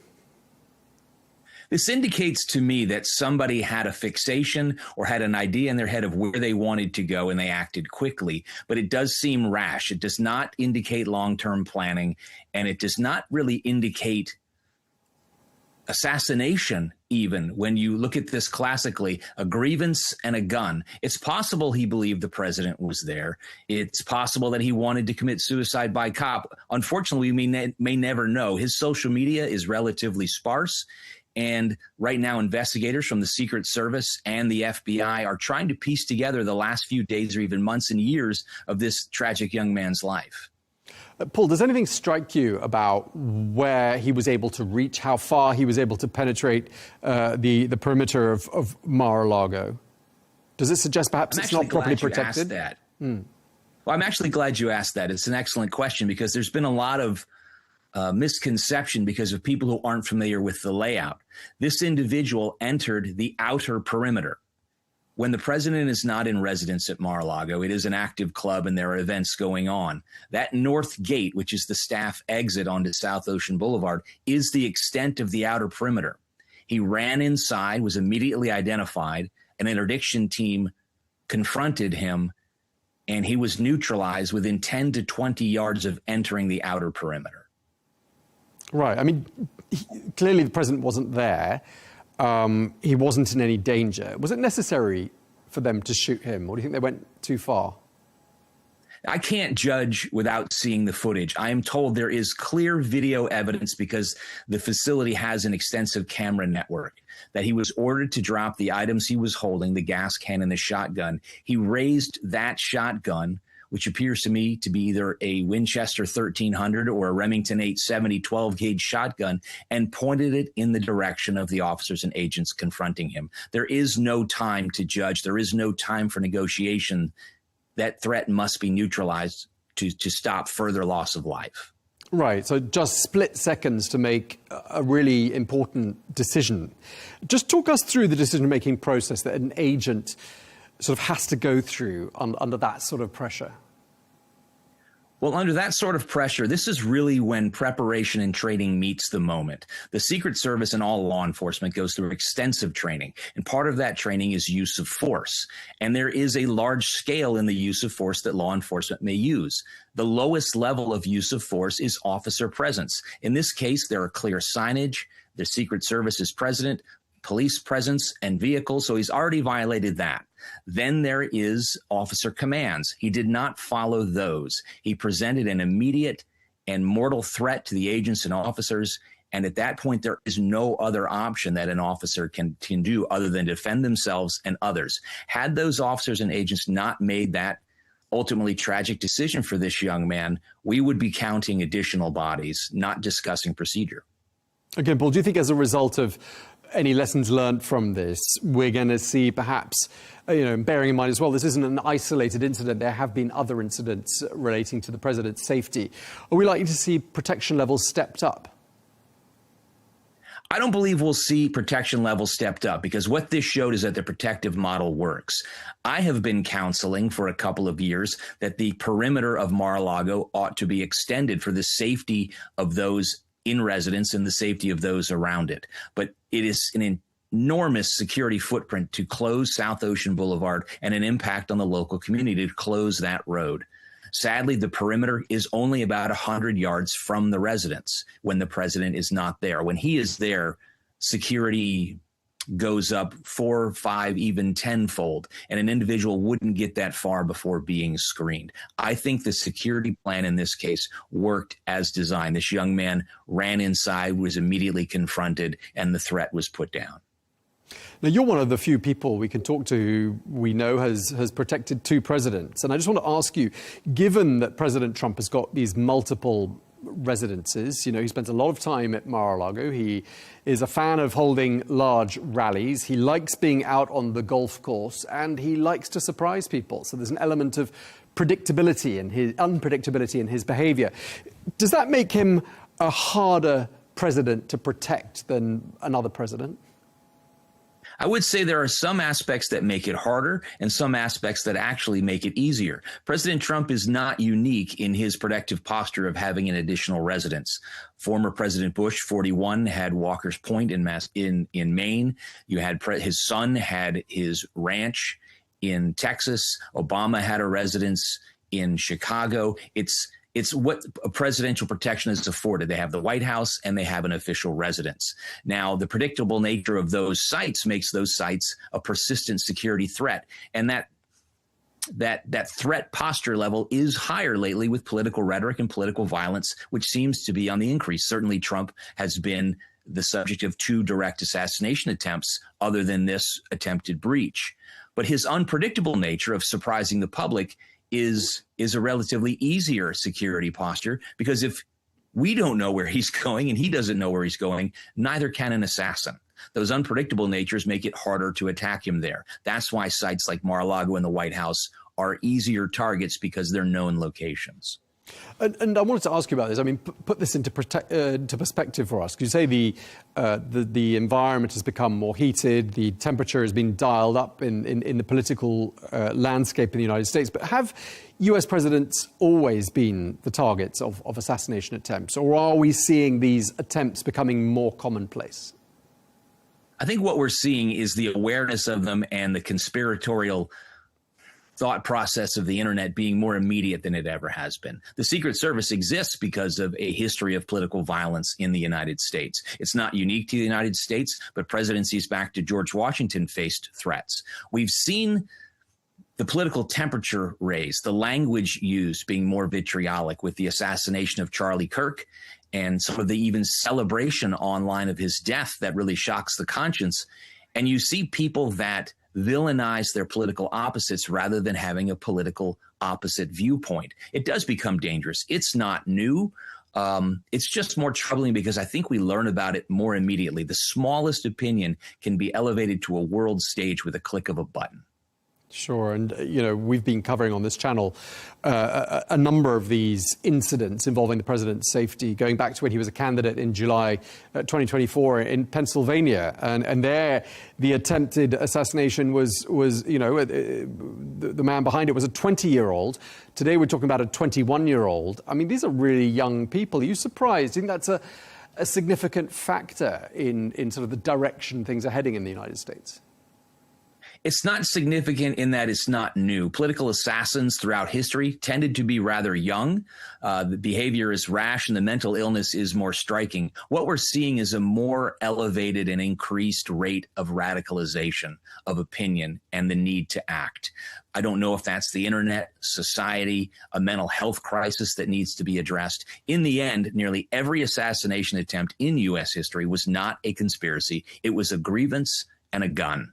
Whether it was the field in Butler where you had a lone gunman from a distance with a rifle, you had Mr. Ruth on the fence line in Palm Beach at the golf club with a rifle once again, or this young man who, for whatever reason, left his home in the afternoon of Saturday and arrived at this protective site at 1:30 in the morning, and with an attempt to work, not sure. I would guess suicide by police, but the gas can would seem to indicate otherwise.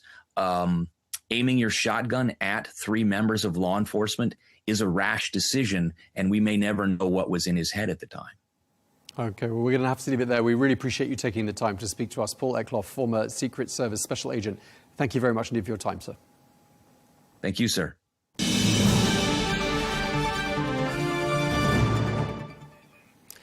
Well, that is all we have time for on Global News today. Thank you very much indeed for watching. Be sure to join us again tomorrow for more exclusive interviews. Until then, goodbye.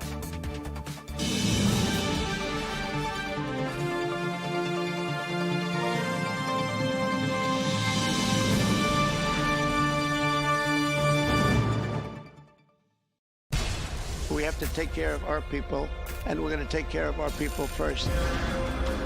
For in-depth analysis and all the latest developments across the globe, make sure you join us every weekday. President Trump is trying to negotiate a ceasefire. With so much happening, so much information, and so much noise, international law will have no part in his administration. It can be hard to keep track. Tariffs will just fuel inflation. We're going to fight these tariffs. But you can count on us to tell you what you need to know.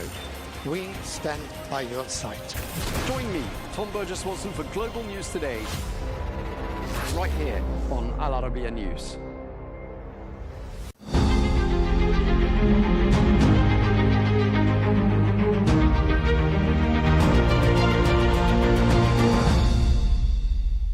The World Defense Show, as we mentioned, is not only a platform showcasing the latest defense and military products. It is also a venue where senior security and military leaders and strategists meet for broader consultation. Matters ranging from military issues and security threats to requirements of this phase. Joining us now is General Derek Swords, Commander of the 9th Air Force. Welcome, General Derek, to Al Arabiya. There is a strong alliance between Saudi Arabia and the United States. As commander of the 9th Air Force, how do you view the American-Saudi partnership at this stage? Well, good morning, and thank you for the time. It's a pleasure to be sitting here and having this conversation. We are honored as a 9th Air Force's Central, and on behalf of CENTCOM at large, to be here at the World Defense Show. It is truly an honor to be here, and we value the invitation. Thank you so much for the time today. Your question about U.S. and Saudi cooperation right now, I would tell you it is at a very, very high level. We cooperate across the military sphere. We see eye to eye on the end state of our militaries, which is to secure stability and peace within the region, and we do that through cooperation. We are also see eye to eye on how interoperable our systems need to be, so that they need to be able to communicate with each other. They need to be able to understand the same languages, the same tactics, and be able to operate seamlessly together, shoulder to shoulder and wingtip to wingtip. And the third way that a cooperation is really strong right now is through the relationships. And so I had the honor of serving in the Royal Saudi Air Force Weapons School over 20 years ago, flying in Dhahran F-15Cs. And the relationships I made then are still strong today. And that relationship from airman to airman, soldier to soldier, military to military is as strong as it's ever been across our formations. A few days ago, General Derrick, the U.S. Air Force, joined Saudi forces and other partners in the Spears of Victory exercise in January of this year. What is the significance of that participation, and how do you assess operational coordination, both at the command level and among personnel on the ground? As far as training impacts go, that is one of the things that keeps that relationship strong. So you may be tracking, we recently participated in the Royal Saudi Air Force Spears of Victory exercise held in Dhahran.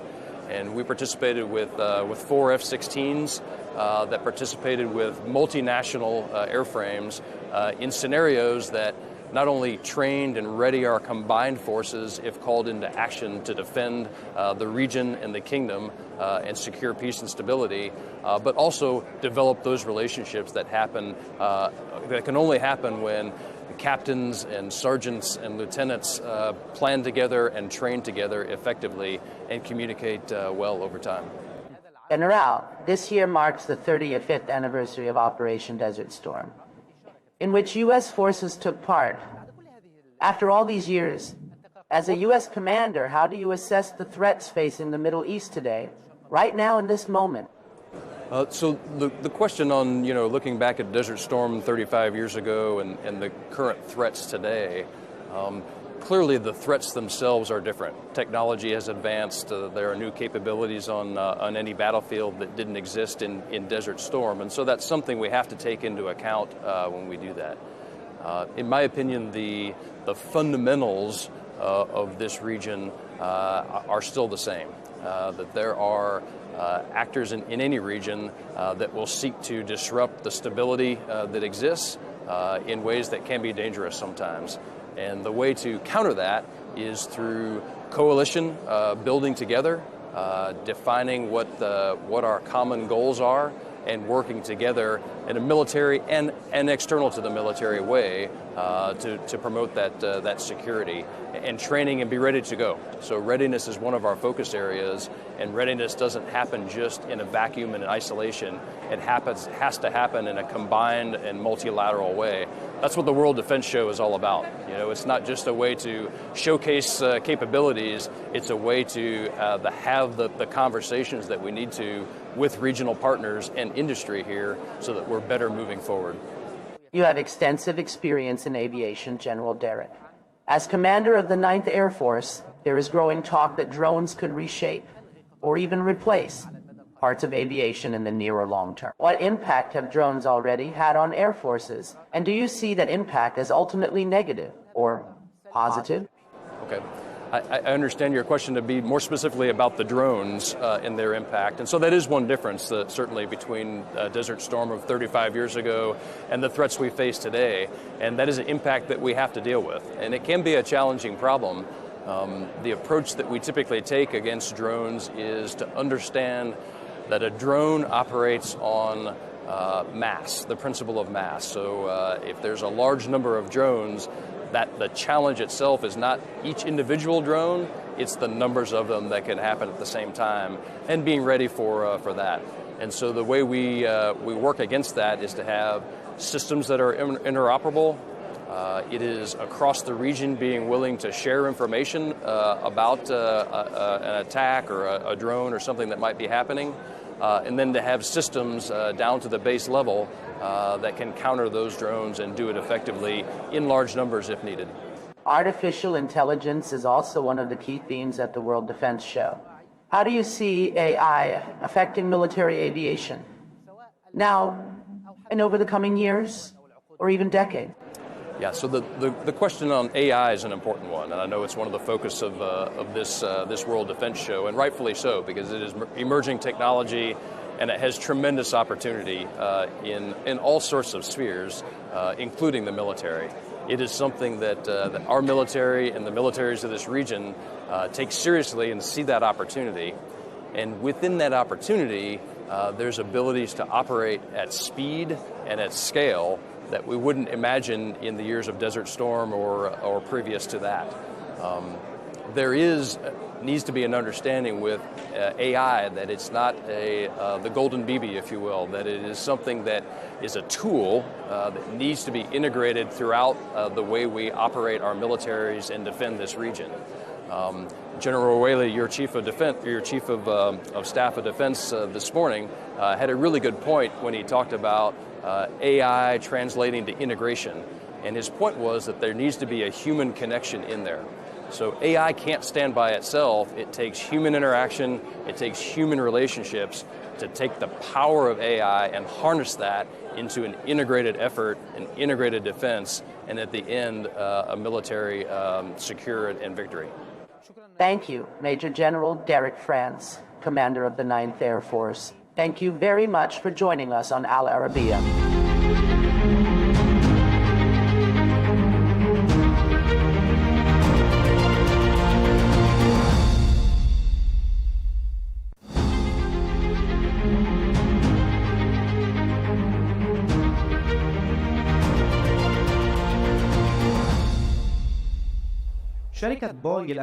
Boeing is one of the world's largest companies, and its defense arm is a key pillar of American institution. U.S. military institutions rely on it. The U.S. Army, the Pentagon, and many other American agencies depend heavily on this company, which has had a long-standing presence for decades in Europe and also in the Middle East. It has extensive relationships and major partnerships with the Kingdom of Saudi Arabia. Here at the World Defense Show, we're joined by Mr. Brendan Nelson, President of Boeing International. Welcome to Al Arabiya. More than once you've spoken about Boeing's support for the vision and about your long-term partnership to support the defense industry's sector in Saudi Arabia. What is Boeing's most important role in this area? What are you doing? Osama, firstly, thank you for speaking to me here at the World Defense Show in Riyadh and for your audience listening to me. Great nations are built on great confidence, and His Royal Highness Mohammed bin Salman has infused into the Saudi people social courage and what I call a venturing spirit. And the vision of 2030, which sets out an economic and social revolution for the Kingdom of Saudi Arabia, is one that is completely and utterly supported by the Boeing company. And tourism, technology, infrastructure, industrialization, localization, economic diversification, sustainability to make sure the environment that our children, our grandchildren and beyond inherit is one worthy of them, is very much a vision that we support actively. And at the heart of it, the Crown Prince has said that he wants a self-reliant, sustainable aviation and defence security system. And if you like, the system of systems. And so for the Boeing company, every single aspect of the vision for 2030 is one that we are supporting, whether that's in the commercial aviation sector, in localizing, industrializing, producing parts, supporting and providing commercial aircraft, or in the defense sector, not just the provision and support of defense platforms, but increasingly what the Crown Prince would call the system of systems. Our challenge these days is not so much about replacing platforms like F-15s or other aircraft with new ones. It's as much about integrating. And so the World Defense Show is tagged integration. So it's about integration, digitization, and systems intelligence. To create, we want to work with the Kingdom of Saudi Arabia on creating an ecosystem in defense, which is about aircraft, intelligence, surveillance, reconnaissance of space, of strike capability, of sustainment, and all the aspects that are necessary for the defense of a very proud and modern country. Speaking of aircraft, you've had a relationship since the 1970s with the Royal Saudi Air Force. How do you plan for the future of this relationship? How do you aim to develop it or cooperate with Saudi Arabia to develop this sector that the kingdom cares about greatly? The Boeing company in the defence space first established our partnership with the Royal Saudi Air Force in 1978. And today, the Kingdom of Saudi Arabia and its Air Force has the largest number of F-15 fighter aircraft outside the United States of America, some 230 F-15s. Also, the largest number of Apache attack helicopters. Almost 80 of those helicopters are here in the Kingdom of Saudi Arabia. Chinook helicopters, AH-6, which is known as a Little Bird, which is a reconnaissance helicopter. And we also have a very large number of unmanned aerial vehicles, or otherwise known as drones, Scan Eagles, which are used by the Royal Saudi Air Force. We have continued to support the Boeing 707 platforms in airborne early warning command and control aircraft. Also the refueling tankers, which are very much a part of the Royal Saudi Air Force. But in addition to that, it's a question of helping to train and support those mechanics and technicians that maintain all those platforms, and also working with the Royal Saudi Air Force in the training of its own personnel. So we're very much a partnership. So when you see, as a Saudi, you proudly look up and see those Saudi F-15s, the Boeing company is working with the Royal Saudi Air Force to maintain and support them, to make sure they are available for the defence and security of the kingdom at any time. Speaking of companies, Mr. Brendan, you mentioned companies and your work with Saudi firms. How do you evaluate this partnership? You have partnerships with Galmi and with major companies operating as well. In this field in the kingdom, Sami and many companies, both startups and large firms. How do you view this partnership today? And what are these companies asking for? Well, your question includes the key phrase, Osama, which is partnership. So it is not simply a case of the Boeing company selling products and services to the Kingdom of Saudi Arabia. We have partnered with the Kingdom for 81 years, and in defence we've been partners since 1978.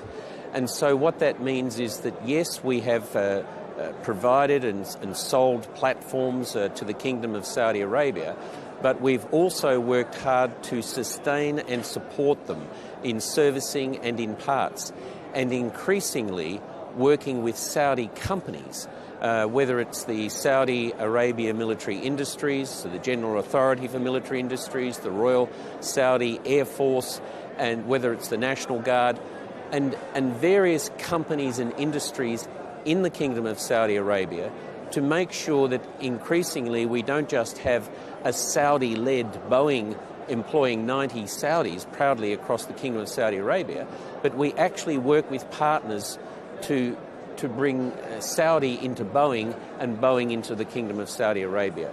So we're working on a range of things which include landing gear for aeroplanes, the production and purchasing of aluminum. We're also exploring titanium to bring out of the kingdom. Heavy investments in the training of people. The most important asset that the Kingdom of Saudi Arabia has, as the Crown Prince has identified, is its people. And we need many, many more young Saudis to know that this country, in partnership with companies like Boeing, is offering them a future in highly skilled, highly trained jobs that are meaningful to them and to their country. We're also working with GARCA on advanced air mobility, for example, the introduction of autonomous air taxis and UAVs and autonomous air vehicles, and how we work in a controlled airspace. We're also working in bringing technologies in to work with Saudi companies on sustainable aviation fuels to decarbonise the aviation industry, and to provide also funding to support technologies that are going to remove carbon dioxide from the atmosphere. So those and many, many other things is what we're doing, and there's going to be a lot more. Saudi companies now care a lot about technology transfer and also knowledge transfer, training Saudi youth and developing these products locally here inside the kingdom, and also leveraging Saudi Arabia's geographic position to become part of global supply chains. To what extent is Boeing cooperating in this framework? Is it ready to provide technical and knowledge support for Saudi companies? And so the transfer of technology is one of the key priorities of the Kingdom and the Crown Prince 2030 vision, and we accept it and fully understand and support that.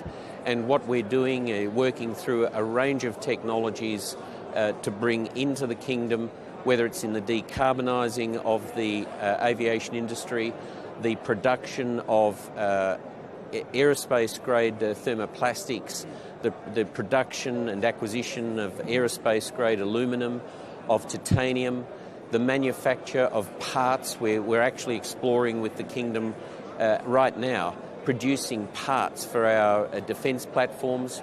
We've had discussions around the forward fuselage for the F-15, for example, and we're also working through landing gear for aircraft. So a lot of technology that we want to bring and increasingly are bringing into the Kingdom. About the training, aircraft that you recently built, the T-7 trainer, where have you reached in this project? Have you delivered parts of this aircraft to the U.S. Air Force? And is there openness to exporting it or making it available to U.S. allies? The T-7 will replace the T-38. It's the first time in 60 years that the United States Air Force is acquiring a new trainer for its next generation of fighter pilots. And the pilots who train in the T-7 will be able to go on to fly F-15s, F-16s, F-35s, and a whole range of fighter aircraft platform. We have now delivered the first 2 of those T-7s to the United States Air Force. One of them is flying and already helping to train the next generation of pilots. The other one is being used to train the technicians, the mechanics, those that are going to have to support the aircraft. There is immense international interest in the T-7. The British, for example, have indicated an interest in it, and we also are aware of some countries in Northeast Asia that are interested in it. It will be an ideal aircraft, I would think, for training the next generation of Saudi pilots, and it will be a discussion that I expect the leadership of the Kingdom of Saudi Arabia will have with the United States government about any decision to bring the T-7 to the Kingdom of Saudi Arabia. Personally, of course, we will be very supportive of that should the decision be made, because in the end, as we all know, you've got to concentrate on the next generation. Thank you, Mr. Brandon Nelson, President of Boeing International. Thank you for being with us on Al Arabiya, and thank you for coming to Riyadh.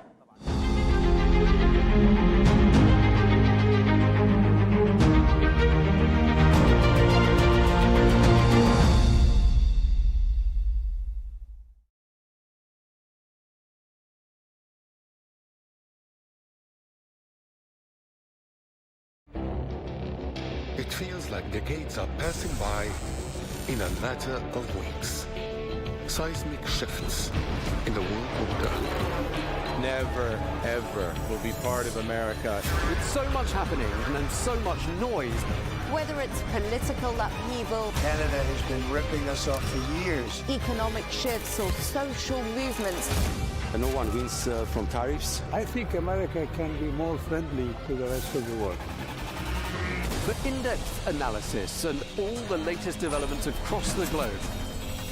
To have an inclusive policy together.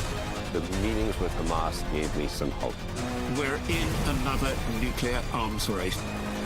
The most important development straight to your screen. Welcome to the dressing room. I'm on my own. I need backup.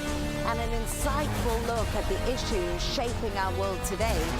It was not going to happen, that war, and it happened. Join us on Al Arabiya News, where the world talks.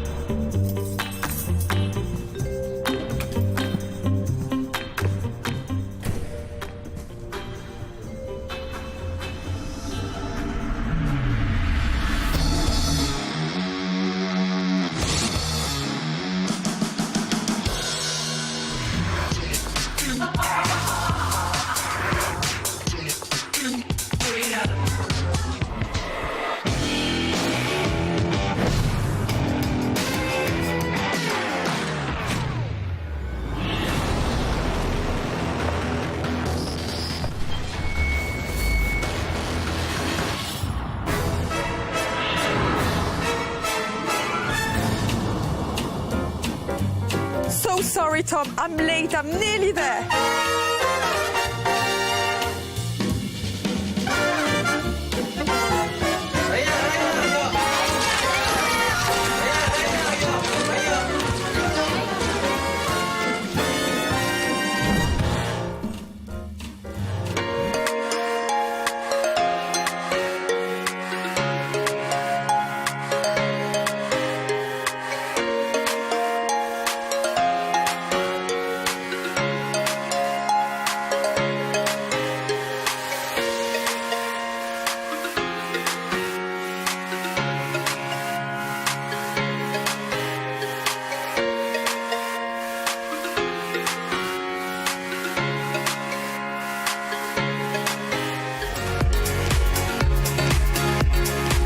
I've really enjoyed meeting Arab filmmakers. I've really enjoyed seeing how the industry here is booming and flourishing.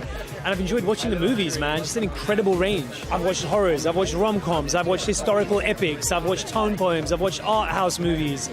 I've watched films that I would not have seen had I not come here, and I feel the richer for it. I think the world would be richer for hearing these stories. And it's about time that they're heard.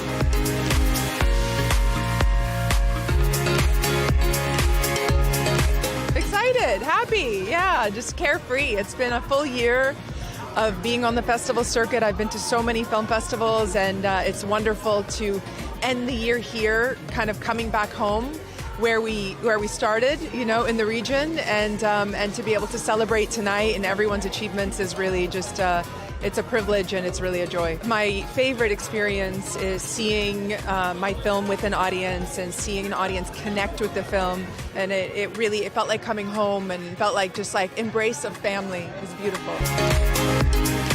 It's been incredibly mind-expanding. The people are incredibly kind. I've made a lot of really good friends. I have a whole new understanding of this part of the world. So it's been great. I'm learning a lot. I'm learning a lot about different stories and different filmmakers and creatives, and a part of the world that I haven't really been able to visit before. Just meeting people, honestly, at the Red Sea Film Festival and talking with people and exchanging stories. It's always so cool to me, cinema, because around the world, we all speak the same language in our hearts, you know, like we all feel the same things, but the way we express them and the context of our stories and our daily lives are so different that being here is really... It's just inspiring because I'm exposed to things that I don't think I would have had the opportunity to be exposed to. You know, every single time I come back, like, Red Sea Film Festival gets bigger, it gets more beautiful. Now that it's kind of more based in the old town, it's amazing. 15 amazing movies. I'm really eager to sort of see which one they choose, because I heard, like, the competition was very fierce, so... Oh, so good. It's really good. I love it here. I'm being honored tonight, which is really special to get it here. So I'm feeling good. I had a great time. People are lovely. The people. I like the people. People are so warm and friendly.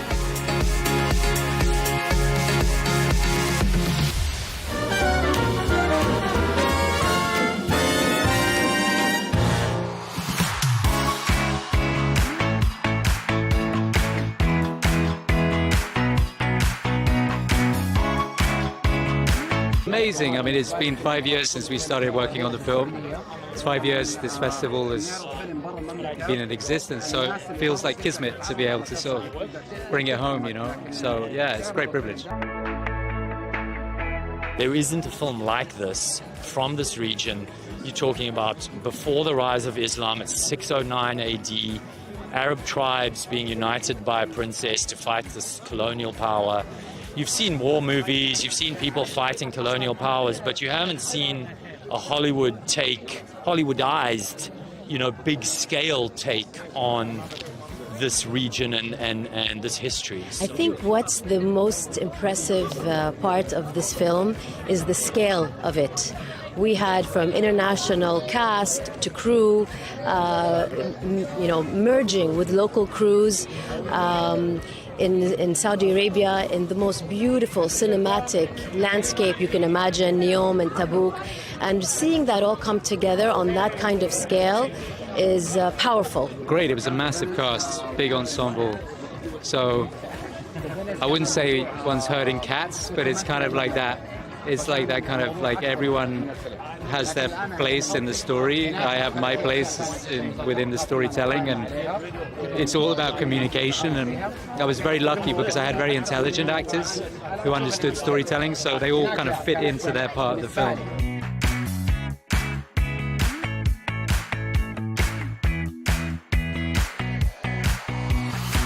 You start as a so-called bandit. For me, he's none of the above. What did you love about this onion type of character? You know, you kind of, peel the layers of him throughout the film. Well, Hanzala was a very interesting character for me, just simply because of his origin, his background, and how he ended up to be a part of this story. It was very unique and very eye-opening to be able to play the character and learn so much about this history that we've never really talked about outside of the myths and legends that we've heard.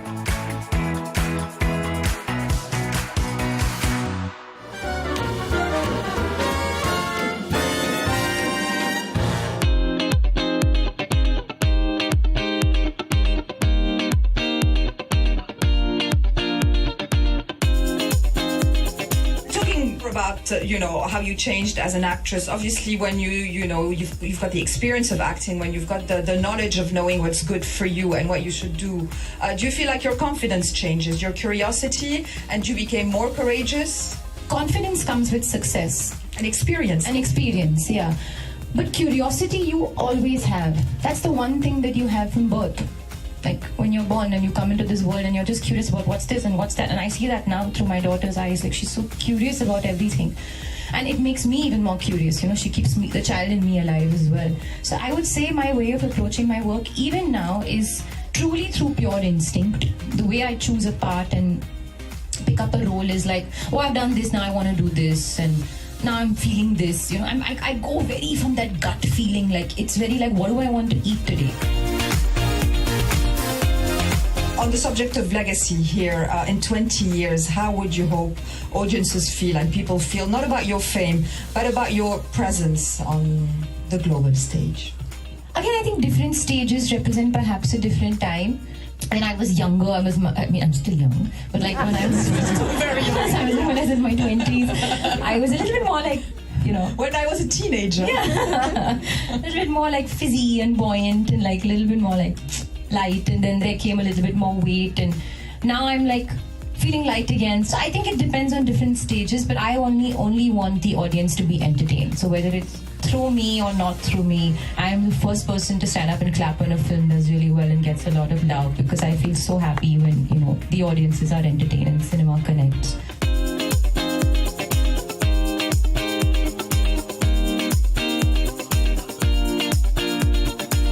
Started his career very young. You've seen him in DC, in Marvel, in independent movies. He can play a romantic lead, a zombie, and a villain with the same pizzazz.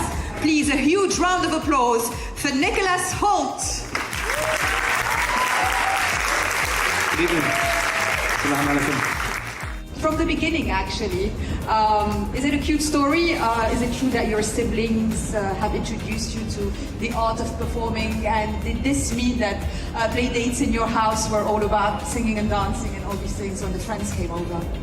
There was a lot of musical theatre in our house growing up. The original was like a production of like the stage video filming of that. But then my older brother was into acting, my older sister was into a lot of singing and dancing, so my mum would always say like, well, if your sister's in dance class or doing acting classes, then you can't just sit in the car and wait, you're going to do it too. And so it wasn't something that I drove, it wasn't something that I woke up one morning and said, oh, I have this burning need to act. But it was something that I enjoyed and did from a young age, and then got very fortunate to continue doing.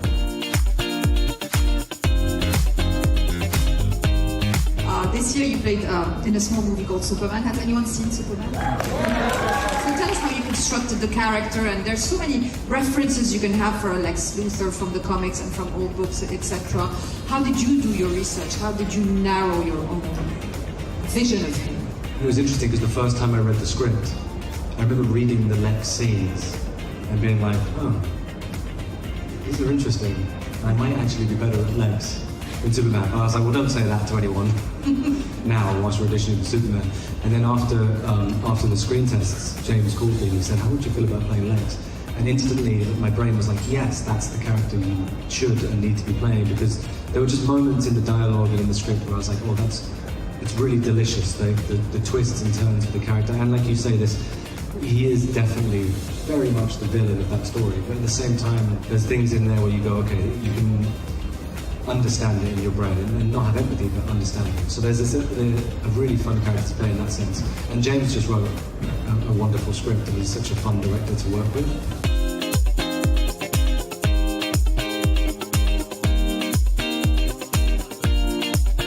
This actress is one of the most iconic actresses in Hollywood and in the world. She has been known for generations for iconic roles. I would love to welcome the iconic, the remarkable, and the loveliest Sigourney Weaver.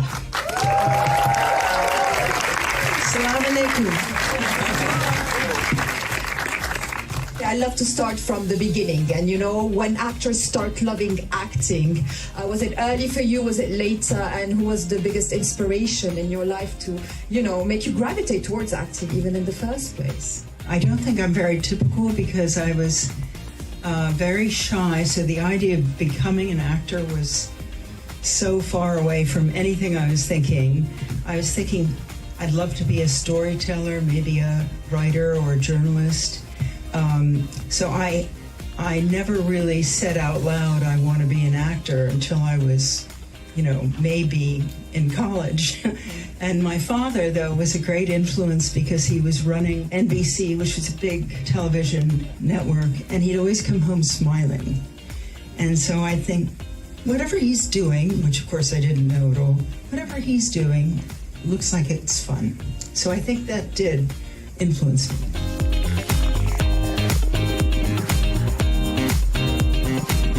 You've worked with directors with such strong vision, and how much did that inform the acting profession for you? We're talking about Peter Weir, Mike Nichols, Ang Lee, Ivan Reitman, Ghostbusters. How much do you enjoy that? Every director is a different experience. I think I love that part of it very much. I mean, I've never been an actor who looks for the roles. I look for the story. And then I have to find a director whose vision is so strong that we will make it through the filming process, because the filming process is really tough on films, and the script has to be able to hold up against all the things that can go wrong making a film. Don't want to discourage anyone, but a lot of things come up. And so the director has to be, sort of obsessed and be very forceful in his or her vision. And so the combination of the strong script and the visionary director, I think, is what helps a film continue to live on, like Ghostbusters. It gives me great pleasure to welcome you here at the Red Sea International Film Festival. Sigourney Weaver, please continue to inspire generations. Please continue to inspire us. And thank you for joining us once again at our 5th anniversary. I'm so delighted to be here, and this is such a beautiful award, and I'm so grateful that you invited me. I'm so grateful to be here today, and to have my work acknowledged halfway around the world, and to feel a connection with what you all are doing here, and all the developments in the whole Arab world for the film culture is so exciting, and I'm so glad now to feel connected to it. So thank you so much. Does it matter that you have all these awards and success when you're excited about working with the director? Is there candid enthusiasm when they send you the script? With Paul, absolutely. I think, not to speak for Benicio here, but I know I've been an avid fan of his work for 25 years now. He just does everything right. I don't know how to say it other than that. The music, the tone, the worlds that he envelops you into, his imagination, the unpredictability of each one of his plots, the immersive quality that you feel in his movies, like you're there. So this, I think everyone comes into a Paul Thomas Anderson project, feeling lucky and blessed to be there, but B, feeling like you got to bring your A game. I ain't afraid to die anymore. I've done it already.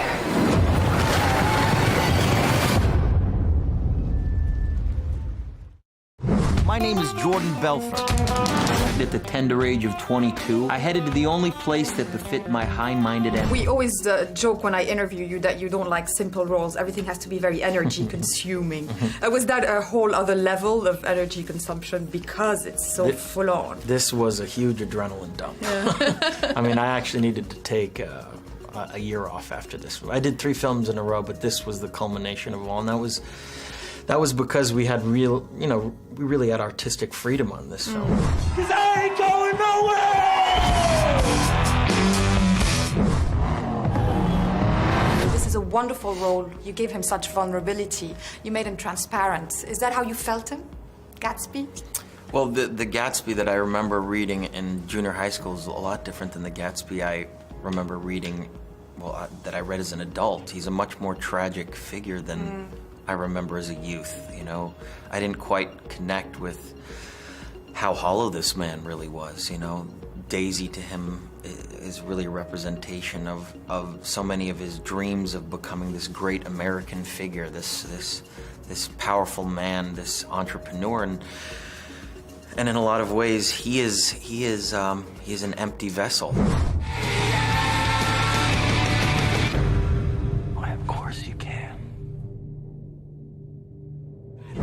I'll do it school style. I'll start with his infused imagination. I always feel like the imagination comes out of his head. How amazing is it to construct a character that could be possibly iconic, like in this one? We had the benefit with these characters of getting this incredibly rich backstory. We had an entire history together that he wrote for us. So even though it's a sort of day in the life of these two sort of outcasts of Hollywood that are trying to fit their way into a changing culture and a changing industry, there was an immediate familiarity with who these people were because we knew so much about our past, and it was so easy to fit in those shoes. Gentlemen, you had my curiosity, but now you have my attention. This is going to be the adventure of a lifetime. We've dreamed of making this movie ever since we were kids. What does it cost to get this thing made? $2.5 million. We've approved a loan for up to $9,400. Yes. Raya. Good to see you both. Good to see you. Tell us about the adventure of making movies like this, in the sense of so much fun and so much comedy, but also a lot of heart. I am a sucker for some real heartfelt, sweet, hopeful, makes you feel good kind of movies. And then if there's some laughs in there, even better. So that's kind of my favorite thing, I think. Yeah. What about you?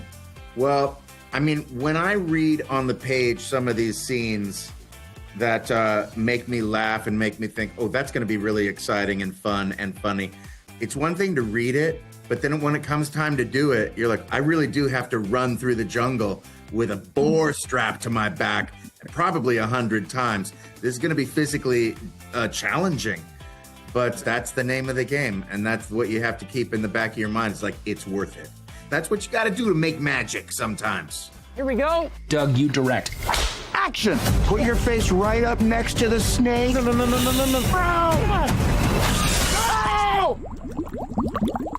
Maybe it'll be okay. Cutting. Well, with you guys' experience in comedy timing, how much are you completely involved on set into, knowing what works, knowing what doesn't work, trying new things?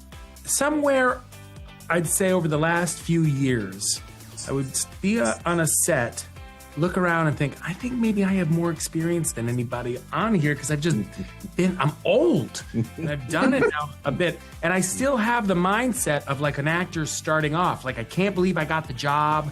I'm excited to be there and try and do it. And I feel insecure and I hope I do an okay. But I think just by the very nature of doing something so often and logging your 10,000 hours or whatever, I start to become just innately aware of certain things that work and certain things that don't. And also some technical things about actual movie making that I don't ever remember really trying to study, but now I'm just very aware of.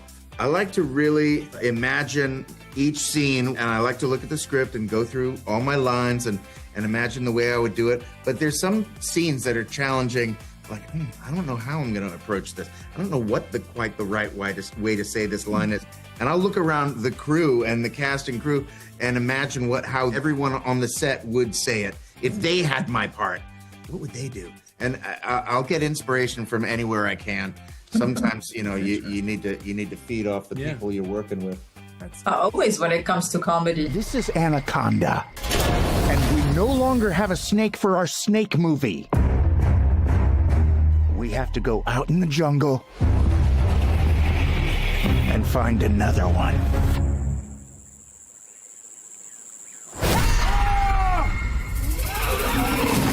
Also, when it comes to legacy, like the legacy of the Anaconda in cinemas, how much do you enjoy that a whole new audience generation is gonna kind of be very Anaconda crazy? I hope the whole world gets Anaconda fever. There's another movie coming out at the same time as ours. I can't remember what it's called. It also starts with an A. Very small. No one's heard of that one. But now they're saying that maybe it's going to be like Barbie and Oppenheimer. Do you remember when those two giant movies came out at the same time? Barbenheimer? So they are saying this could be the new one, Anatar. Yeah. That's what I think James Cameron has been saying, that we're Anatar. Now we're Anatar. What do you like more, Anatar or Avoconda? Because it's up to you to start this. Avoconda is my favorite. I have Avoconda without hesitation. Yeah, that was right. Yeah, Avoconda's good. It does have a funnier. It doesn't sound too much like avocado. Well, that's catchy, and it goes with Jack's t-shirt, so why not? I love it. Before I wrap, my daughter has a message for you, Jack. She's completely obsessed with the Lava Chicken song from Minecraft. Lava! Peachy chicken. We're obsessed with it. Yes, thank you. La Lavacanda! George! He's right behind you! Yes. What the hell is all about that? It's a long story! Run!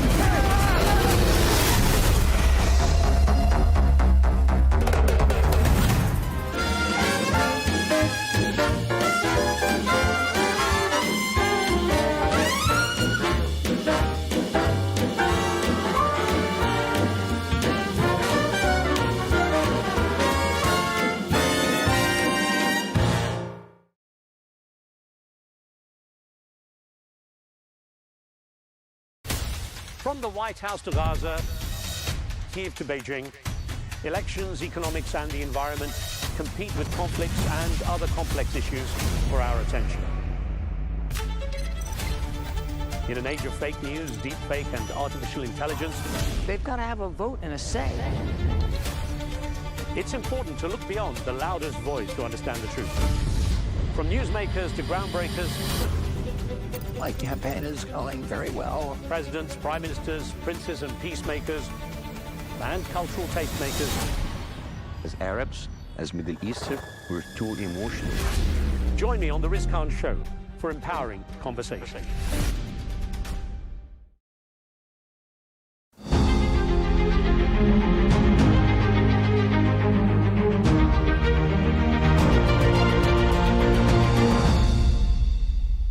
Lockheed Martin is a globally recognized American company and one of the largest defense and military manufacturers in the world. The company also maintains long-standing partnerships here in the Middle East. For decades, it has worked closely with the region, particularly the Gulf and Saudi Arabia. Recently, there has been significant global attention, not only in the Middle East, but worldwide on missile systems, whether offensive or defensive. Joining us here at the World Defense Show is Mr. Tim Cahill, President of Missiles and Fire Control at Lockheed Martin. Sir, welcome to Al Arabiya. Let us begin with your partnership with Saudi Arabia.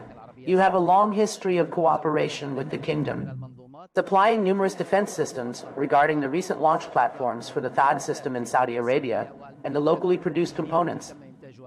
How far has this initiative progressed, and does this open the door to further cooperation and the development of additional technologies inside Saudi Arabia?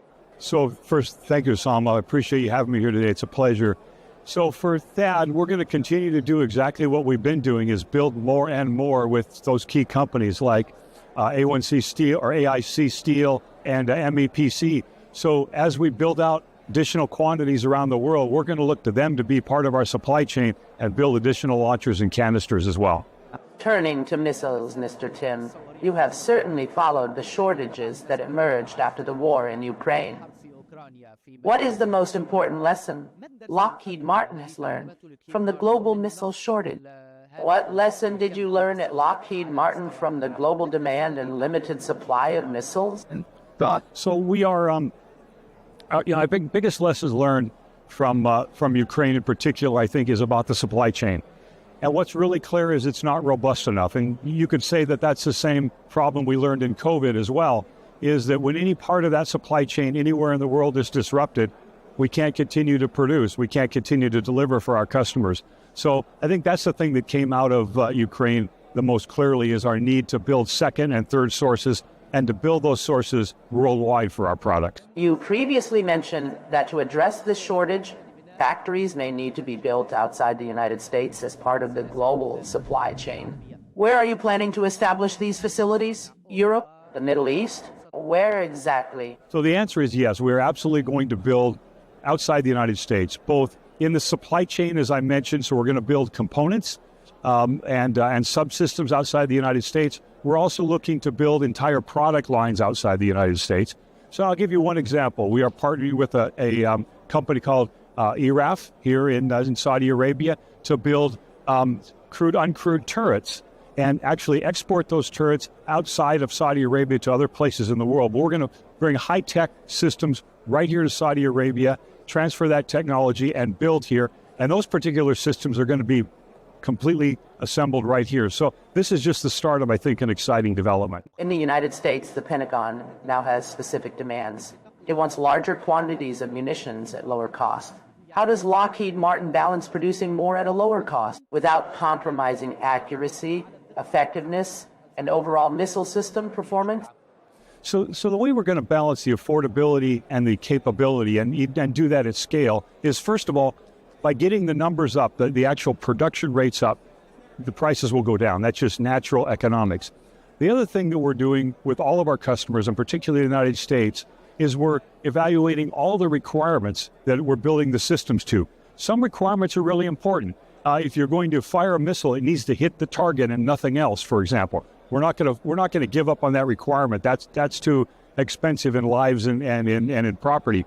But we might give up on some requirements that aren't quite as important, some that are more bureaucratic, some that slow the process down. So our way to get to affordability, I think, is scale and only build to the requirements that are absolutely necessary. If we do that, we're going to get to be exactly where we want to be. Many researchers, participants, and officials at the World Defense Show are highly concerned about supply chains. At Lockheed Martin, what concerns you most about global supply chains? Yeah, I think the part of the supply chain that concerns me the most are high-tech products where we are enslaved right now to a single provider. So, for example, solid rocket motors, very important for us. Every one of my munitions has to have a solid rocket motor, but I'm oftentimes working from one single supplier. So what we have to do, again, is go internationally. We have to, and we have to find ways to invest with local countries like Saudi Arabia to build up that capability, because there's a barrier to entry, if you will, to build up and get to an affordable rate. So we are partnering around the world. We're partnering very much here in the Middle East to do exactly that. Over the past years, many countries have produced missiles at lower cost, but sometimes with reduced performance or targeting accuracy. How do you see the future? Should missile development prioritize precision and performance or cost efficiency? Yeah. So the answer really is we need both. And there are conditions where you're fighting where small, affordable weapons is the perfect answer for the solution. But there are times where you just got to deliver capability on target with something that is really, really good, really high tech. And so ultimately, I think we're going to have the mix of those. Lockheed Martin, we build both of these systems. In fact, we build small components, should say small systems that are really affordable, that can be deployed in large numbers. We also build sophisticated systems. Those are the ones we're more known for. but we in fact built both of them. We think there's a future for both of them. The HIMARS system is one of the most well-known platforms and has achieved significant operational impact. Some ask why HIMARS remains so effective after all these years. Do you have plans at Lockheed Martin to further develop HIMARS missiles to ensure they remain effective, including against drones? Well, HIMARS is an incredible machine.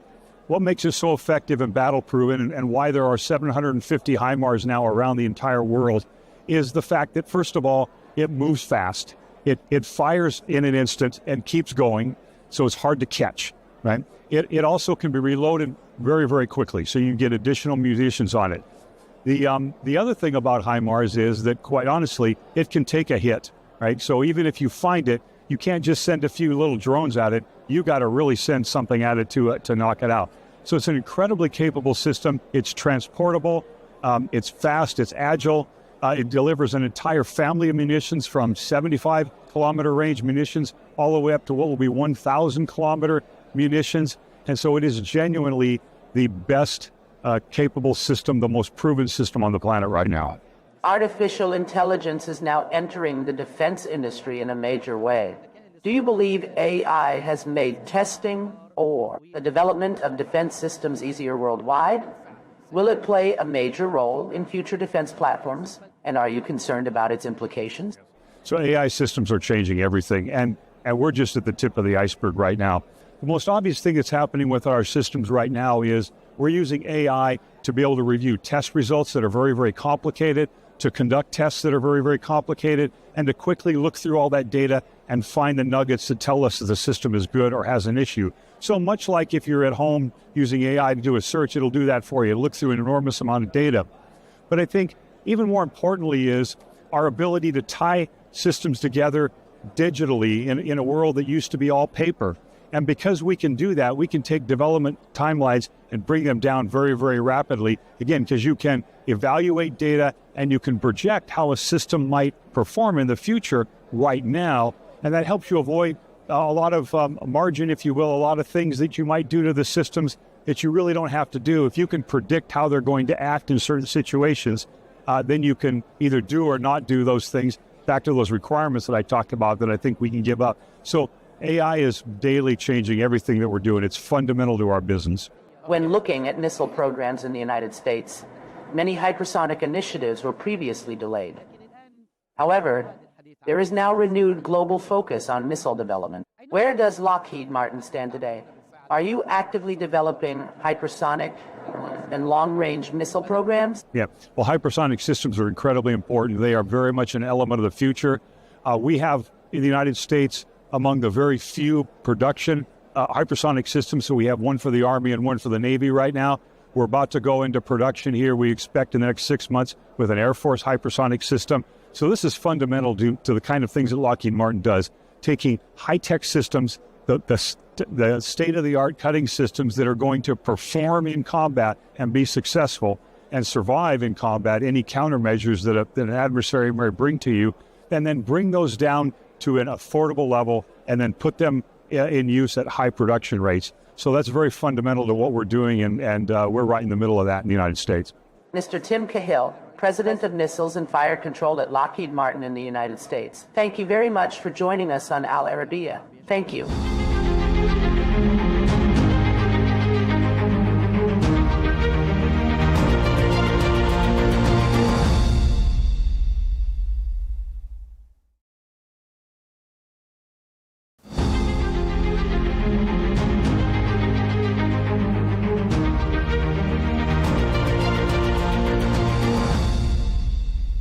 Mr. Blair, we heard so many pledges from the donors today on all walks of life, whether it's assistance, whether it's training the police, whether it's donations, etc. So what is the most urgent, you think, in your opinion, the most urgent need for Palestinians in the catastrophic situation we've seen in Gaza?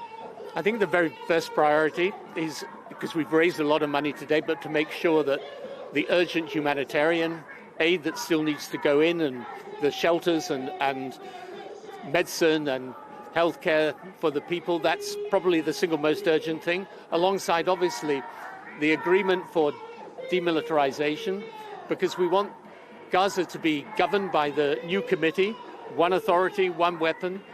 We want people to be able to go about their lives in peace without being threatened by anyone.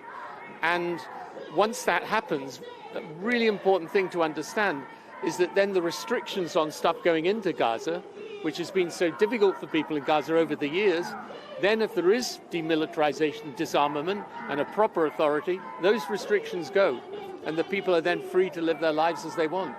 Can you do any reconstruction without the disarming of Hamas? This is a big issue for everybody. Who's going to do it? I didn't hear anything today to indicate who's going to do that job.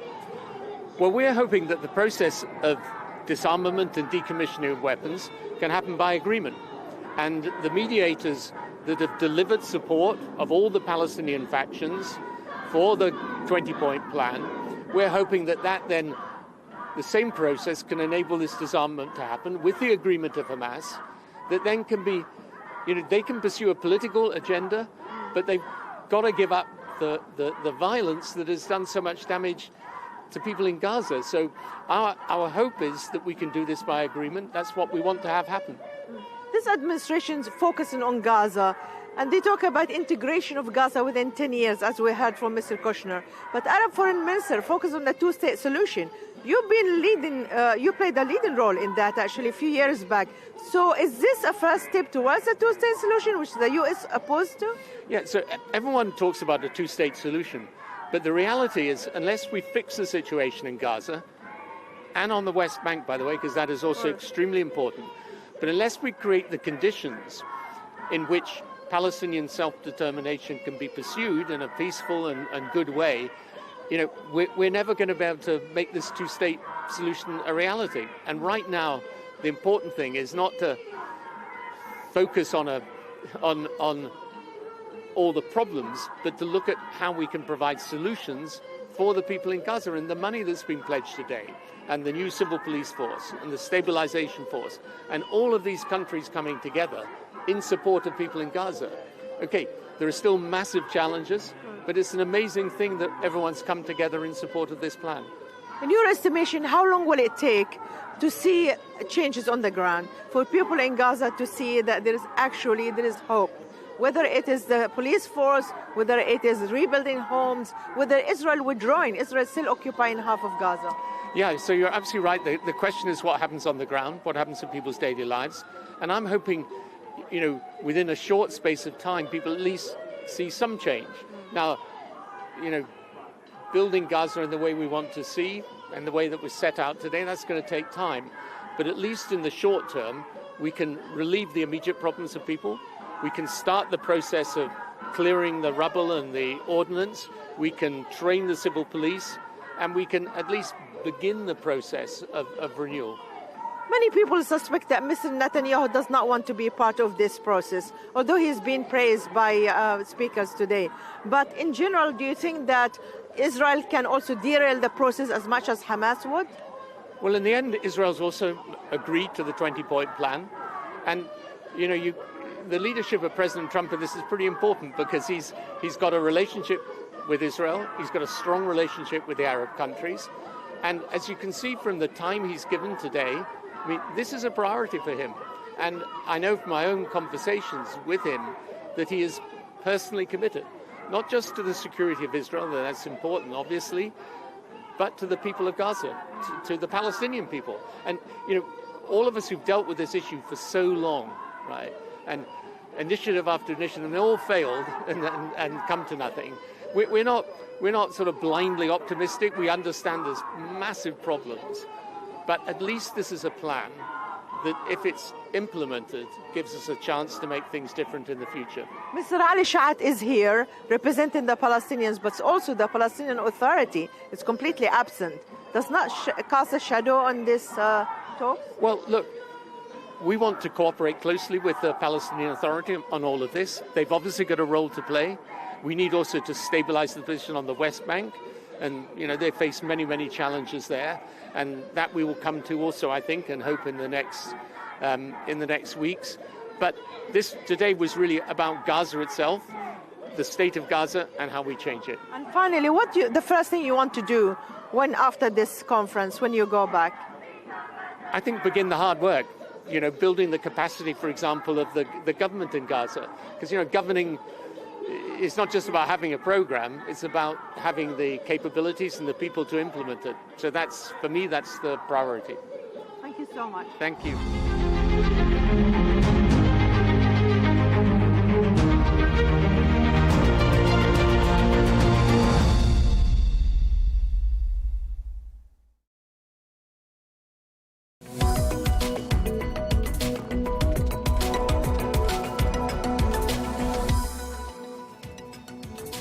Hello and welcome to this special edition of the Real Deal Plus here on Arabiya English. I'm Tom Burges Watson.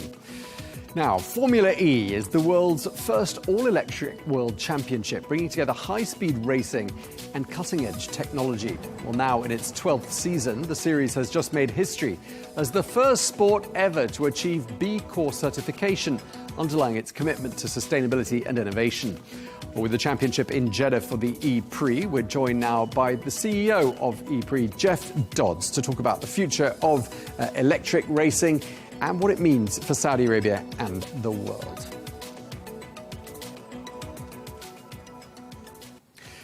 Jeff Dodds, thank you very much indeed for joining us here on Al Arabiya English.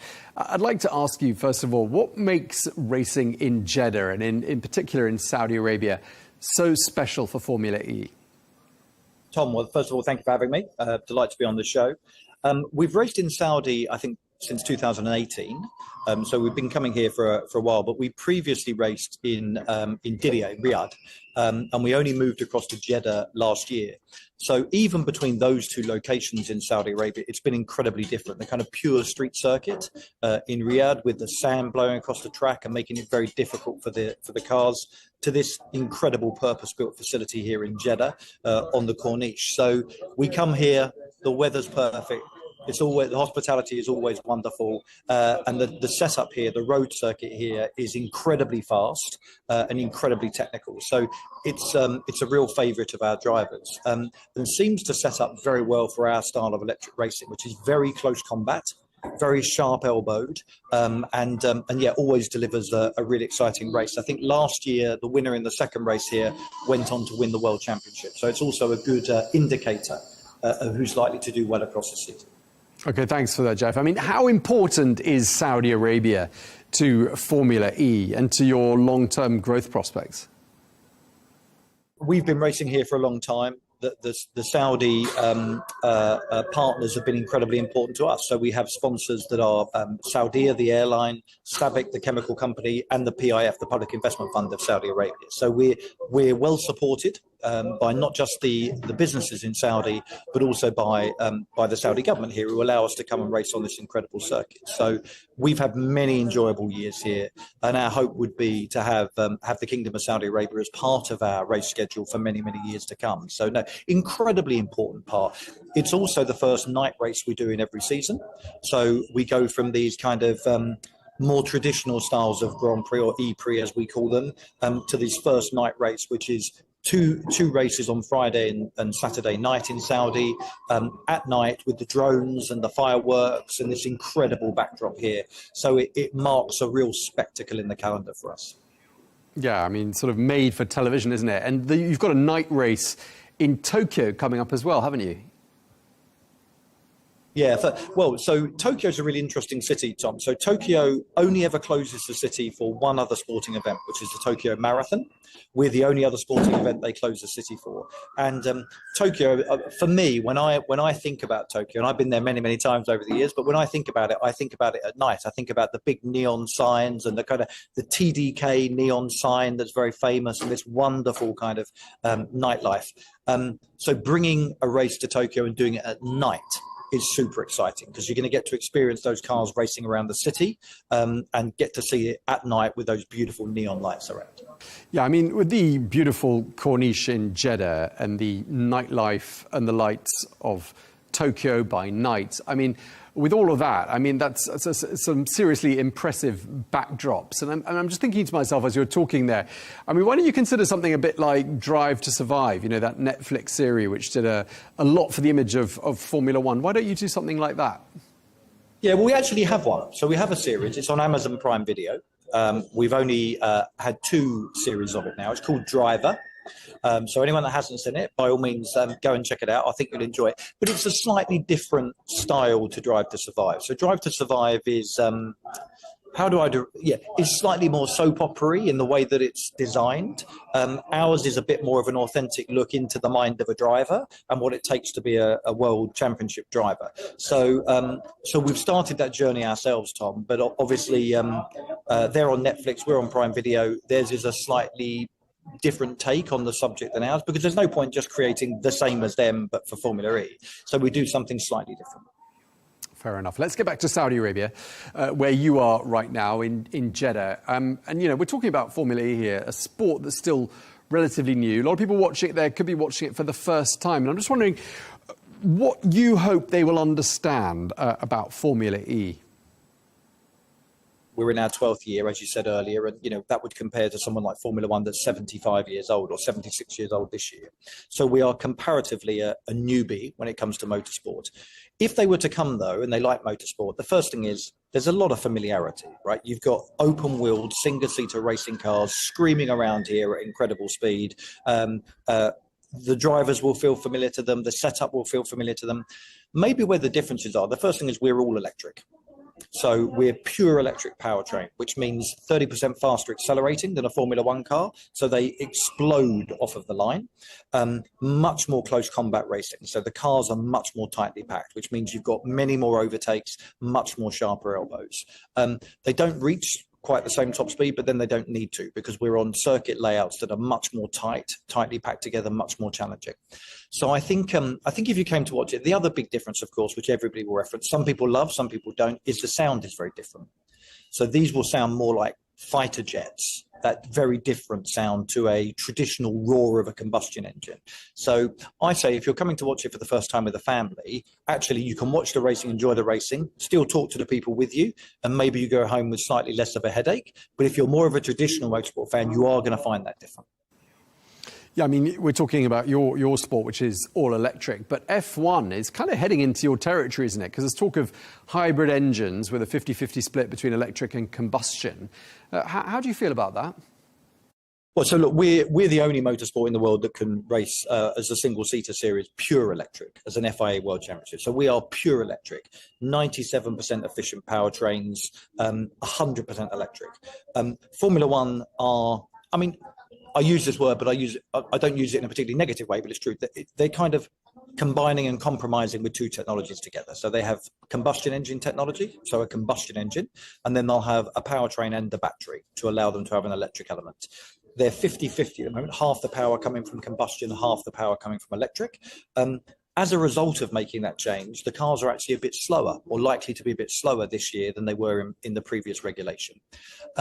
But I think that's probably as far as they go, because if they wish to add more electric, because they can't get rid of the combustion engine, they're likely just to get slower and slower over time. So I think this is probably about the right mix for them in their eyes.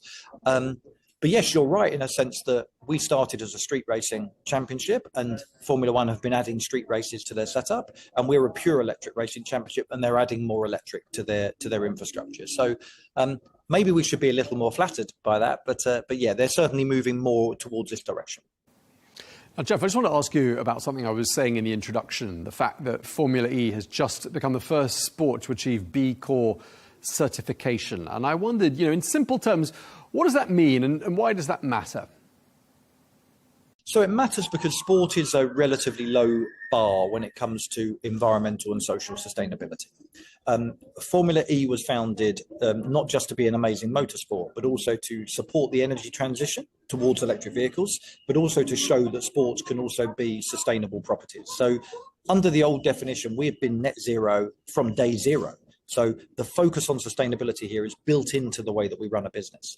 When I arrived just under 3 years ago, my challenge to the team was, we were talking about being the most sustainable sport in the world and the most socially, #1 ESG sport in the world, but sport shouldn't be our benchmark, because sport notoriously is not that high in terms of its watermark. So to become a B Corp, and there's only 9,000 companies in the world that are B Corps, you really have to go through an incredibly intensive audit process, and it looks at every facet of your business, not just the core business, but how you work with your staff, how you treat your fans or your customers. It looks at every part of it. So to achieve that status and that certification is incredibly hard, but it's a very good discipline to go through for a business that prides itself on being sustainable. So we rewarded it very recently. We announced it just a few weeks ago, and it's an incredible testament to every member of the team here that makes sure everything we do in this business is as sustainable as possible. Okay, now, Jeff, just picking up on what you were saying there, I mean, it echoes something else you've said, which is that Formula E is a bit like a living laboratory. And I just want to know whether, what happens on the racetrack. Does it really affect electric cars, the cars that people drive in the real world? And have you had any sort of energy storage or other kind of breakthroughs as part of all of that? Yeah, so look, because we're relatively new technology, so the combustion technology is roughly 130 years old. So it's been in cars for a very, very long time. So any real benefits that can come out of that technology have largely been extracted. Battery electric vehicle technology is really only about 15 years old in terms of being on the road. So we're still unlocking benefits to that technology very, very, particularly in things like batteries. So the stories are not ours, but the stories belong to the individual manufacturer teams that are in this championship. So whether it's Porsche or Jaguar or Nissan or Stellantis, it's Mahindra, it's them that are unlocking the benefits. And you could talk to someone like Jaguar. Jaguar tell a lovely story of they discovered something in the way that the software worked between the battery and the powertrain on the racetrack, that they were able to update their road cars over the air with that upgrade in the software. And almost overnight, I think you had, it unlocked kind of 20, 30 kilometers more battery availability and range from something they learned on the racing track. If you look at the new Porsche Cayenne, for example, the new all-electric Cayenne, it is stuffed full of incredible technology, a lot of which has been developed here in their racing program. So yeah, we're very much still seeing tech move its way from the racetrack into the road cars of our manufacturers. Okay, let's talk a bit about Saudi Arabia as a venue and a place to stage an event like this. I mean, what's it like organising something in the kingdom as opposed to in Europe or the US, especially when it comes to regulation? Well, all I can say is from our side, it's very straightforward, but that's possibly because we work with a local business here called CBX. They've been running motorsport events for many years. They're very established here in the kingdom, and they've worked with us for a number of years, and they do just an amazing job. So for us, my team would tell you it's probably one of the easiest races they do all year, because you've got a state-of-the-art facility here. You've got a brilliant local partner that does a lot of the organising and makes it work smoothly. But look, for me, you arrive on the e-visa system into Saudi Arabia, incredibly hospitable welcome. We get to the racetrack, everything's set up for us, and it runs like clockwork. So, yeah, I have to say, if every race around the world was like this, and my team would find their work a little bit easier. And just tell us, what do people usually tell you at an event like the one you're at there in Jeddah, especially if they're watching Formula E for the first time? What usually surprises people? So they're blown away by the acceleration of the car. So I think they are absolutely shocked when they see these cars take off the line and just how fast they are. They're also surprised just how close the cars are racing and the gaps. So, you will split the entire field in qualifying by much less than a second. These cars are so closely matched and they race so closely together. So I think the things that would surprise them are the raw acceleration, and then how combative the racing is and how closely matched it is. Okay, Jeff, I want to ask you briefly about the Evo sessions that are being held there in Jeddah. You're bringing some global content creators to drive these Gen 3 Evo cars. Tell us a bit about that. Yeah, so look, we're always looking for ways to bring the sport to a new audience. We did the first Evo sessions last year with Mr. Beast in Miami, and a number of other content creators, Brooklyn Beckham, Amelia Hartford, Yuka, just this kind of cool group of very highly followed individuals. It was very successful last year. Obviously, we learned a lot, and we will do the second Evo sessions here in Jeddah because the format worked. The facility here is great, but it's a very different group of content creators this year. So it's the Sidemen and special guests. Kabi Lame, the very famous, I think the most followed TikToker in the world. Amelia Hartford's coming back for a second go. She loved it so much the first time round. But yeah, different group of creators, and they will take this product to their fan base, to their followership, and hopefully it brings us a new group of fans as a result of it.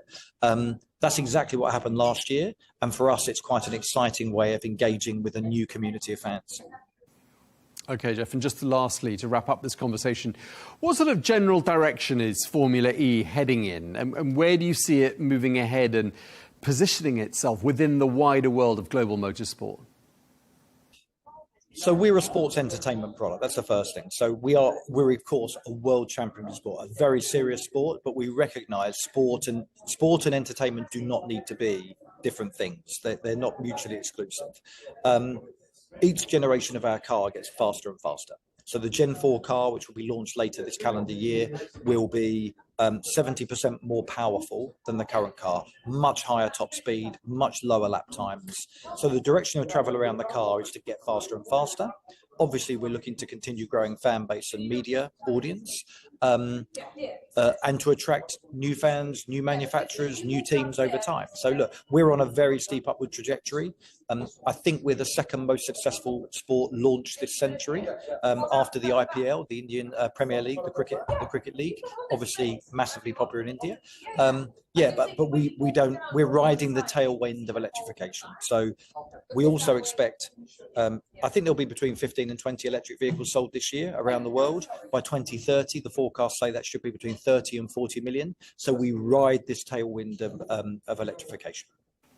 Okay, we really appreciate you taking the time to speak to us on what's been a very busy weekend for you. Jeff Dodd, CEO of Formula E, thank you very much indeed for your time, sir.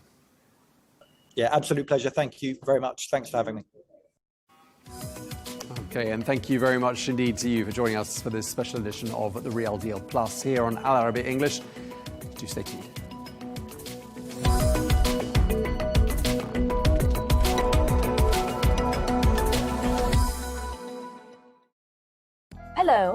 Hello from one of the most beautiful and important reserves in Saudi Arabia. We are talking about Sharran Nature Reserve, which was announced about 5 years ago. The goal of Sharran Reserve here in Alula is to restore ecological balance, whether animal or plant life. The reserve is closed and no one is allowed to enter without very special permit. Recently, they opened it through designated hiking trails. Welcome, hello. How are you? How are you? How have you been? You just finished the hiking trail, correct? More or less now. This is the second season and we have started it again. How is the trail here inside this 1,500 square kilometer? Reserve, of course, we are not walking all of it. No, not at all. We have 3 trails here that we will walk. This one is relatively easy, about 2.5 kilometers one way. On the way back, the total will be around 5 kilometers. 5 kilometers. What interests me is the scenery. I am standing in the middle of an artistic masterpiece, a treasure of nature. Honestly, I cannot believe the quiet, the peace, the mountains, the soil. Will there be climbing and descending? What kind of hiking is it? The trail we will walk today starts on dirt ground and there is an uphill climb. After that, the trail becomes rocky. At the end, we will have to walk between 2 mountains. The place is absolutely amazing. Then we will climb to a mountain peak where we can see the entire Sharran Reserve. The entire reserve? Wow! I feel there are many surprises on this trip. We will not reveal what we might encounter along the way, but I can say the weather is sunny. The sun feels close, but it is slightly cold. So hiking gear here is a bit different. Bring something light in case you feel cold, especially later. The mountains, if the path is from there, and the water, as we said, and the main essentials. Let us begin the journey. In the name of God, we are now heading to a trail called Sharran Trail. But there is more than one trail in this area. For us, we have 3 trails. Sharran Trail, Jabal al-Radat Trail, and Jabal al-Rukab Trail. Al-Rukab. Jabal al-Rukab is behind here. Each one is more beautiful than the other, but this one is the best. What can we expect to see? I heard that all the animals in this reserve have been released freely. Yes, of course. Here in the reserve, we have gazelles. They are also working to restore environmental balance, and they are trying to help them reproduce. There is also the Arabian leopard, and they recently had a newborn.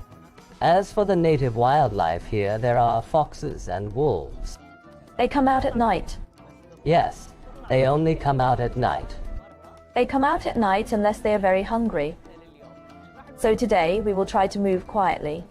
We will show you all the surprises we might encounter on the way, the names of plants, animals, their hoof prints on the path. I am very excited about this trip. Stay with us.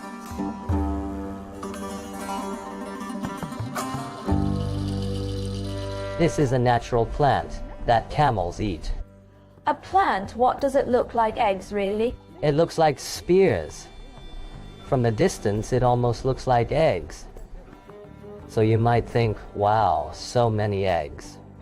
But actually it is a plant.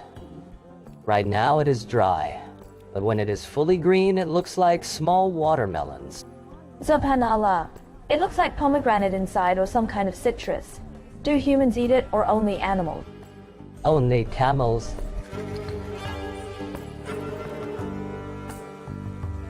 What is this? Is it a wild cat or a wolf? We will go with the second option. It is a wolf. I have a question for you, Alam. How can we tell the difference between wolf tracks and dog tracks? I think because the two prints are smaller than a dog's, so that indicates a wolf. But what surprises me is that there are tracks on this trail and also in the sand. Are they two different ones, or is it moving around? Possibly. Exactly. It does not walk alone. It walks with the pack. So how do we distinguish wolf tracks from dog tracks? As you said, the wolf prints appear in pairs, but the dog prints are different. All right. These are bones. Camel bones, scattered everywhere. No one touches them. No one moves them at all. No one is allowed to move them. It is our responsibility, as visitors, to preserve the environment here, whether rocks, plants, or even bones. Look, this is its head. This is a camel skull. Oh, Tiad, most of these plants look new.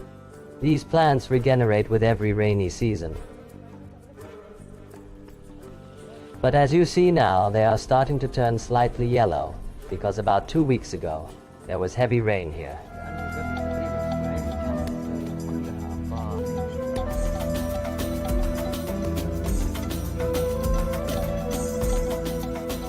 This plant is called al-mak.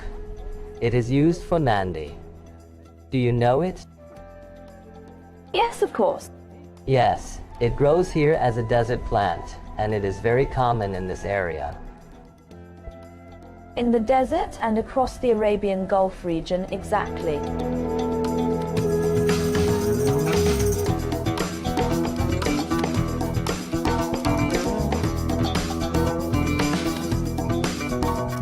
What I love most about hiking in Saudi Arabia is the diversity of terrain.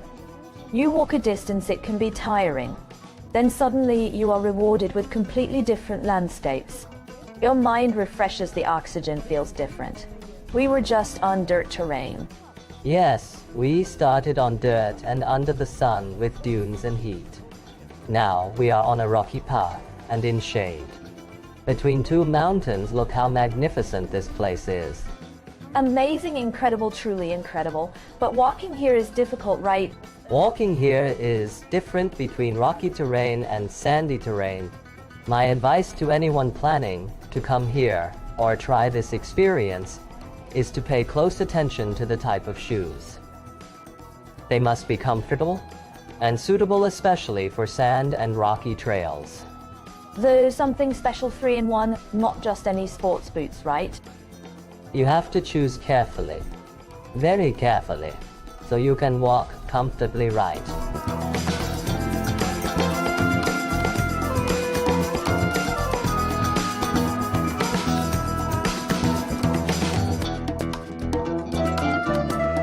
Well done, Alam, mashallah, well done. I have now completed trails in the south and the north. Where is my certificate? One of our team members will make sure you receive your certificate. I am officially part of your team. The trip was truly beautiful. And now we continue with you to another location.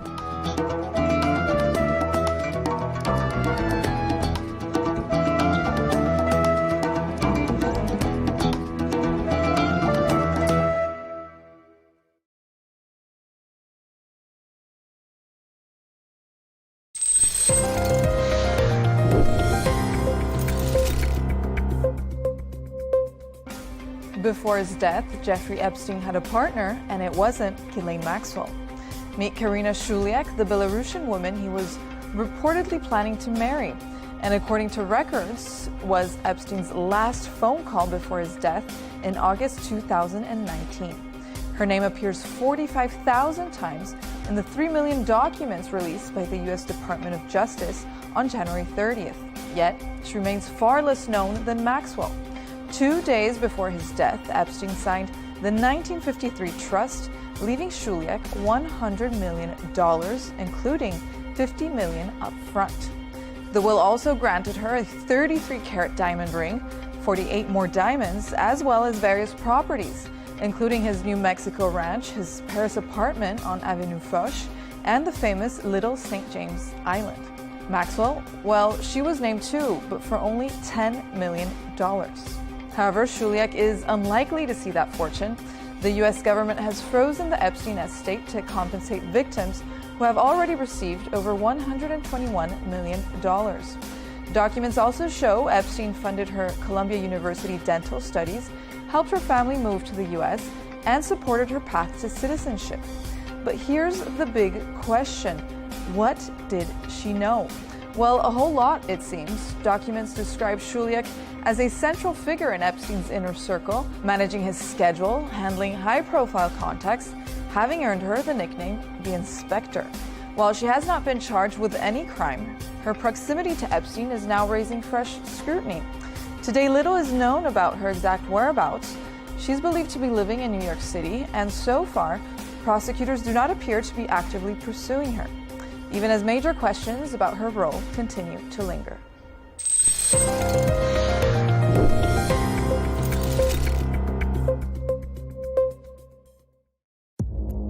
Our allies, in many cases, are worse than our enemies. Stay informed and connected with the latest international headlines. There obviously is a risk. From breaking news to in-depth analysis, it would appear that this war is coming to an end. Who buys this stuff? Investors, pension funds. we deliver the most important developments straight to your screen. Iran always wanted to deal with militia. Join us for compelling, expert-driven conversations. A curfew order has been established. And an insightful look at the issues shaping our world today. There are a lot of proposals about European architecture for security. I'm Leigh Ann Gerrans, and this is W News. We dealt with this when I was Chief of Staff in the first term. Where you don't just hear the headlines, you get the full story. It feels like decades are passing by in a matter of weeks. Seismic shifts in the world of God. Never, ever will be part of America. With so much happening and so much noise. Whether it's political upheaval, Canada has been ripping us off for years. Economic shifts or social movements. And no one wins from tariffs. I think America can be more friendly to the rest of the world. The in-depth analysis and all the latest developments across the globe. To have an inclusive policy together. The meetings with Hamas gave me some hope. We're in another nuclear arms race. The most important developments straight to your screen. Welcome to the dressing room. I'm on my own. I need backup. And an insightful look at the issues shaping our world today. It was not going to happen, that war, and it happened. Join us on Arabiya News, where the world talks.